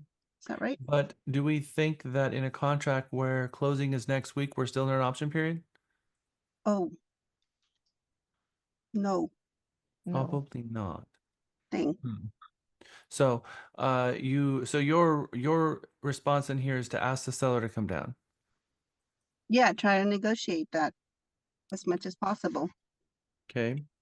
So just let me ask you, Sunshine, I'm going to put you on the hook here. You're selling your home for $200,000. The buyer has agreed to $200,000. The buyer has no out. Are you going to write him a $30,000 check because I don't know why? I wouldn't. You wouldn't. Okay. So let me ask you, if you wouldn't, yourself wouldn't, are you asking the seller to do something that you yourself wouldn't be willing to do? No, I guess not. I'm just curious. I'm playing devil's advocate here. Okay, so far I'm not hearing anything that is solving this issue, and maybe there isn't anything, maybe there is. Thank you, Sunshine. Thank you, Group 1. Group 2, who is, and I'm going to keep beating all of you up, so don't think it's just Sunshine that I'm beating up today. Group 2. Aiden, Anna, Belladonna, Indu. Who is my group captain? Michael Potter, Latonia, Ken. Okay. Ken. Ken and Belladonna, because I wasn't writing everything down. I was writing the notes, but I don't quite have my head wrapped around it. So Ken was helping us out. So I was saying the same. It just depends on Belladonna. What did you write down on this one? Okay, so we went back and we were supposed to use the same details from the last breakout sessions. In the last breakout session, it was the FHA, NBA, conventional, and cash. So we came up with conventional 3A. Conventional, they could bring the down payment down to 20,000. And then for 3B, the loan amount for conventional was they couldn't do anything but terminate. And then for Okay. FA, So sorry, I apologize. that's okay. We're gonna assume that this is conventional. They had to have LTV. Oh. So there's an assumption that this That's is conventional. Okay. Well, so then what we said for conventional was that they could lower the down payment by 20,000. And then, so it was just conventional. And then, So let's see, the loan amount, nothing but terminate. That's what I wrote down. I think that's what nothing, but how are to they gonna terminate. How are they gonna terminate? Oh, wait, did I write that down wrong? 3B was the loan amount. Do they have the right to terminate? All right. Belladonna and Ken are still working with Group 2 to figure this out. Group 3, what do we have? Okay, that was me. We came up with two things we kind of spent a majority of our time. I think that was already talked about. Was reviewing the appraisal for possible defects to see if maybe we can get, if there was something going on with the appraisal that we might be able to find something there. The second one would just be really, I think it was said with Group 1, was just hit the negotiation table again to see if maybe the buyer and the seller can work something out, between the two of them to really get this done. We don't know we know the buyer's motivation in this situation to hurry up and get the house. We don't know what the seller's motivation. So there might be a seller's motivation as well to try to work this out as well. So that's what we came up with. Okay. I like it. Group 4. Group 4, that would be, so we came up with 4 possible. Some of them are going to be redundant to what's been said already. We thought of the first possibility, of course, would be to negotiate the price, kind of lower the price. The second thing that we came up with was obviously more money to make up for the difference. The third option was to back out. And Jessica did mention, hey, you know what? There's the option to reappraise the property. We don't know if the price is going to be higher or lower, but that's an option. And that's what we came up with. Okay. Interesting. I have a question. How far away from we are we to closing? That was the problem, a week. A week. Are we gonna get another appraisal done in a week? No. It's very difficult to. Interesting. Okay. So, anybody else have any grand ideas here outside of your group captains? I have. Mohammed, Yes, sir. what do you got?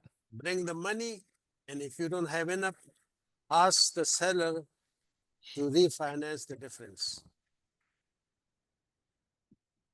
Refinance it. You mean a seller finance? Problem with the seller finance is we probably have a DTI issue here because they have to bring 20% down. Maybe not, but possibly. So it very well could be that the $30,000 loan that the seller would be financing over time could cause them not to qualify for the first in the first place. But that's interesting. That's an interesting thought. Um, it may or may not serve the interest of the buyer because the buyer's saying, I don't want to bring $30,000 to the table. Borrowing it from the seller with interest over time doesn't really fix that in terms of what their wishes are. Chris. And somebody else just text something too, but can the lender throw something in, like a third party? I mean, people can give away money all day long, but why are we going to find anyone that's willing to help buy this property for the buyer? Mr. Buyer, we would like to help you with the ownership because someday you're going to sell this home for $300,000 and walk away with $150,000 cash. So, because of this huge, amazing income producing asset that you're going to have that's going to appreciate, we want to just throw in an extra $30,000 to watch you flourish. By the way, when you find that person, let me know. I'd like their number. Right. Lewis and then Gavin. I had stated in our group, we can ask for family contribution. Maybe family can provide some funds to help us with this. Give But of funds course, from a family member? correct. So that would be an option. Maybe grandma, grandpa, Uncle Joe, Aunt Susie, whoever. Okay. Maybe the agent throw something in there. That too. Yeah, we said that one we're not going to talk about because we're not going to commingle ourselves with that transaction. Yes, sir. Because Correct. you're not even making $30,000 in the first place. You're making $6,000. So how is your $6,000 going to fix this $30,000 upside down? It's not even a drip. It's not even 10%, not even 5%. Gavin, what is your thoughts? So it's a conventional loan. Would they be able to switch to an FHA loan or another type of loan? Well, typically when you have a buyer who has a requirement for a down payment of that magnitude, um, it is because they're requiring to put 20% down for whatever reason. It usually means that they're buying it down because they're not qualified. They're having their DTI is really, really got issue with the DTI. All right, so I'm gonna throw you guys a couple of bones here, to give you some pieces of wisdom to think through. The very first one is, do you remember my Chrysler 300 example? Why do you think I gave you that example? Is if you don't follow the instructions that you need to do when purchasing a house, I mean, this is the issue you're going to have. You know, documentation, the loan, down payments.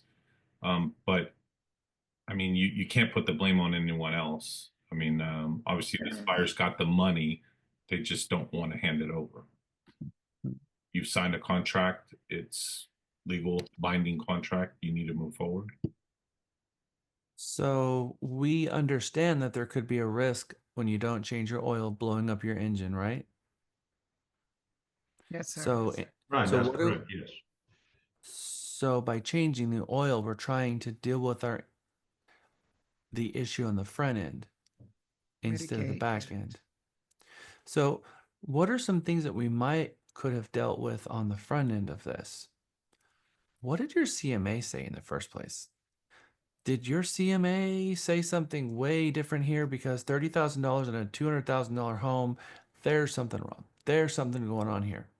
Did the agent do a CMA in the first place? Because something's going on.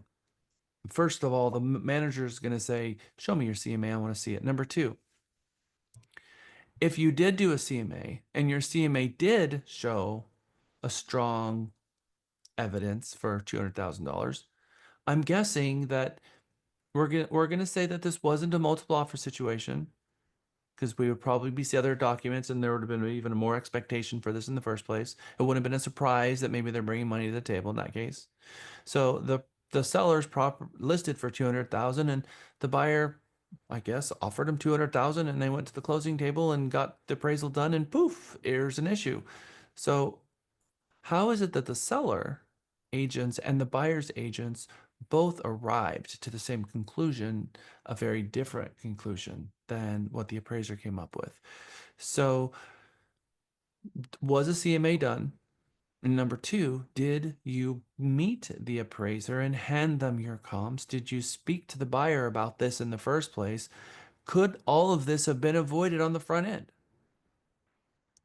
Because it very well could have been. So Cindy's got her hand up. I'm gonna review. We're gonna hear from her. Cindy? Yeah, I mean, I brought that up in the group that I hope that you did a CMA that supported the offer price. Yeah. And if it didn't, that there was an explanation of why it's not in line. So this isn't supposed to happen. You're No, not supposed to have a seller that had a scrupulous agent following the code of ethics and the license act, properly advise them as to list price, and that agent agree to price the property and not overprice it, because I really think it's a failure on an agent to agree to overprice a property in the first place, for then a buyer to come along with an agent and an agent do their fiduciary duty and license and their code of ethics duties and license act duties to do a CMA, and all of this get all the way to the appraisal before someone raised a flag that said, we could have a problem going on here. And if the agent did a CMA, did they meet the appraiser at the property and say, here are our comps, here's everything we know, here's the upgrades, this is why we came to this conclusion, let me know. So we don't meet an appraiser at a property without our client's permission. When we meet a buyer, sometimes buyer agents think, my duty is to meet the appraiser there and give them all the comps and try to argue the value. Trying to get the property to appraise more is working against what the buyer's fiduciary duty is by default. You think, oh, I just don't want them to bring more money to the table, so I'm going to argue that the home should be valued more. Maybe that's not working in the client's best interest. I don't know, but we certainly can't take that to chance. We got to ask our clients permission before we meet the appraisers there and explain to them what it is that we're trying to do. I want to make sure this thing appraises for 200. So I'm going to share my comps to show them sufficient evidence for $200,000, because if it doesn't, then you very well may bring more money to the table because you don't have an appraisal contingency here. Or have spoken to the client about the appraisal addendum form in the first place. 49-1. If you know, why was 49-1 not used if the client really did not want to bring more money to the table? So the question is how in the world did we get here? One of you said we could talk with the buyer, with the appraiser. Well, I like that. So did you meet the appraiser and hand them comps? Could this have been avoided? It is possible. The buyer can terminate and get an earnest money refund? No. The buyer can solely increase their down payment? Maybe. Is that true? Can the buyer solely increase their down payment? They have the money, right? They can do that? They could, yes. Okay, they can. The buyer can move forward because they promised to give the seller $200,000. Right. Period. That's what they promised. Mhm. The seller can solely reduce the sales price. Is that right? That's true. That is true. The buyer and seller can both chip in to work it out. Is that true? Correct. Okay. Third parties can kick in funds. No, don't like that one. The lender can ask for an appraisal reconsideration. All right. What is your leverage? Because even if all the lenders and all the people in the transaction kick in as much as they can, that's still going to be less than a third of the 30,000. That's not going to fix the issue for them. But I have a question. Do you think that this seller is going to find themselves in this same situation with another buyer? Yes, Interesting. most If likely. they don't do due diligence, yeah. So that means that the seller now has an appraisal sitting at $170,000. And does that mean that does that give the buyer leverage? If so, how? It does, because if they back out of the contract, someone else comes through, it's already been appraised at 170. So I mean, I'm assuming that's what he's gonna have to sell it for based on documentation he has. So either it's a bad appraisal or it was a bad pricing. If Yeah, I it mean, was, if if it it was a was, good appraisal, then the chances of it coming in again and lightning striking and making up a $30,000 delta is probably on the low end of probability. if it's a bad appraisal, then we need to tell the buyer, Mr. and Mrs. Buyer, we can try to negotiate this, but the listing agent is already telling us that they think it's a bad appraisal. And now we've got a situation because you don't want to bring the $30,000 to the table. My recommendation is that you try to extend and try to get another appraisal done or bring the $30,000 to the table. But Mr. Buyer, I just want to tell you this. We believe the property is worth $200,000 because we believe it's a bad appraisal.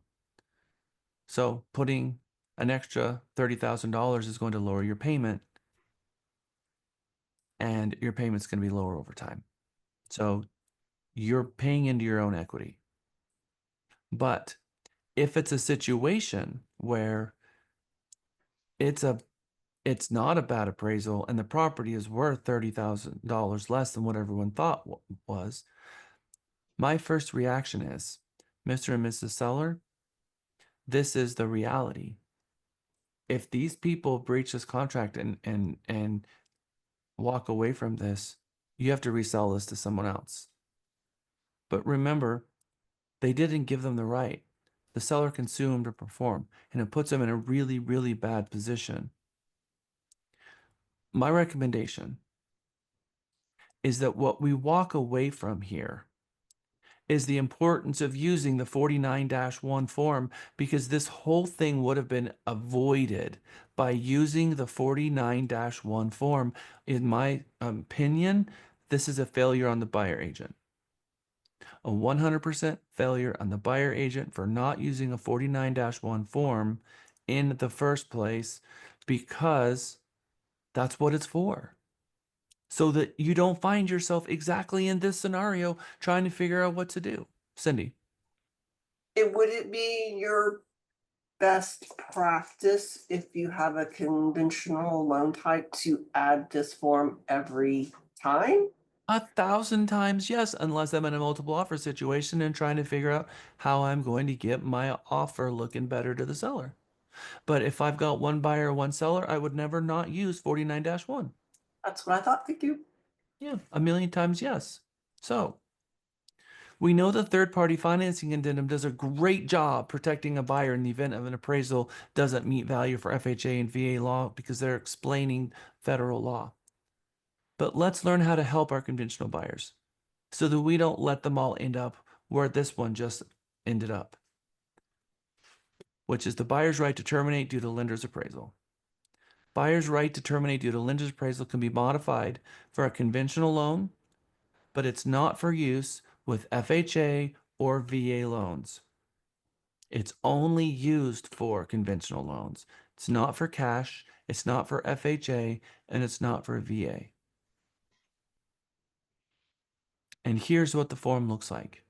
Now I'm going to change, actually, I'm going to zoom in, I think, just like this.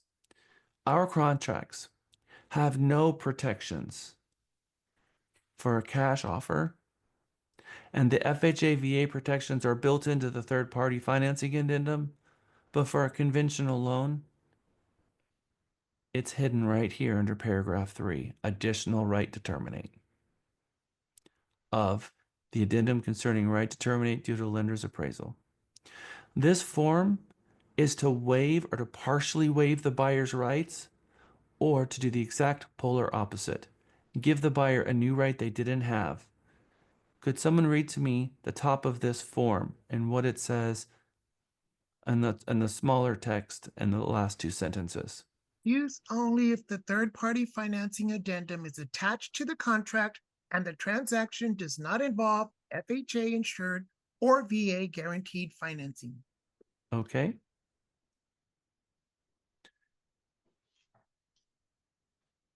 So, is this for cash? What does this say? How come we can't use this for cash? What does it say? What about that what about what you just read makes it not work for cash? Because it's a financing addendum. You have to have the third-party financing addendum attached for this to work. Got it. And so we don't use the third-party financing addendum for cash, is that right? That's right. So, this is not for cash, and it's not for FHA or VA. So it's only for conventional loans. I think they could have put that on here. Only used for conventional loans instead of this, don't use it for this and don't use it for this confusion. But in any event, that's nor here nor there. My job is not to fix track. We can put the address across the top, and that will now point it to the transaction. But how do we attach this to our 1 to 4 family? How do we make sure that this is part of the agreement? Do we just, as long as it's touching the contract in a PDF, it's good? No, in the Don't addenda. we have to list it in paragraph 22? Woo!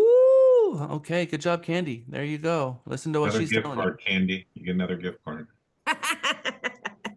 Well, she's going to be hanging out at Starbucks all next week.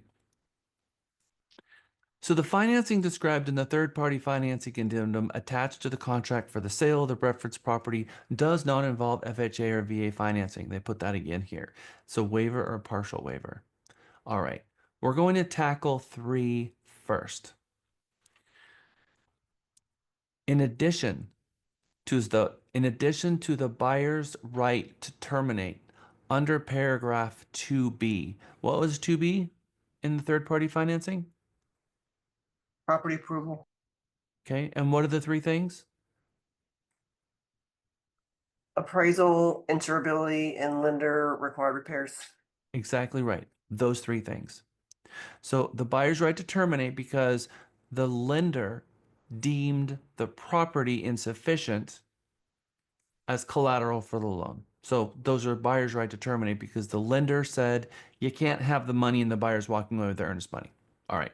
So that is correct. It doesn't have anything to do with appraisal though, does it? It doesn't say if it doesn't appraise. It says appraisal, and on the appraisal, they have all kinds of remarks. And so as long as the lender is going to say yes, it doesn't say the buyer's right to terminate due to appraisal. It says lender's a termination of whether they're going to. So paragraph 2B is whether the lender is going to uh, decline them for the loan. The lender is going to decline them because of the appraisal. The lender is going to decline them because of a lack of insurability, or the lender is going to decline them because of lender required repairs. The lender will. And most of the time, as we talk to all of these lenders, they say, no, we're not going to decline them if it doesn't appraise. Literally what this paragraph was built and designed to do. So in addition to the buyer's right to terminate under paragraph 2B of the third-party financing addendum, buyer may terminate the contract within X amount of days after the effective date if the appraised value according to the appraisal obtained by buyer's lender is less than blank, and buyer delivers a copy of the appraisal to the seller. If the buyer terminates under this paragraph, the earnest money will be refunded to the buyer. Remember in paragraph 2A under buyer approval, there was a number of days there? And buyer said, I can terminate based on the number of days here and give my lender all that amount of days to figure out if we can do this deal or not. That's what you use this for in a conventional loan, is you attach this contract, check off paragraph 3, and say, if this thing doesn't appraise for at least, and what would we put here? If the appraised value according to the appraised obtained by buyer's lender is less than what? What 200. number? That's exactly right. Now, the buyer may say, you know what, we're going to negotiate with you guys. We really want this property. We're going to put 190. We're willing to bring 10,000 to the table. You can manipulate it this way. You can't FHA, VA, but you can here. So maybe they're like, look, if this thing appraises for less than 290, we're out. As long as it's 290 or greater, we're in. But Mr. and Mrs. Seller, if the property doesn't appraise at 170 and you have to bring more money to the table in order to close this loan, how much money do you have? Because it's possible this property only appraises for $100,000. So at what point are you going to say no? That's what you put here. And it's the buyer's decision how you fill this out. And I recommend that the buyer and the seller, no, the buyer and the buyer's lender have a conversation about this and they work this out, because it's the lender's appraisal and it's the buyer's down payment. Lewis. As far as the days that should be listed there, that would be the days that you listed under number 2, approval of financing under A, buyer Yep. approval. Okay. And who do we ask for the number of days? The lender. Lender. That's right. So we're going to go to the lender and ask the lender, how many days do you want me to put here? How many days do you want me to put on the third party financing? What number do you want me to put in here? What does the buyer want put in here? And work it out with the buyer. So the buyer has a true understanding what liability and risk they have moving into the transaction. So how do we feel about this? We feel pretty good? All right, so I hope I start seeing this document in a lot more rooms containing conventional financing, and that your hair's not on fire sitting in there with Andrew trying to fix this when we knew that there was a way to fix this on the front end. Okay, so what are these other 2 paragraphs about? What are the other 2? All right, so we're going to go back to our slides here. So we were here. We're going to go to the next slide. The addendum is not authorized for use with FHA, VA, cash, loan assumptions, or seller financing. It is only if a third-party financing is attached to the contract and for conventional loans only. And if you're going to use paragraphs 1 and 2, meaning that it's going to waive some of the buyer's rights, the parties agree and understand that they must fulfill their obligations under paragraphs 1 and 2. And we're going to decide what those are, because those can be very serious. Before we get into 1 and 2, I'm going to give you a break because I think you need one.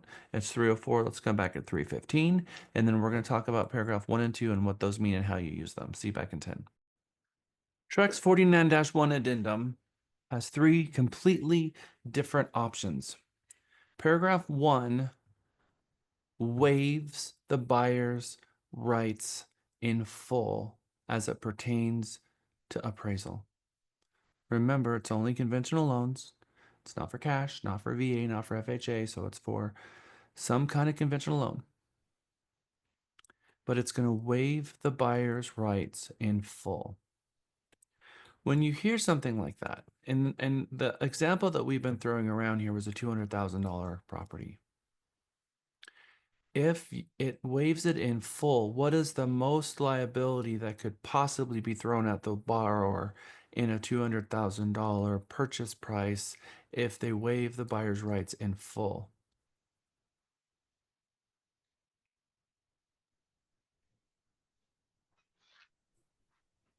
The buyer's responsible for the shortage.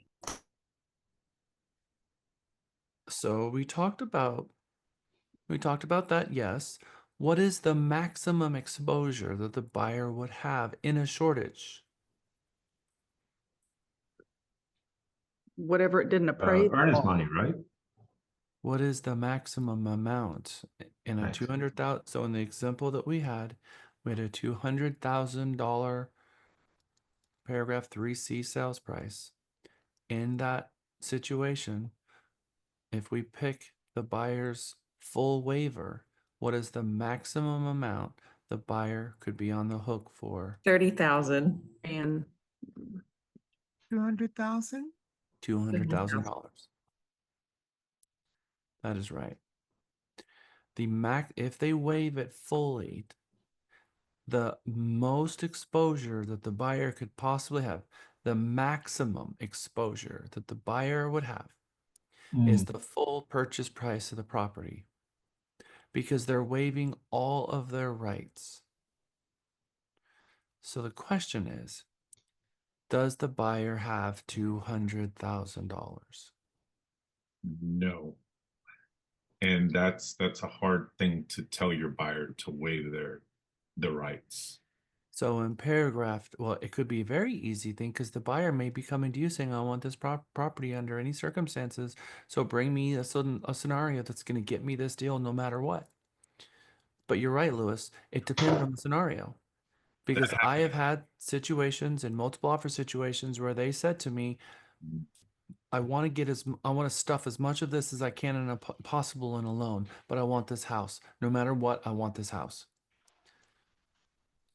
So, okay, here's what your options are. My recommendation is selecting paragraph 1, and you're going to pay the difference between the appraisal and the purchase price, and as whatever's required by the lender.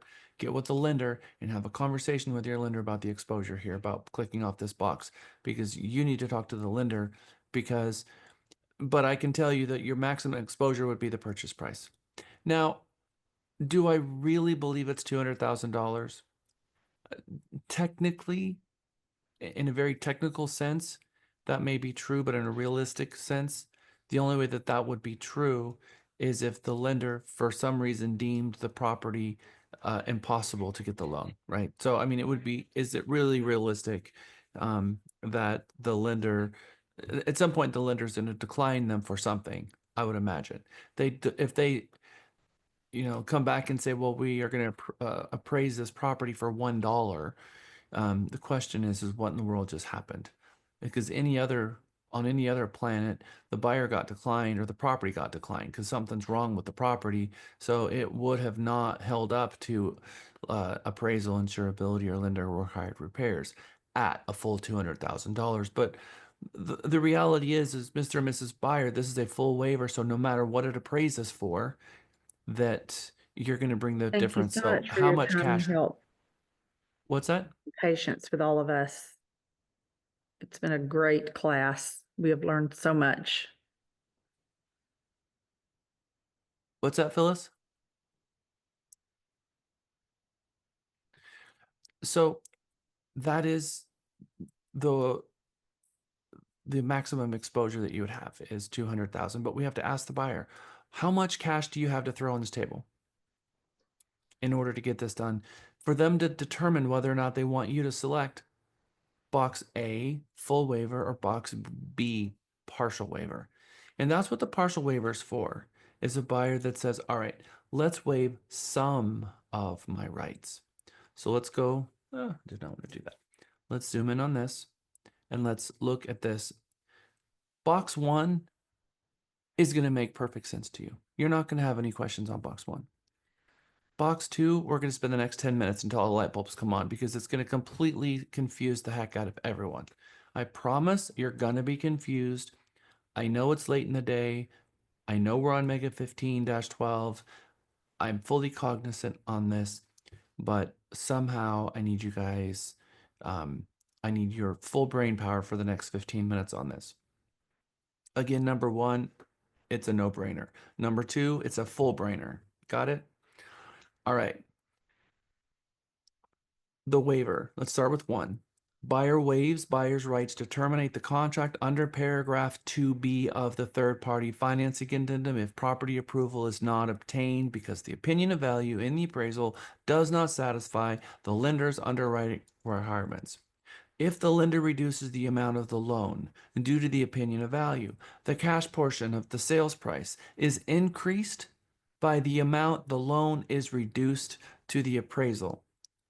All right, so if you have a $200,000 property and the loan amount was $170,000 and the cash portion was $30,000, 30 plus 170 is 200.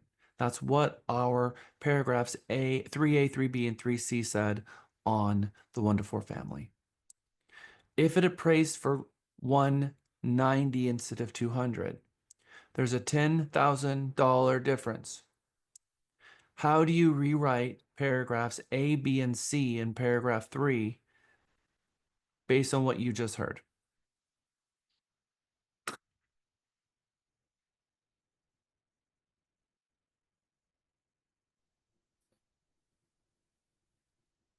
It would be 10,000 one, and then in the second one, 190, and then the total 200.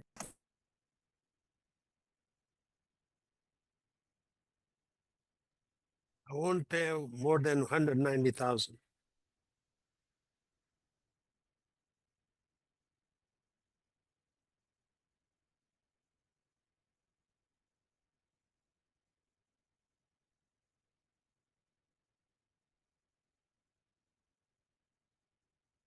All right, so this is what was there before. Now, let's say it appraised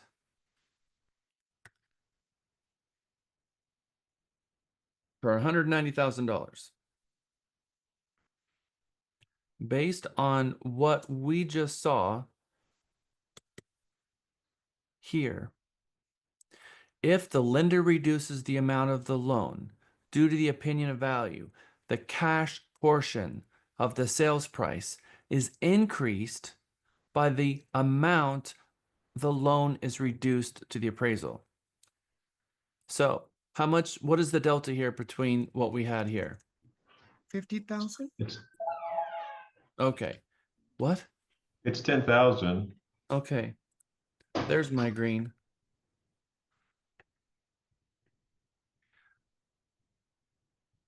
All right, so we have a $10,000 delta. So based on what we just read, how do we apply this $10,000 here? You added to 3A, don't you? EA is $40,000. Yeah. Okay. The loan amount goes down to 160, and then it's 200. Because what's not changing is the sales price. What is changing is the cash portion because you had it appraised for 190, you have a $10,000 problem. So you've promised the seller that you're going to move forward under any circumstances because that's what this said is you waived all the appraisal contingencies. You did a full waiver. The full waiver came in for $10,000 less. The lender is willing to give you $10,000 less dollars.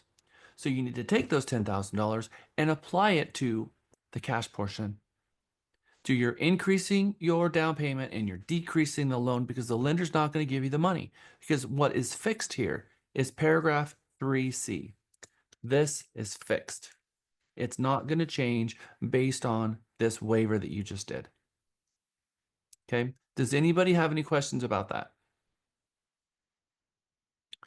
So using box 1 was a waiver that said, Mr. and Mrs. Seller, I, buyer of a conventional loan, I'm willing to purchase the home no matter what it appraises for, and no matter how far the appraisal goes down, I'm willing to bring that amount to my down payment amount and and offset the loan amount to make sure that you put $200,000 in your pocket. I'm going to manipulate 3A and 3B to work it out on my own. Perfectly clear, yes? Raise your hand if you have a question. Oh, Okay. no. But make sure you talk to your buyer and your lender before you write that up every time. And because your broker is telling you that the exposure here is possibly the entire 3C, which is $200,000, turning this into a cash transaction. Exactly as Cindy Bell just said, you need to have a conversation with your buyer. This is your exposure that you have. You have huge exposure. Do you have the cash on hand to buy this out in the event that the appraisal is $80,000, $100,000, who knows what? Well, I have $30,000 to play with. That's a good piece of information because they already had their $30,000 as down payment. Now they have another $30,000. So now you learn that they have $30,000 to play with, not 50, not 100. So that changes the scenario. And it almost makes us realize that maybe this option up in here isn't the best option anymore because they don't have the option to buy it out no matter what. So then this second option starts looking a little better. Let's read it until we understand it. Buyer waives buyer's right to terminate the contract under paragraph 2B of the third party financing if property approval is not obtained because the opinion of value in the appraisal does not satisfy the lender's underwriting requirements and the opinion of value is blank or more. The other one was blank or less, wasn't it? This one said the appraised value according to the appraisal obtained by the buyer's lender is less than. We put $200,000 in here because we understood that if appraises and if they have $30,000, uh, let's say the buyer says, I want to make sure this property appraises. If it doesn't appraise, I want out of this thing. I want the right to get my earnest money back so I can play arm wrestle with the seller at the closing table to make sure that I'm not going to write a bigger check. I'm willing to put $190,000 in here or whatever. Maybe they put $200,000 here and says, I'm not willing to move forward at all. If this thing doesn't appraise, I want an additional right. Not only am I not waiving my rights, but I want an additional right to get my money back. And so in this case, it's if it appraises for less than $200,000, I want the ability to get my earnest money and walk away, period. But number one says, not only am I not asking for the right to terminate, but I'm promising that I won't. And I'm promising a full waiver no matter what it appraises for, I'm going to move forward. Versus partial waiver says, I promise that I will move forward. I will have no way to back out of this contract and get my earnest money back. I'm promising under breach and default that I will move forward if it doesn't appraise up to this amount of money. So if you have a $200,000 property, the buyer is putting down $30,000 and for a gift card, if the property appraisal comes in for $30,000 less, the buyer has $30,000 to play with.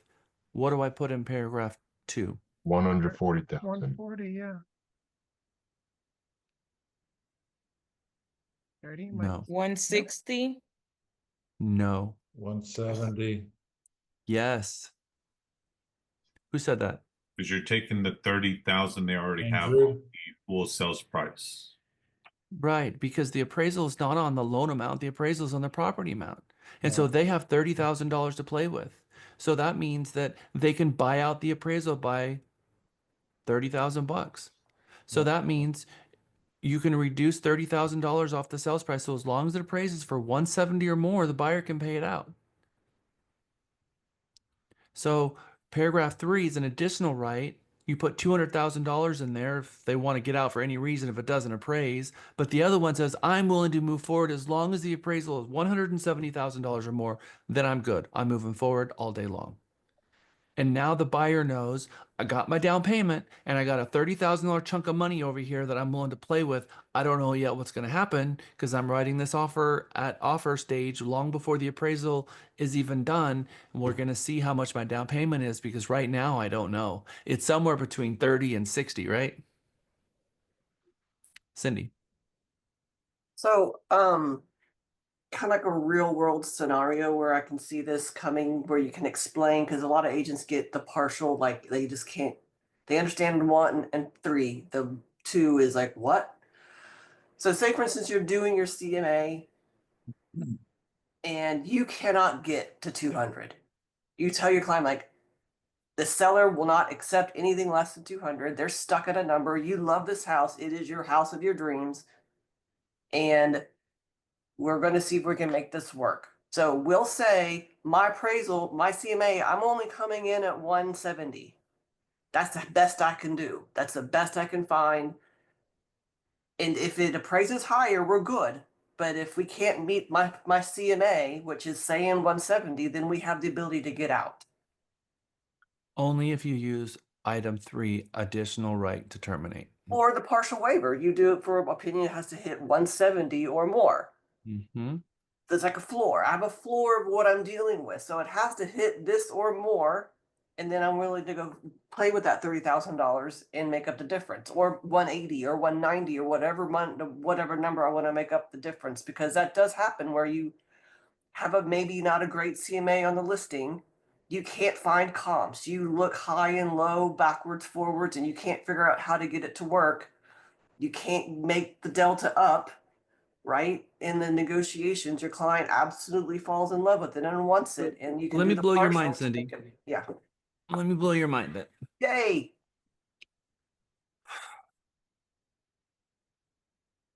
This is a partial waiver, and the buyer is only waiving the buyer's rights to terminate under paragraph 2B of the 30 if it's 170 or more.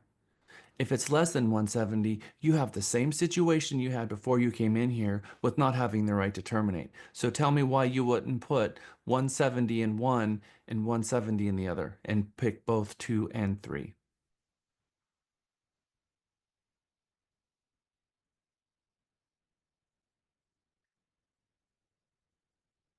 You're on mute and I didn't do it.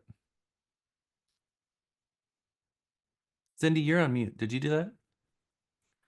I don't know what's going on with Cindy. Hello? I'm still muted.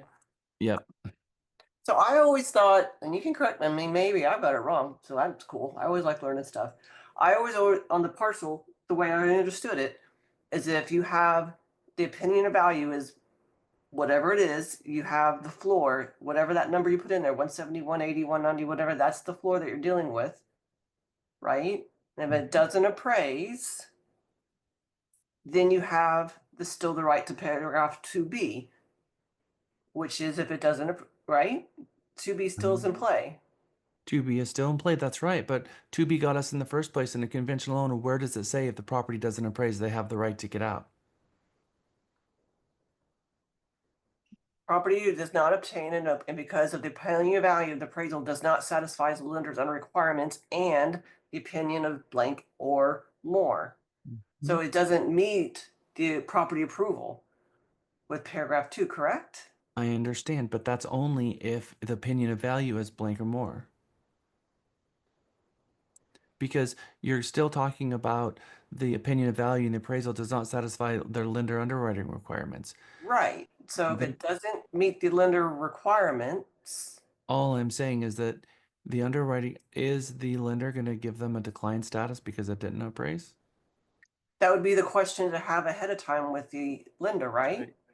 And so what I have come to learn is that this form, if you check off the partial waiver, if the buyer really wants a partial waiver and really doesn't, the full waiver is only needed at a full waiver. But if a buyer is really coming in here with, I only have $30,000 and I am not willing to move forward under any other circumstance, this is I waive everything. I waive all my rights. Right. As long as this comes through. But you didn't get the additional right to terminate if it doesn't.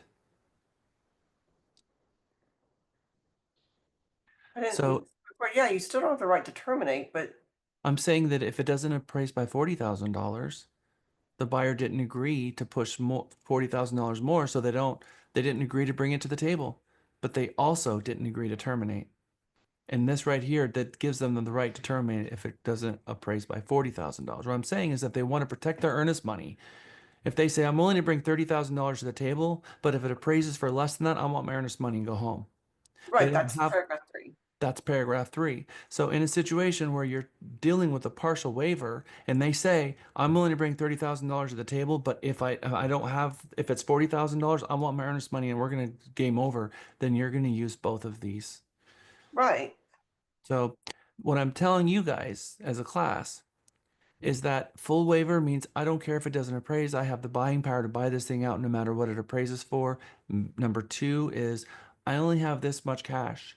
And if this gets into a situation where I have to spend more to that money, they may have $70,000 in the bank, but they only want to spend 60. So it's like, no, I'm willing to have my 30,000 down payment. I'm willing to throw another $30,000 in it, but I want to keep $10,000 in my bank account. In that scenario, you would use the additional right to terminate to say this thing has to appraise for how much or more. And what would that number be here if they were willing to bring 30,000 to the table? 170. 170. That's right. Now, I don't Exactly. see a point of using 2. Just So use you 1 or so you 3. can use both, Jack. No, no, because number 3, you're not making a promise that you're moving forward. Number 3, you're only asking for an additional right to terminate, and you're not promising. You're not promising. You're just not promising to back out. You're not promising that you will move forward. And that's a very different thing. So only using 2 without 3 has the same effect of only using 3 without 2. So you should use 2 and 3 if you have someone that says, I only have $30,000 to play with, and that's it. That's just my opinion. But we're not going to talk about that anymore because I don't want to confuse anybody any further. If you guys Wait. use form, you need to get with your client because the lender knows how to fill this out perfectly. And then play devil's advocate and say, so you're telling me if it doesn't appraise, if you have to bring more than $30,000, do you want the additional right to terminate and get your earnest money back away? Or do you want that right? Yes? Okay. Then we would use paragraph 3. If So not, we're just going to manipulate paragraph 2. so 2 can piggyback off of 3, and 3 can piggyback off of 2. They both play, one says, I want the specific right to back out of this contract and get my earnest money back. And the other one is, I promise under these circumstances, I will not back out and I'm promising to bring money to the table. Perfect. So I promise that I won't back out if it doesn't appraise for this, but if it doesn't, I want to be able to back out and get my earnest money. That conversation would be a paragraph 2 and a paragraph 3. All right. Does everyone understand this addendum? So 1 means I'm not going to back out regardless of Appraisal. appraisals, cash, anything like that. The second one is I want the right to back out if the appraisal is like this much this much. Right. Think about 2 in terms of a chunk of money. I'm willing to bring $20,000 to the table if this thing doesn't appraise. Think about it that way. More than my down payment. Think about it that way. Okay. That one depends on the lender. It depends on the buyer too, because the buyer, so 2 would be, the way I'm seeing it is the buyer has a cap amount on what they want to utilize under 2. They say that is my cap, that is my max. That's where I'm going to fold my cards if we can't do it at that. And then if the appraisal comes back, then the lender also has to write the statement saying that it didn't appraise. No, the lender is going to get an appraisal, and then the lender is going to say, "Okay, you're going to now have a down payment of $60,000 because it appraised for 170 instead of 200." So that's what you've agreed to. Versus it appraised for 160, and they put in here the opinion of value is 170 or more, and it appraised for 160. Now it appraised for less than what they promised to move forward with. So now you're sitting with the scenario of what happens now. Is the buyer going to move forward? The buyer doesn't necessarily have the right to terminate and get their earnest money back because it doesn't specifically say that. And so it appraised less. The buyer's not promising to move forward into that scenario, but they also didn't agree to get their earnest money back and walk away. So you're kind of in this foggy area. But suffice it to say, they didn't pre-agree to move forward into that scenario, so they don't automatically move forward. You're stuck in a negotiation world now. Because using this form, if it appraised for 170, there is no negotiation. The buyer's moving forward and writing a check for 60 grand. If it appraised for 160, it's right back where you started before had you not used this addendum, in my opinion. Because the buyer did not promise to move forward. So we will have done a CMA. This form is usually used in a situation where you're in a strong multiple offer situation and the listing agent asks you to use this form for items 1 or 2. I think buyer agents should be recommending this form for use on their conventional loans for item 3 to protect their earnest money. But where listing agents get involved in this form is, look, we were listed for $200,000 and you, Mr. Buyer, are offering us $230,000. We don't think it's going to appraise for $230,000. We love our home and we listed it for $200,000 and we think it's worth $230,000, but we don't think it's going to appraise for $230,000. We think it's going to appraise for $200,000. So you were willingly bidding over asking price. And because you were willingly bidding over asking price, we don't want to get to the closing table and then you say, "Oh gosh, it didn't appraise. I want it for $200,000." Because now we have 2 offers. The seller has the advantage. One offer is offering $15,000 over and the other is offering $30,000 over. So one offer is basically offering $215,000 and the other one is offering $230,000, and both of them are conventional loans. In that scenario, then you want to lock it down so there's no confusion and you have a promise from them. So you go to the 230 and say, "Look, if you're willing to put here that this thing is the opinion of value is $200,000 or more because we think it's going to appraise for that much, then we're going to select your offer. If not, we're going to go with our second backup offer because I would rather get this at 215 with my backup offer than go with a 230 offer that doesn't have this at all."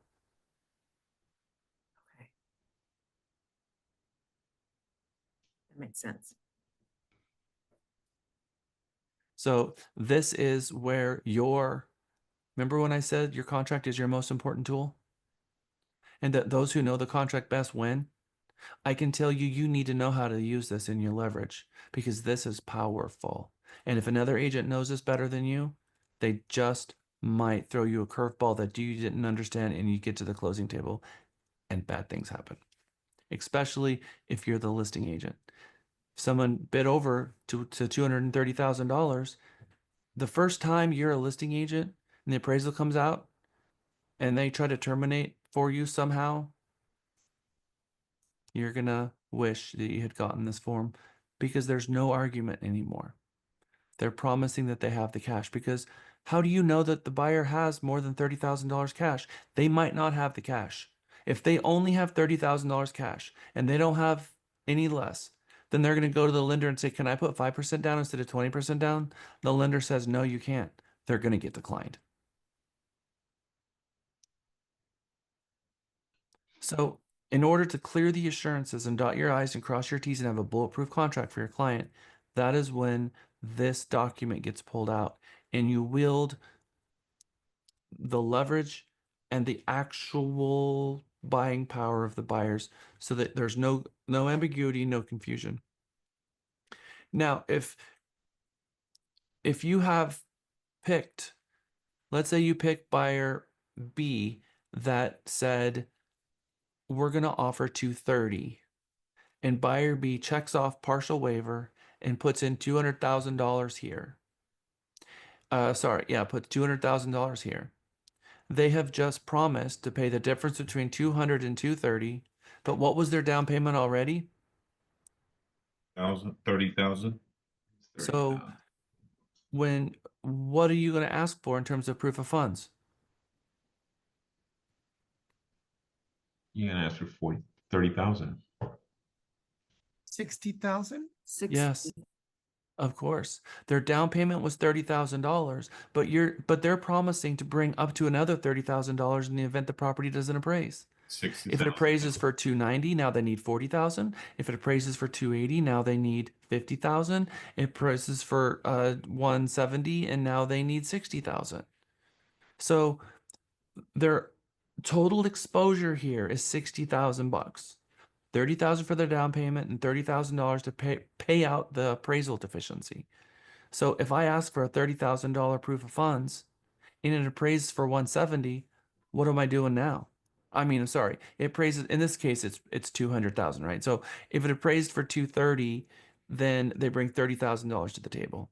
If it appraises for 220, then they're going to bring $40,000 to the table. If it appraises for 200, what is the amount of money they're going to bring to the table in the scenario we've been talking about? 30. How much is the total exposure in that if it appraises for 200? Oh, 200. 60. In a partial waiver, it's not 200. Oh, A- partial so waiver. a full waiver is 200,000. The partial waiver said, I'm putting down my 30,000. We know that's to be the case. And now Now, I'm short, so I need the extra 30,000 that I put in there. So it's $60,000 that I've promised. that's exactly right. Because what we said was the purchase price now in 3C is $230,000 in the scenario that we're given, which means that the buyer is agreeing.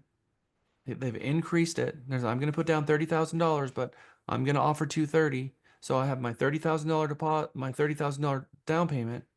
And if the property only appraises for $200,000, I promised the seller that I would buy it for $230,000. I got my down payment that I have to give for the $200,000 purchase price. I've got a $30,000 down payment that I have to give no matter what. But for every dollar that the appraisal comes in lower, I have to increase the cash portion to offset the loan amount because the lender's not going to loan me more than that. So if there's a $30,000 delta in the appraisal, for every one of those dollars is going to be added to my down payment. Yeah. So now I have a $60,000 proof of funds I'm looking for. And if I only ask for a $30,000 proof of funds and the buyer is banking on the fact that it's going to appraise for 230 because they're like this, Mama's riding on it, Papa's riding on it. Let's throw the dice on red 7 or whatever.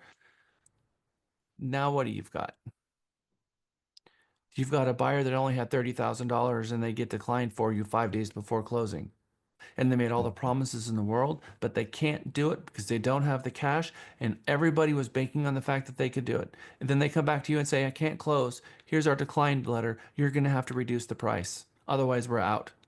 And the seller has got their purchase and all of their stuff online. And now the seller has to come down. And the seller's looking at their agent and saying, how is it that you did this to me? I would have rather gone with the other people who had 215. That would have been $15,000 more. You see? So we have to make sure that we are understanding what's agreed to, understanding what the liability of the parties is to make sure that we're getting a proof of funds that shows that the buyer has to make good on the promises that they're making, because they could be gambling with you because they think it's going to appraise because their agent said, well, it could appraise. It could appraise. That's true. Okay. Any questions regarding that before we move on? Because we need the next hour and 15 minutes because we're going to move past all of this. All right. So these were all of the fun stuff that we just talked about. The multiple offer situation. We're going to go back here to right here.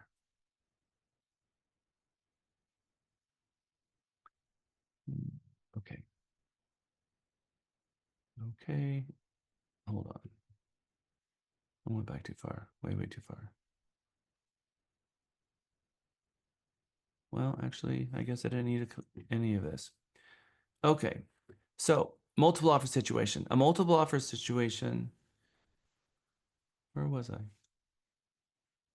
All right. So I went through and explained this one. This all had to do with what we just explained.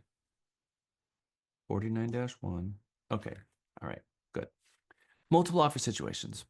A multiple offer situation can easily be undermined based on the lack of transparency in the typical multiple offer situation, meaning you did all of this work to list the property on Monday, put it in multiple MLSs, price it right, prepare the home for market correctly, advertise, answer all the buyers' questions, do an open house on Saturday and Sunday, and Monday rolled around and you're in a multiple offer situation. And in this moment, how you address this multiple offer situation, how you speak to the parties, what information you give them, all of this is going to determine whether or not they're going to meaningfully bid as part of your multiple offer situation, or they're going to back away from it and just maybe say, you know what, I'm willing to maybe give them what they're asking for.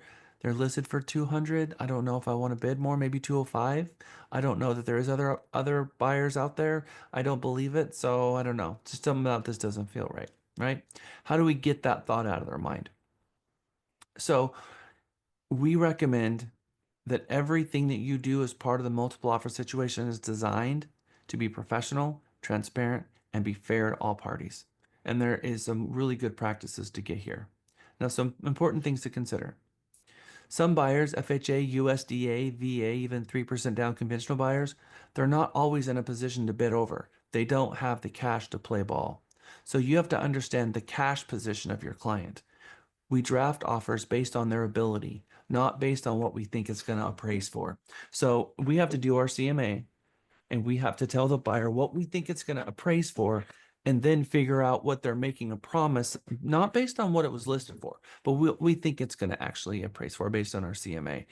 Because if we're going to make a promise and waive contingencies, we have to make sure that the buyer has that ability. If you have a client that is 100% financing or a very low down payment, light on cash but heavy on goodwill, as I call them, part of your strategy sometimes is to secure a house, especially in the markets that we came out of a couple of years ago. That often includes market price fringes like Gerald and Taylor and Copeland and these other places in North Houston or in fringes, because there's just the affordable housing for them is not there and they can't participate in a multiple offer situation. When you do get into a multiple offer situation, and we're seeing that a lot, remember it weakens a buyer's leverage. A multiple offer situation increases the seller's leverage and decreases the buyer's. The buyer is no longer negotiating with the seller. This is an important thing that I've mentioned several times throughout Mega. They are negotiating against the other buyers. They're no longer negotiating against the seller. If one listing attracts two buyers, those two buyers are negotiating against each other. No matter how you slice that, although they're not communicating with each other and they oftentimes don't even know they exist, or who they are is what I mean. They know that they're in a multiple offer situation and they're trying to outbid someone else. So it's no longer about, it's $200,000 property. It's what is the other buyer going to offer? Are they going to offer 205?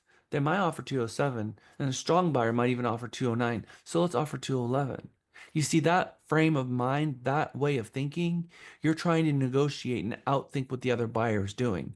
And so because of that, they're negotiating against each other. So if they're trying to guess what the other buyers are going to offer and guess what the other agents are advising them to do in this market, then in a multiple offer situation, concessions are off the table, aren't they? It's no longer about, well, I wonder if the seller's willing to pay the commissions and pay all of our closing costs and come down $5,000. We're not even having that conversation right now, are we? We're not even talking about $200,000 list price anymore. We're talking about 205, 207, 211 because there's another buyer. So what I usually typically say is in a multiple offer situation, likely list price is off the table. Now you're looking at list price or more. And list price or more depends on the buyer's trust and belief that they're truly in a multiple offer situation. And we know that often they don't believe it, or just something about it doesn't feel right. So we need to get that thought out of their mind if you are the listing agent. So now it's about doing everything possible to secure the property for the client when you represent the buyer. The goal is to win, which means they're trying to figure out what the other buyer is going to do and come in higher so that the seller accepts their offer. If they don't have the cash to do it, they don't have the cash to do it. They're not going to be able to participate. So that's part of the listing agent's job, is to call the buyer's lender. I see you guys are 3% down conventional. You're at $200,000. They're offering more. Is this buyer willing to have the ability to buy out an appraisal contingency and start talking to him about Form 94-1? The seller is not obligated to consider the offer. How do you get your buyer's offer to stand out? What do you do to help your buyer get their offer accepted? And then what are you telling the seller in terms of which offer to accept? That becomes the crux of what we're going to talk about between now and 5 o'clock. Helpful quotes, scripts that you can use in dialogue with your clients. In a multiple offer situation, you're not negotiating with the seller. You're negotiating against the other buyers. That's script 1. Script 2. There's a number that the property is no longer worth it to you, that you have no problem walking away if you don't get it. Only you know what that number is. If you really like this property and you don't offer what that number is in your head and you don't get it, you're going to wish you'd offered more. I've seen that happen 1,000 times to my clients. They're willing to offer 250, but they offer 240 and they don't get it. And they're like, dang it, I knew it. And now you're taking them to go show the all other properties, and every single property that you walk into, it's not like the other property. It didn't have the backyard of the other property. Even if the other property didn't even have as good backyard, in their mind it did. And they're telling you that the other property had a better backyard because they were emotionally scarred from this experience, and no other house is going to level up. And their entire home purchase is no longer going to be the I've been dreaming about homeownership my life. It's I'm settling now. And you're going to feel that in their home purchase. How you help them through these decisions and the scripts that you use will help them from maybe making mistakes I've seen other buyers make. These scripts are only for you to be able to paint a million words in a few sentences. The number 3 is a very important one. Mr. and Mrs. Buyer, you have one opportunity to put your best foot forward, because the buyers seem to always think, well, if they like our offer, they can counter us for more. Mr. Buyer, this isn't going to be that type of a situation. The seller is going to get multiple offers and they're going to go with the best one. So if someone beat you and they're offering more, why would they go to someone who's offering more and ask them if they would offer more? And I have that conversation with them. You have one opportunity to put your best foot forward. It's a very good script that you need to absorb into your DNA so that you can help your clients do this in a multiple offer situation. And then number 4. Number 4 is the most powerful script I have in my arsenal. I use it all the time, and it makes my clients make an immediate decision because I tell them to take a minute to figure it out what they want to do. And the moment I take off the pressure, they immediately come up with an answer. It is reverse psychology that works beautifully. But I'm really not trying to make it reverse psychology, and I never tried to make it reverse psychology. I just couldn't figure out for like 3 years why it was I was telling them to, take a moment and then they would immediately make a decision. And the only people that did that was the people I said the script to. And then I started understanding more later. Never rush to make a decision, but once you make a decision, rush. I say that because the moment you've made a decision to move forward, you're inviting a multiple offer situation. And at that point, list price is off the table. If you're not in a multiple offer situation, I always tell them this. Never rush to make a decision. But once you've made a decision, then we need to act. Because at that point that you've decided that you want to move forward, we're inviting a multiple offer situation. And at that point, list price is off the table. What do you think about that script? Bravo. It's good. If someone said that to you, what would you think? Well, people, a lot of times people do the opposite of what you tell them to do. So if you tell them not to rush, they rush. Yeah, I mean, Kind of. think about yourself in a buyer situation where you've been looking for a while and you find a house and they do what a lot of buyers do. I'm gonna go home and sleep on it. And I'm not gonna tell them, oh no, we don't have time for that because you're gonna miss out on it. I'm gonna tell them, never rush to make a decision. If you want to go home and sleep on it, that's perfectly okay, do that. But once you arrive at the decision that you want to buy this house and you want to put in an offer in, we should act as quickly as possible Because the moment we have a delay after you've made that decision, we're inviting a multiple offer situation. And at that point, list price is off the table because this home's going to sell at some point. And it just helps them understand that delaying could be costly for them because this sleeping on it could cost them $5,000. And I'm not telling him that. And I'm not going to say, you know what, sleeping on this thing could cost you $5,000 because all that's going to do is make them mad like I'm trying to push them and nobody wants to be pushed. But I have to tell them and play devil's advocate. I totally get it. Take as much time as you need to decide. But once you've decided, we need to get this done because I don't want to see you have to pay more in a multiple offer situation. And how do we know if the buyer agent if we think there's going to be a multiple offer situation? What are the evidence of that? Well, we've called as the buyer agent. We're going to look to see what is the average price? What is the list price to sold price ratio when we're doing our CMA? We're going to call the listing agent. How long has it been on market? If I look at this scenario, everything's been on the market for 1, 3, 4, 7 days, and everything is selling for $5,000, $20,000, $30,000 more, Mr. and Mrs. Buyer. It looks like most of these situations are a multiple offer situation. I did my CMA. They are priced correctly. It is our expectation that this home is going to sell imminently. And currently, right now, as it stands right now, there are no other offers. One buyer, one seller, that's a good place for a buyer. Multiple buyers and a seller, list price is off the table. Right now, we're looking at list price. Another offer comes in, list price is probably off the table. The best predictor for future behavior is past behavior. I will give you my multiple offer presentation sheet. The one that I have the most was over 60 offers, and it was Gilbert Sasteda at the Color Factory. He is an advisor for us. He's the one that helped us create the Realty Texas logo. He's been my friend for many, many years. I used him at the Williamson County Association of Realtors to do all their marketing for CTX MLS. He's in fact, he was even a staff person here for about a year as we were building that department. I sold his house, and I sold his house for way over list price. And I believe somebody in this room actually currently right now is submitting an offer on that house for the buyer who bought it way over. And uh, it's selling for less than what that buyer bought it for. So here's it for buyer scenarios. This is how I create my back-to-back, when I call it my side-by-side. When I get multiple offers for my seller, I have the date I received it, the buyer, the agent, the company. That's how I do it. Sometimes people say you shouldn't use the buyer's names. I put the buyer's name so that I can keep it all straight.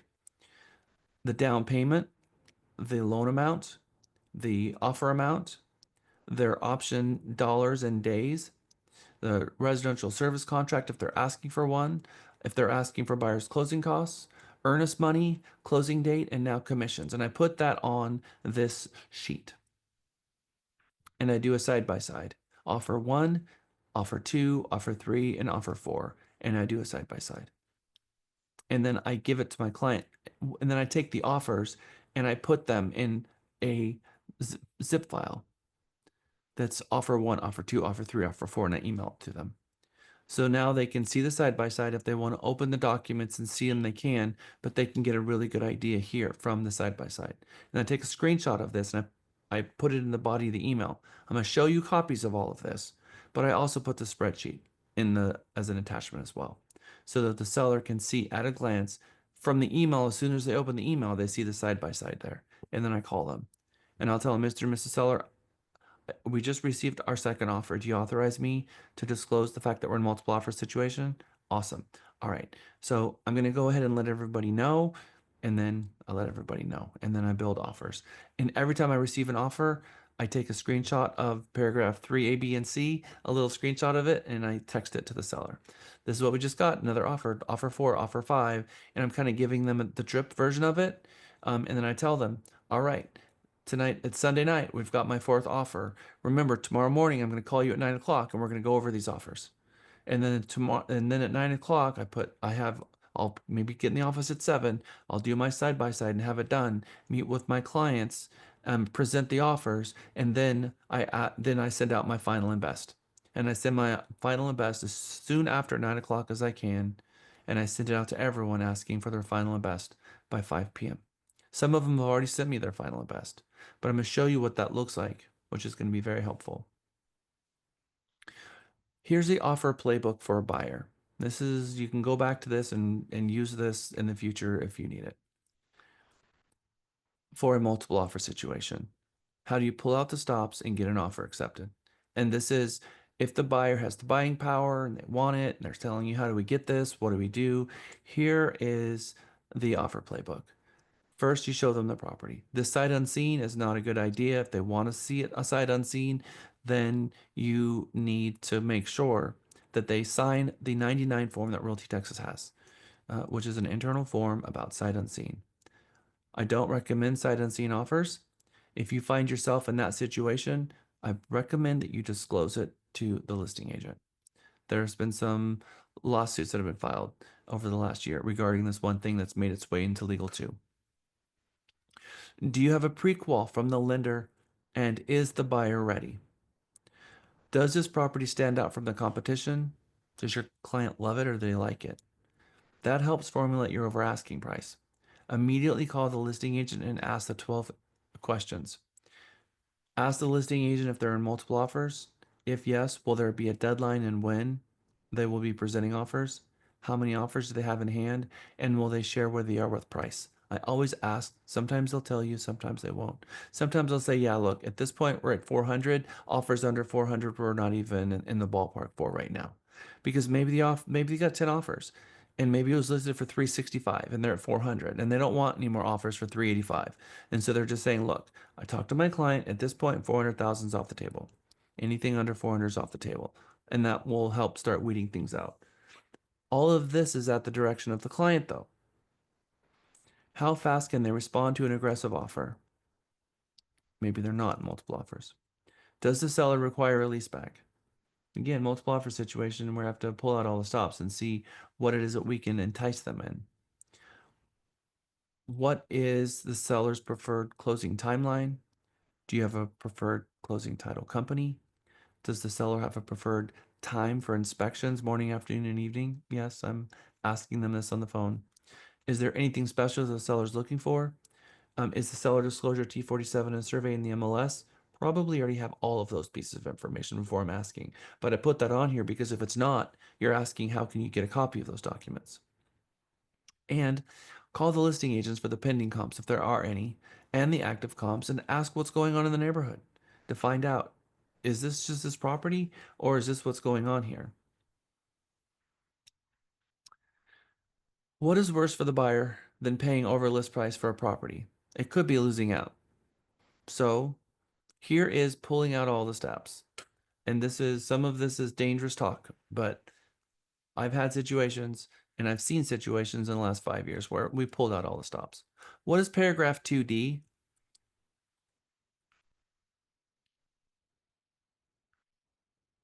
What's paragraph 2 in your contract? Exclusions. Ooh, good job, Andrew. Okay, exclusions. So exclusions is for real property, right? Exclusions is the seller says, I want to keep my chandelier. I want to keep my barn door. I want to keep a fixture that's in the property.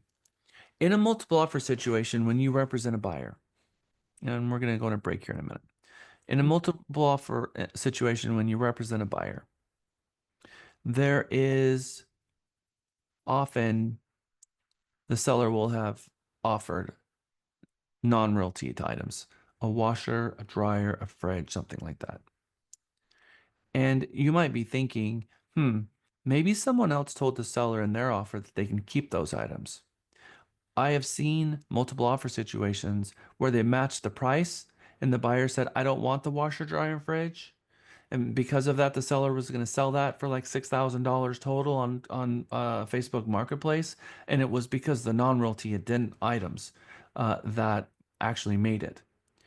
Well, there's a lot of buyers out there that don't understand that you have to use a non-realty addendum in order for purchase property convey in the first place. So when I'm a listing agent and we've offered washer and dryer and fridge in the back of the recesses of my mind, if I don't get a non-realty addendum, I'm thinking, I wonder if this buyer agent knows that they're not getting the washer and dryer fridge, and they're going to show up at the walkthrough screaming and yelling and hollering that, we are DTPA, Deceptive Trade Practices Act, and we're unethical in all these things.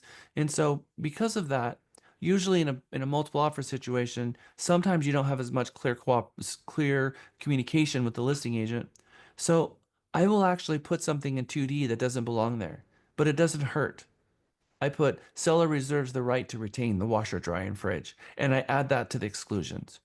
You can put that in there, or you can put it in special provisions. But what you're saying is you can leave it if you want, but if you want to take it, you can keep it, because I'm not going to do anything that's going to undermine my client's position on getting this house. We talked about pulling out all the stops. Paragraph 3A, highest down payment possible. Paragraph 5, earnest money. Maybe we look at increasing our earnest money. Maybe instead of 1%, we offer 2%.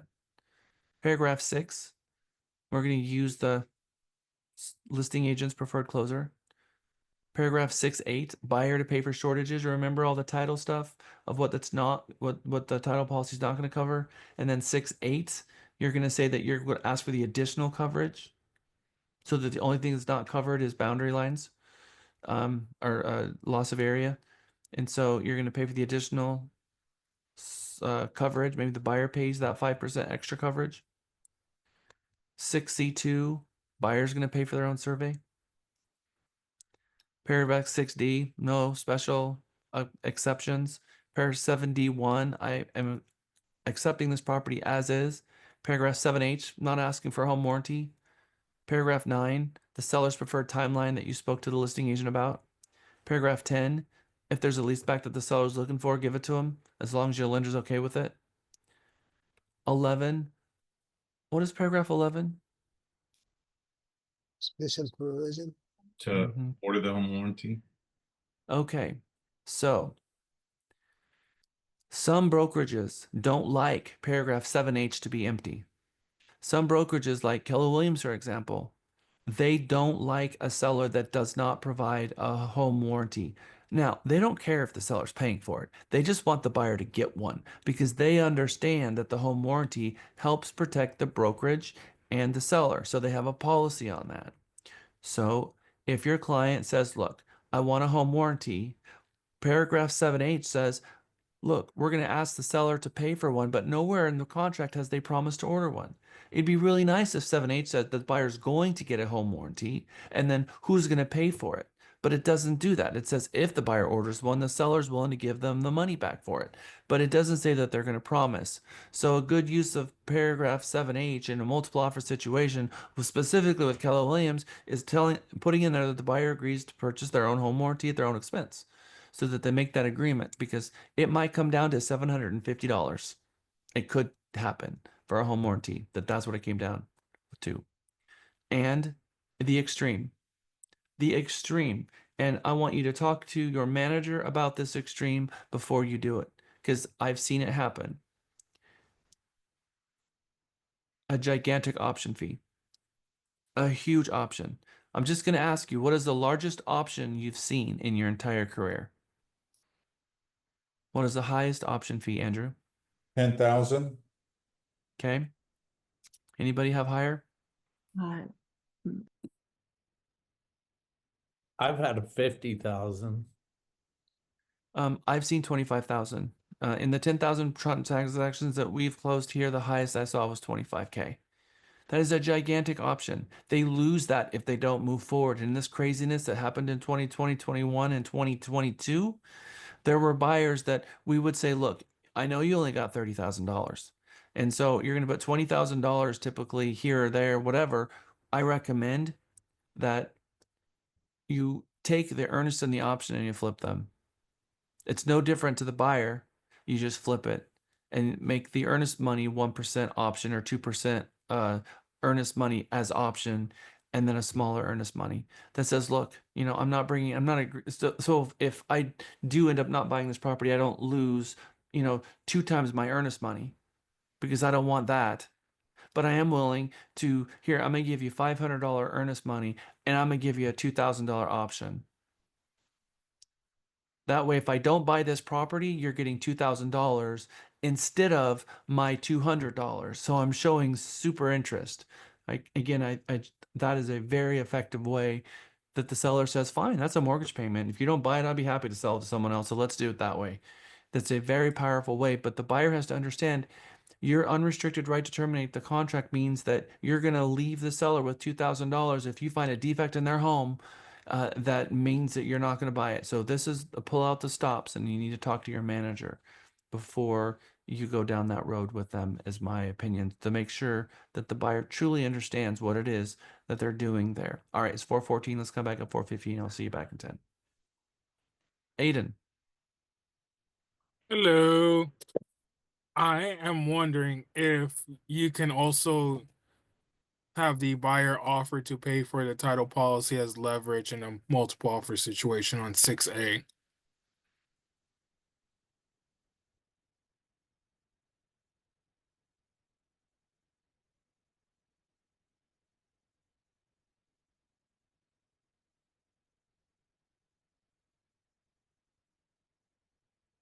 Where? On paragraph 6A. Title policy and survey. Yeah. It says the buyer's expense at owner policy of the title insurance. What are you asking, Aiden? If that could be used, if you could ask the buyer, to pay for that for the sell, I mean, that's negotiated, right? But Yeah, would that's that be a good way to give your buyer some leverage in a multiple offer situation? absolutely. That they're going to pay for the title policy, that they're going to pay for shortages. Yeah. And shortages here, that's definitely a good way. Basically, not ask for any concessions, and not ask for anything. Highest down payment, highest sales price they can, and ask for nothing. And we're going through all the places in the contract that buyer asks for stuff, so that, does it make sense to offer $20,000 over and then ask them to pay $500 for your home warranty? It doesn't make any sense in my brain. And so we just need to figure out what the goal is, talk to the client, and client might say, yes, I want that. But a $20,000 offer over asking price and asking for a home warranty is $500 less than the $20,000 over asking. As a listing agent, I've seen things come down to a small number, a couple of $100, and they went with one over the other. So because I've seen that on that side, I now know what I need to do on the buy side. You said, Jack, over $100, they chose a different contract? I have seen situations, yes. They Wow. will look at it and it's side by side, and they can only pick one. So which one are they going to choose? Well, the better one. That's right, because they only get to pick one. And Yeah. so I've seen in myself that it came down to very small numbers, and we called them both and said, look, we have somebody that's neck and neck. Are you guys willing to move up? No, this is our best. Call the other one. And then we're looking, all right, let's look at the loan. They're both conventional. Both of them have lots of down payment. All right, this one won by a little bit, but this one won, and I've had that happen. Hey, Jack, does graduation generally start right at 5:30? No, it doesn't. And in fact, the awards presentation is not going to even start until 6:30. Oh, cool. So doors Awesome. open at 5:30. Our staff is already over there preparing. People start showing up between 6 and 6:30, and 6:30 is when I grab the microphone. Awesome. Thank you. Yeah. For those of us who are here, there's a Zoom, or do we just, Yes, we there. pretty much Yes. graduated or what? You will be part of the festivities on Zoom. We were hoping some of you would drive down. I know that I couldn't make it. Mohammed did. He's here today, which is exciting. But yes, Belladonna, we've got your back. Thank you.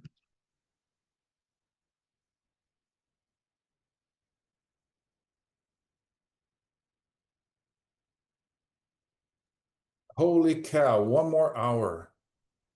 Maybe. Hour and a half. There you go.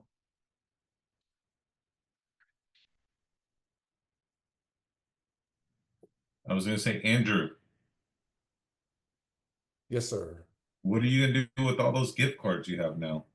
Well, Jack says I have two. Let's see if he, gets, I don't drink coffee, so I don't know what I'm gonna do with those. Hey, he already told me I was his favorite, so just saying. Ah, you There are you his go. favorite. Candy's gonna be wired for the next month. Coffee. How many do I have? I have no idea. I don't know. Miguel is the keeper of the. I scribble it on a piece of paper and put it on top my pin box, and Miguel gets them and hands them out. So I have Okay. no idea. I have like 20 on my desk. Bye.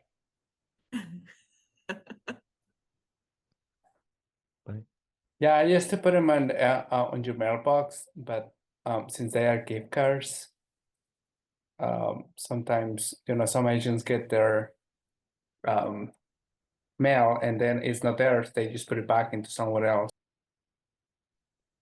Or they take out their mail and throw it away because they don't see the gift card in a little envelope. So we don't do that anymore. Let me make sure you get it.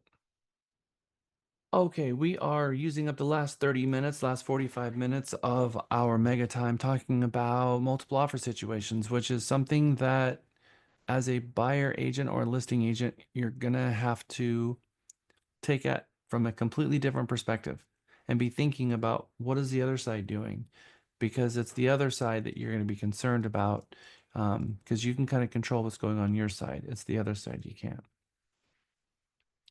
So fill in I like to fill out the contract completely, meaning that the last page has all the other agents' information when I'm representing the buyer.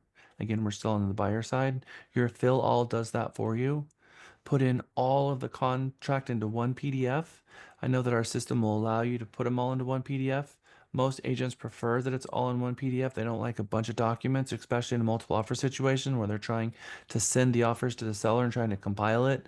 One offer that's got 10 or 15 different attachments can be more complicated for them, and something can get lost, and something could completely get missed. So I like to put everything in a packet, and I always like to have the cover page of the pre-qualification letter. So attach separately a pre-qual letter as well, because they're probably going to be sharing that pre-qualification letter. So I've got one packet with the cover letter as the pre-qual, but I also attach it as separately to make sure that they can see that. And then I email the agent. I email the listing agent the offer. Remember to CC the lender and at least CC the buyer and your CTC or your assistants if you have them. And in the email, I put offer : and then I put the property address. Hello, Caitlin. It's a pleasure to speak with you today. Please find the attached offer that we spoke about for your listing at 2118 Aaron Ross Way. The Shukis are kindly asking for a quick response from the seller. They're extremely well qualified and using my preferred lender, Michelle Icona with Legacy Mutual. I look forward to working with you. Please confirm receipt. So here I've CC'd the lender and the buyers. I've CC'd the listing agent, and if I have information on the buyer's email addresses, I will also CC them, and make sure that you put offer : and the address in the subject field. Love letter or not to love letter? What is a love letter, guys? Tell me. In the world of real estate. Not back when I was in third grade. How much you love the fair housing violation? I like it. A federal fair housing violation. Very eloquently put. Yes, so why is a love letter problematic? Because I mean, you could be giving away nationalities, maybe probably religion. Depends on what you write in that letter. If it's a family, a lot of different factors. Yep, and what are some more even just common things that we could be throwing out there? What do we often see? What kind of love letters, and what do they include? Motivated. Do they show a picture of a family?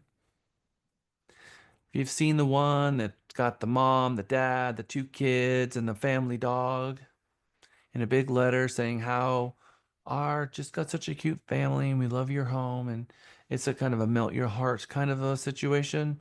So we have to be careful regarding federal fair housing laws for the seller to make a decision on who they sell their home to based on factors like age, race, familial status, whether or not they have kids, whether they do have kids, all of those things. So this is very dangerous because it's hard to write a love letter that doesn't have a fair housing element to it. Mr. and Mrs. Seller, I am very well qualified. My credit is absolutely beautiful. You just need to see it. My bank account is full of cash. You'll love it.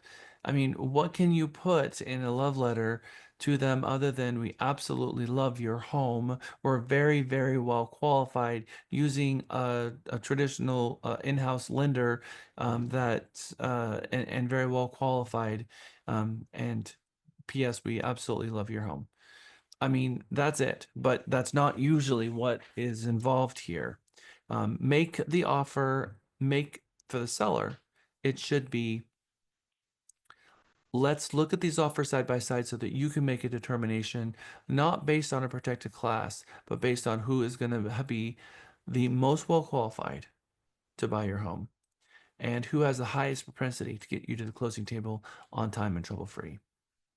So buyer cover letters that talk about how much they look forward to raising their family there and references family, all of this stuff. We want to stay away from it because it's an emotional decision.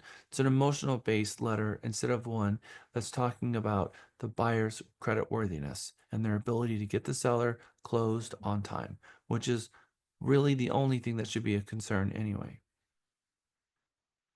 We all know about the Realty Texas Coming Soon campaign. Now we're going to transition away from the buyer now to the seller. That whole scenario about how to prepare an offer and all of that was how to prepare a buyer offer for a multiple offer situation. But now we're going to get into what the class is really about, which is how to help the seller through a multiple offer situation. Understanding the third-party financing, understanding the buyer's right to terminate due to lender's appraisal, and a multiple offer situation. Attracting multiple offers for your seller is the goal.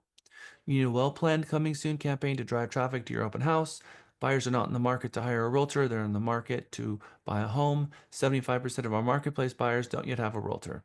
So they have the attitude that if they find a property online that piques their interest, then they'll reach out to someone. Tuesday and Wednesday evenings between 11 to 4 a.m. are typically the busiest times for Realtor.com and Zillow. It is advantageous to have your listing live in CTX MLS during these times. The coming soon is designed to speed up the online unrepresented buyers and to slow down the real estate agents that have a client already so that they can both descend upon the property, giving them the highest propensity that they will go into a multiple offer situation. We are trying to manufacture this by properly preparing the home for market, pricing it right, and then trying to get everybody to come during the open house weekend. 2 people like it, 2 offers, we're in good shape. You want your seller to agree to the structure because you don't want your seller to do a knee jerk and accept one of the offers during the coming soon because you're liable to get one, maybe even sight unseen. You put it in CTX MLS active Monday. You start showings on Friday, but on Wednesday, someone sends you an offer and it's $10,000 more than asking price. And the seller's like, oh, I like that. Let's take it. Well, okay, Mr. Seller, you can take this offer if you want, but you're not doing yourself any favors because number one, they haven't seen it. And number two, we don't know what's going to happen during the open house weekend. You can get an offer that's much better than that. And we've told people they can't see it yet. And that could be a fair housing violation because we've made housing unavailable to them and available to others. So we want to go live in CTX MLS Monday, blackout showings until Friday. Go live in ABOR at 2 or HAR or whatever your other MLS is. Showings begin at 2. Open house Saturday and Sunday from 12 to 4, 2 to 4, something like that. Seller authorizes you to disclose the existence of multiple offers in your special provisions of your listing agreement and the multiple offers situation in the hopefully in your MLS listing you have that you're going to send final and best email at 9 a.m. and a cutoff for 5 p.m. That's what your expectation is. You're going to get multiple offers over the weekend. So if you get offers, they'll be presented 9 a.m. on Monday morning. So when people are calling you Tuesday, Wednesday, and Thursday, we're going to tell them all the same thing. We're doing a grand open house on Saturday and Sunday. They really want to see what's happening through the open house. And if we get offers between them, we will present those offers at 9 a.m. We will send the offer to the seller immediately, but we will present the offer officially to the seller Monday morning at 9 a.m. if we have any offers. Following that timeline is the effective grand open house, which you already took. You can go back to that if you get a listing and you want to follow it precisely. But again, here are the bullets and for that entire class. And here's the timeline that follows that entire class, which you already know very well. Now, your final and best notice. You've done all this work to prepare your multiple offer situation. You're sitting in the open house and boop, email comes in. You got an offer. Email comes in, second offer. Now you are in a offer situation. Monday morning rolls around and now it's 9 a.m. Here we are, 9 a.m. Monday morning. A month ago, we started this journey with the process of trying to figure out where you're going to get your next listing. You got it. You did all this work and boom, now we are a month later in Mega talking about now we're dealing with the multiple offer situation in the last 30 minutes of class.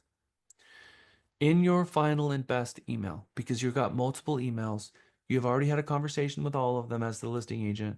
We're in a multiple offer situation. We're going to present your offer at 9 o'clock in the morning on Monday. Monday morning at 9 a.m. rolls around. And now you're going to send out a final and best to them saying, everybody, officially, we have multiple offers. Here's an email to prove it, even though we've said this on the phone.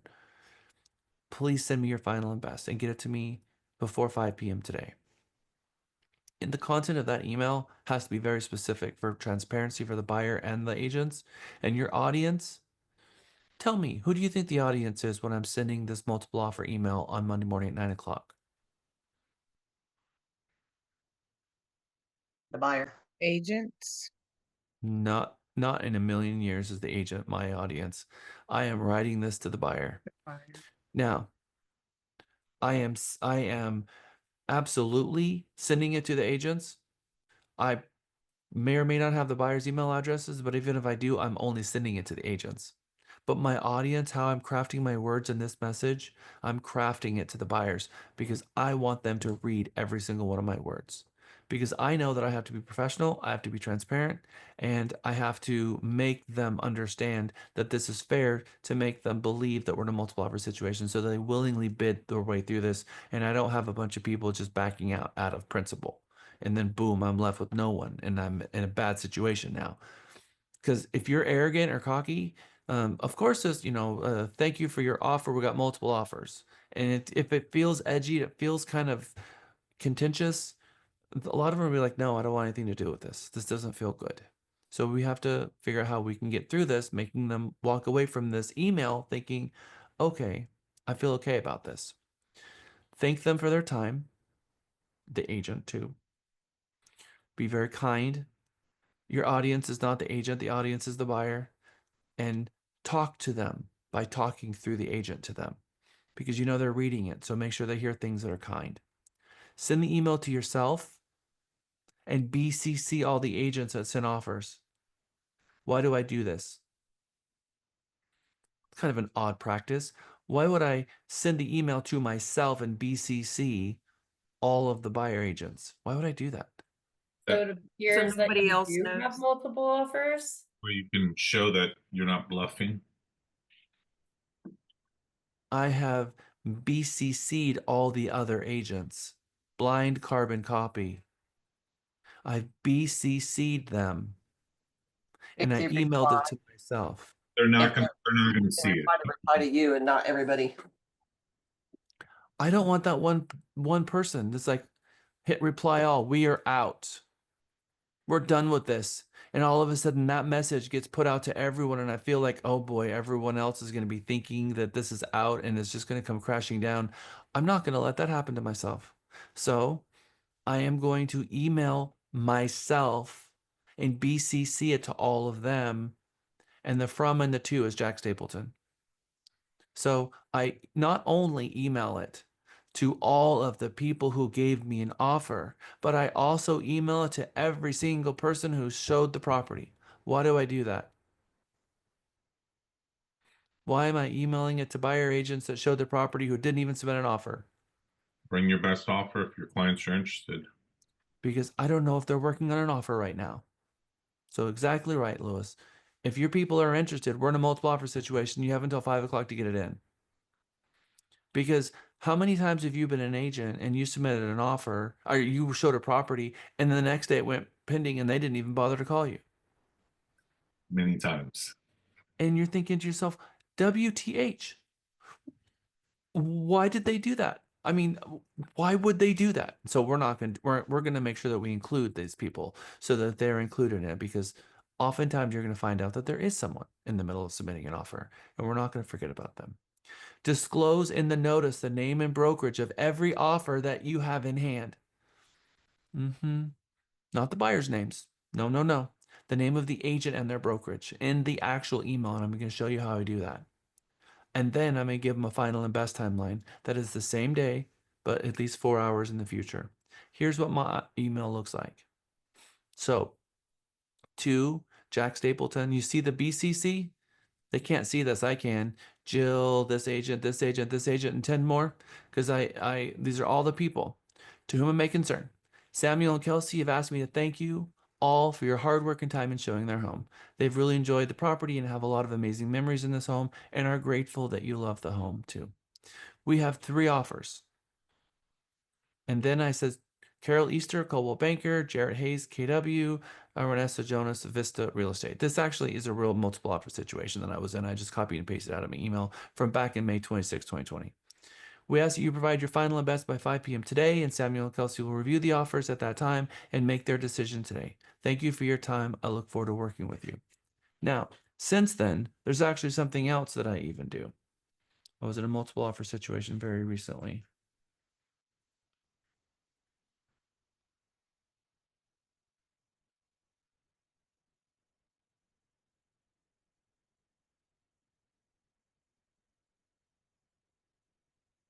Okay, multiple offers.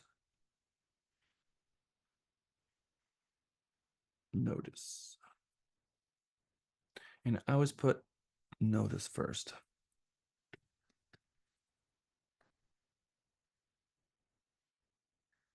I have been more and more putting the photo of the property inside, but I've got over 200,000 emails on my sent items and I'm not going to find it that quickly.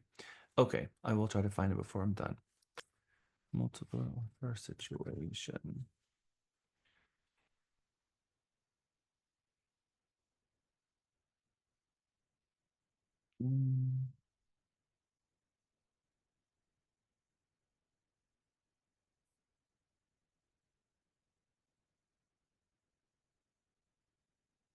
Here's one. All right, I'm going to share that one. All right, so got the right lender. We're in a multiple offer situation. I have all of these offers in hand. And what am I going to do here? Am I gonna call? Am I gonna bother to call the buyer agents and call to their lenders? I think you would be very smart to doing that. I would say just ensure that everything they're stating is factual and that there's no issues with that specific transaction, because it can always change. My email is going really slow. Here is another multiple offer situation that I was in. The picture's not here. To my concern, Michelle Munn, the seller, has asked me to thank you for all of your hard work and time in showing their property. She's loved the property. And then I click a link to the photos. Here's a picture of the photo that is a hot link back to the virtual tour. And then 5 offers. Here they are. Please provide your final and best. Make a decision today. So any special requests that the seller has. And again, emailed it to myself. BCC everyone so that you can see where it all went. It is something that I do every single time that I'm in a multiple offer situation. And the most recent one was about 3 weeks ago. Call and talk with every lender. Here is the list of what you should be asking those lenders. Is the buyer well qualified? Does the lender have automated approval? Are they trying to manually underwrite this file? And if you don't know what that means, take a lender out to lunch next Friday and ask, because that's worth a lunchtime. Is the down payment sourced in liquid funds and available? Also very important. Oh no, the down payment's coming from a 401k plan and they're still trying to figure out if they can borrow against it. Important to know. Is any part of the down payment being gifted from a third party? Are they borrowing from grandma the down payment and grandma decides at the closing table that she's mad at them for whatever reason, doesn't want to give it to them anymore? Because we've had that happen, haven't we? Is the buyer at risk for losing their job due to COVID? Or right now, what are people risk losing their job in just in the last 24 hours? Federal workers. Yep. All the federal workers have been on notice. We have a VA situation already here at Realty Texas, where we had a VA seller pull their property off the market because very concerned that they're going to lose their job. And so, yes, we are already seeing the effects of it. Are there qualifying income coming from bonus or commission income to approve the buyer? Is there current mortgage in forbearance? Have you verified income and assets? And is the amount on the pre-qual letter their cap? I put this one in blue because these are older stuff that came from the COVID era, which may or may not be applicable to us right now. So I put those in blue. These are in blue because those are older. And you're probably not going to ask those questions right now. But the rest of them, are they qualified? Do they have lender automated approval? Have they sourced the down payment? Is any part of that down payment coming as a gift? Did any of their income comes from tips or something like that? Have you verified their income and assets? And is the amount of the pre-qual letter their cap, or do they have the ability to go up? BATNA. Look at this. I only have 4 more slides, guys. In the negotiation theory, we look to ascertain who truly has the most favorable alternative or no deal option, which is BATNA, the best alternative to a negotiated agreement. This refers to has the most advantageous alternative, the best plan B, in the case the deal falls apart. In a multiple offer situation, the seller obviously has the best BATNA. But this is determined by the entirety of the situation of the parties. Their wishes, their respective hardships, the agent's ability to advise their clients also goes into this. Because if the agents are confusing their clients instead of giving them good advice, that's not going to help. The lender's ability to advise the buyers, the lender's ability to answer the phone and ask questions, how the agents communicate with each other, their clients' positions, contingencies being asked for. So here are the seller risks. What is the seller's risk in a typical offer? Let's just get rid of the multiple offer situation for a moment. But what are the seller's risks when they're one buyer and one seller? Going back on market creates a stigma that something could be wrong with the property. Seller may need funds out of a property for a planned purchase, so this deal falling apart could make them lose earnest money and cause a problem for them and what their future plans are. If a property doesn't appraise, like FHA or VA, that VA or FHA appraisal can stick to the property for 3 months, 6 months.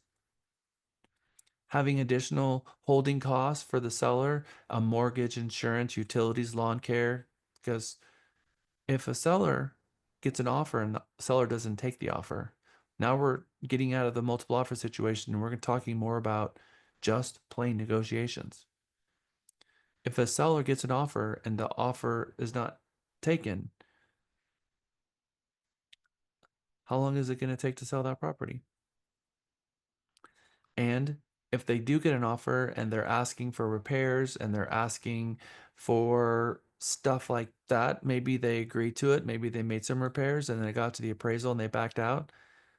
Do you think that the next inspector is not going to find anything wrong with the home because the first inspection, the inspector had already inspected the home and everything is going to be good now? Have you ever had an inspection happen and then your client agree and make repairs and the buyer back out for whatever reason before closing and then you get it under contract again and the next buyer does an inspection, it comes up with a whole new list? Of course. That happens all the time. And we're like, what the heck?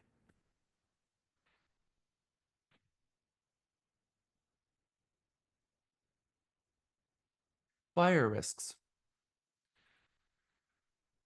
In a multiple offer situation, not having the funds to close, deal breaker for them probably. Losing a home they love. Is their threat to renegotiate or terminate disingenuous? So if you're in a hostile negotiation between a buyer and a seller, the buyer's trying to bail, the seller's trying to they're trying to come to terms. What are their risks back and forth? So let's say you come into an agreement, and what happens if the buyer decides that they want to back out? What are the buyer's loss if they're trying to get out in the option period? Maybe they get out of their option fee, even get into it even further. Maybe an inspection of 350, 400, 500.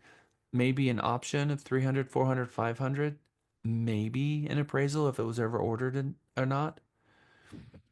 And what are they going to do to find another property? Because they're going to start back from scratch again and have to start over with a 30-day timeline again. So according to Harvard Law School, this is the Harvard Law School of negotiation. The 5 most costly and common errors when negotiations happen are: first, underestimating your own ability and your own strengths, overestimating theirs and underestimating your own. That's usually from fear-based. Assuming that you know what the other wants, overestimating the other side's knowledge of your weaknesses, being intimidated by your opponent, by the other agent, just being a bully, which there's a lot of those in the market, being overly influenced by tradition, precedents, or not thinking outside the box, like putting in a $10,000 option is an example.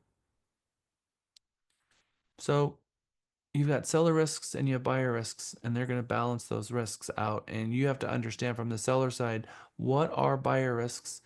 Because if you're a buyer, you're thinking, okay, Mr. Seller, if this didn't appraise and if I back out, someone else is probably going to have that same problem. And you're going to sit on market. And then you're going to pay another month of mortgage. You're going to have to pay your another utility bill. You're going to pay to have your lawn mowed again. And then you're getting another set of inspections. Are you really going to not work with me over this $5,000? Because I don't think you will. I'm asking you to meet me halfway on an appraisal contingency because it didn't appraise by $10,000. And I don't think you're going to get the home sold in another 2 months. And that's going to be more than $5,000. So I want you to reduce $5,000. And my client told me that they're willing to walk away if you don't meet them halfway because they're being fair. There's a book says never split the difference. I want you to read that because that's going to be the second book we read in our book club. I know what Angie's doing right now. Here is the first book we're going to read in our book club. Getting to Yes. I am one of 21 instructors in the United States currently approved to teach RE&E. It's only 20 of us. Well, 21. I'm the 21st. I highly recommend that you take the RE&E class. I realize it's 11 months away. And then reading this book, Getting to Yes, and then of course, never splitting the difference. I showed you guys how to get the break-even list price and as well as the walkaway price for the seller. You take 0.0825 times the list price, and that's going to tell you what their closing costs are going to be. Remember that math? 8.25% times the list price, and that's what their closing costs are going to be. You take the list price minus the payoff minus the closing cost, which again is the 0.0825% of the list price, and that number is what they're gonna net, and that is going to be very close to what they're actually going to net, within 1%. If I'm in a multiple offer situation, I always put my side by side together and give it to them, as well as for the very highest offer. I hand them what their net's going to be on that highest offer, so that they have an idea what that's going to get. And at the point where I'm here, where I actually have an offer, I'm going to throw that away. I'm going to throw that over to my title company. And I'm going to send my title company, here's a copy of our highest offer. Here is sales price. The seller paid title, seller paid home warranty, seller contribution towards buyer costs, HOA resale certificate, closing date, and I'm gonna send that to my closer. And I'm gonna ask my closer to give me a preliminary closing disclosure with a net so that I get it to the numbers. But when I'm at the listing table, when I'm meeting with the seller, back when I listed the property, I did my math. What's your payoff? I'm guessing it's about 200 because I did my analysis. And then they tell me it's like 198. Great. All right, 198. And we get to the point where it's so we talked about listing it for 310. So 310 times 0.0825 is $21,500 in closing costs minus your payoff that we just talked about. Here's what you're going to net if you sell it for that amount. So now they're anticipating that. But when I get the highest offer, I've already sent the offer to the title company and asked them to prepare for me a closing disclosure, preliminary. And then now that's going to be the number. And I always go back and look to see how close it was to my original number. And I'm like, oh, please don't let this one be the one time it's off. And it's always within 1%. And it's usually overestimated by a little bit because 0.0825, your commission is at 6%. The title policy is a little less than 1%. You got some money there to play with that budget. It usually works out really well. Again, when I'm in a multiple offer situation, I'm compiling my dockets for my sellers. I put all the documents for each offer in their own zip file. I email, embed the side-by-side spreadsheet so that they can see what their net is, and I explain to the seller the pros and cons of each offer, and this is what it looks like. I take a screenshot of the side-by-side and I throw it in the email. And then I've got the different client emails here. So we have a Sexton offer, we have a Venezuela offer, and a Drake offer, and I put them all three here. You have three offers. The first net is 237,350. The second offer's net is 226. The third offer's net. And then I throw in this spreadsheet as an additional as well. Our last slide. Can you believe our last slide and we have 2 minutes left of class? How perfect is that? We had a soft landing in Mega this time. Regardless of what side of the transaction you are on, you need to get approval from your client to meet the appraisal, to meet the appraiser at the property. But if they give you that authorization, you should meet the appraiser at the property. Meet the appraiser puts a face to the transaction. I still have Mark, the appraisal dude. That's his email address. One of the first appraisers I met all these years ago. He's still an appraiser that I use when people come to me and say, hey, I need an appraisal. He's done like 20,000 appraisals. And he's the guy I give to everyone. He's one of the first appraisals I met. It's a team that you're going to grow because you're going to continue having people that's a cash offer or a seller that's having a really difficult time with your CMA and there's no comps. Mr. Seller, I recommend you get an appraisal. Here's my appraisal guy.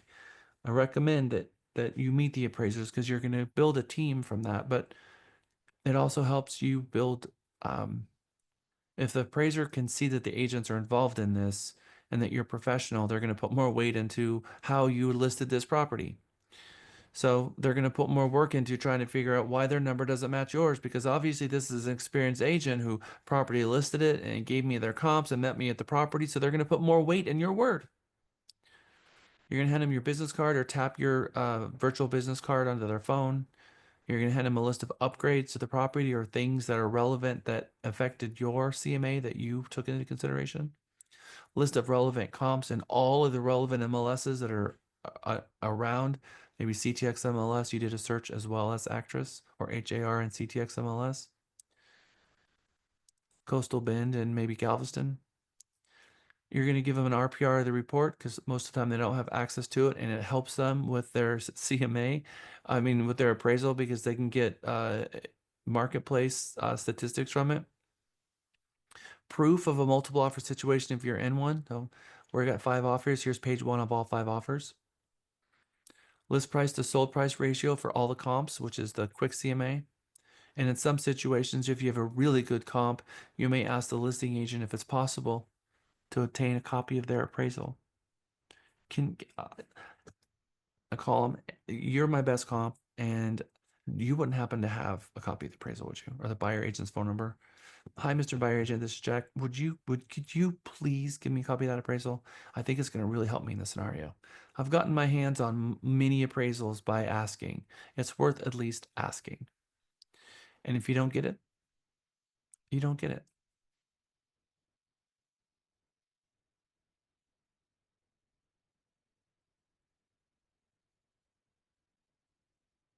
Dear Mega,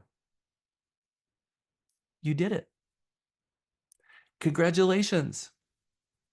But now the real work begins. The real work begins of being a real estate agent and waking up every morning with income producing task thoughts and showing up to our huddle and going out there and killing it and making $1 million in 2025 or whatever that number is that you dreamed up. But this is officially the completion of Mega 12. I have in my hands a sheet that has who our graduates are, has who our master certified salespeople are, and who our valedictorian is. So the points have been cast, the certificates have been printed, and there's a party waiting for each of you. I will see you at that party. We're going to have this on Zoom. Lisa, you want to take it from here? I want to say thank you for all of your hard work. It has been an honor to take you through this journey together. And we'll talk more about that in person. Lisa, over to you. I did just put it in the chat. There's the Zoom link for those of you who cannot be in person. I know there's a few of you that are sick or out of the area and can't come. The fun starts at 5:30 and the actual graduation ceremony will start at 6:15. So make sure you're on the Zoom link then, because then you'll find out who graduated and who our valedictorian is. You know, we had upsets all through, so you never know. It could be any one of you. I'm super excited. So I'm gonna head out now to go help finish setting up, and I'll see you.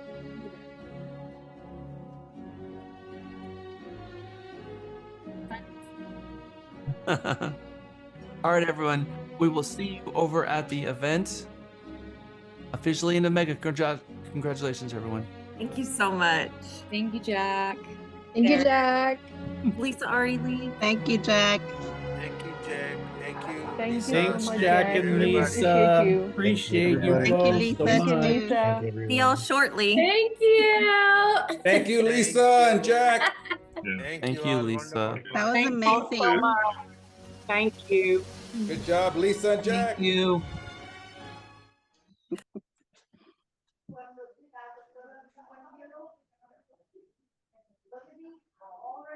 What are y'all still doing here? Let's go party. Let's go. What are y'all guys still doing here? Let's go. I'm fixing to close down. Bye, guys. Bye-bye.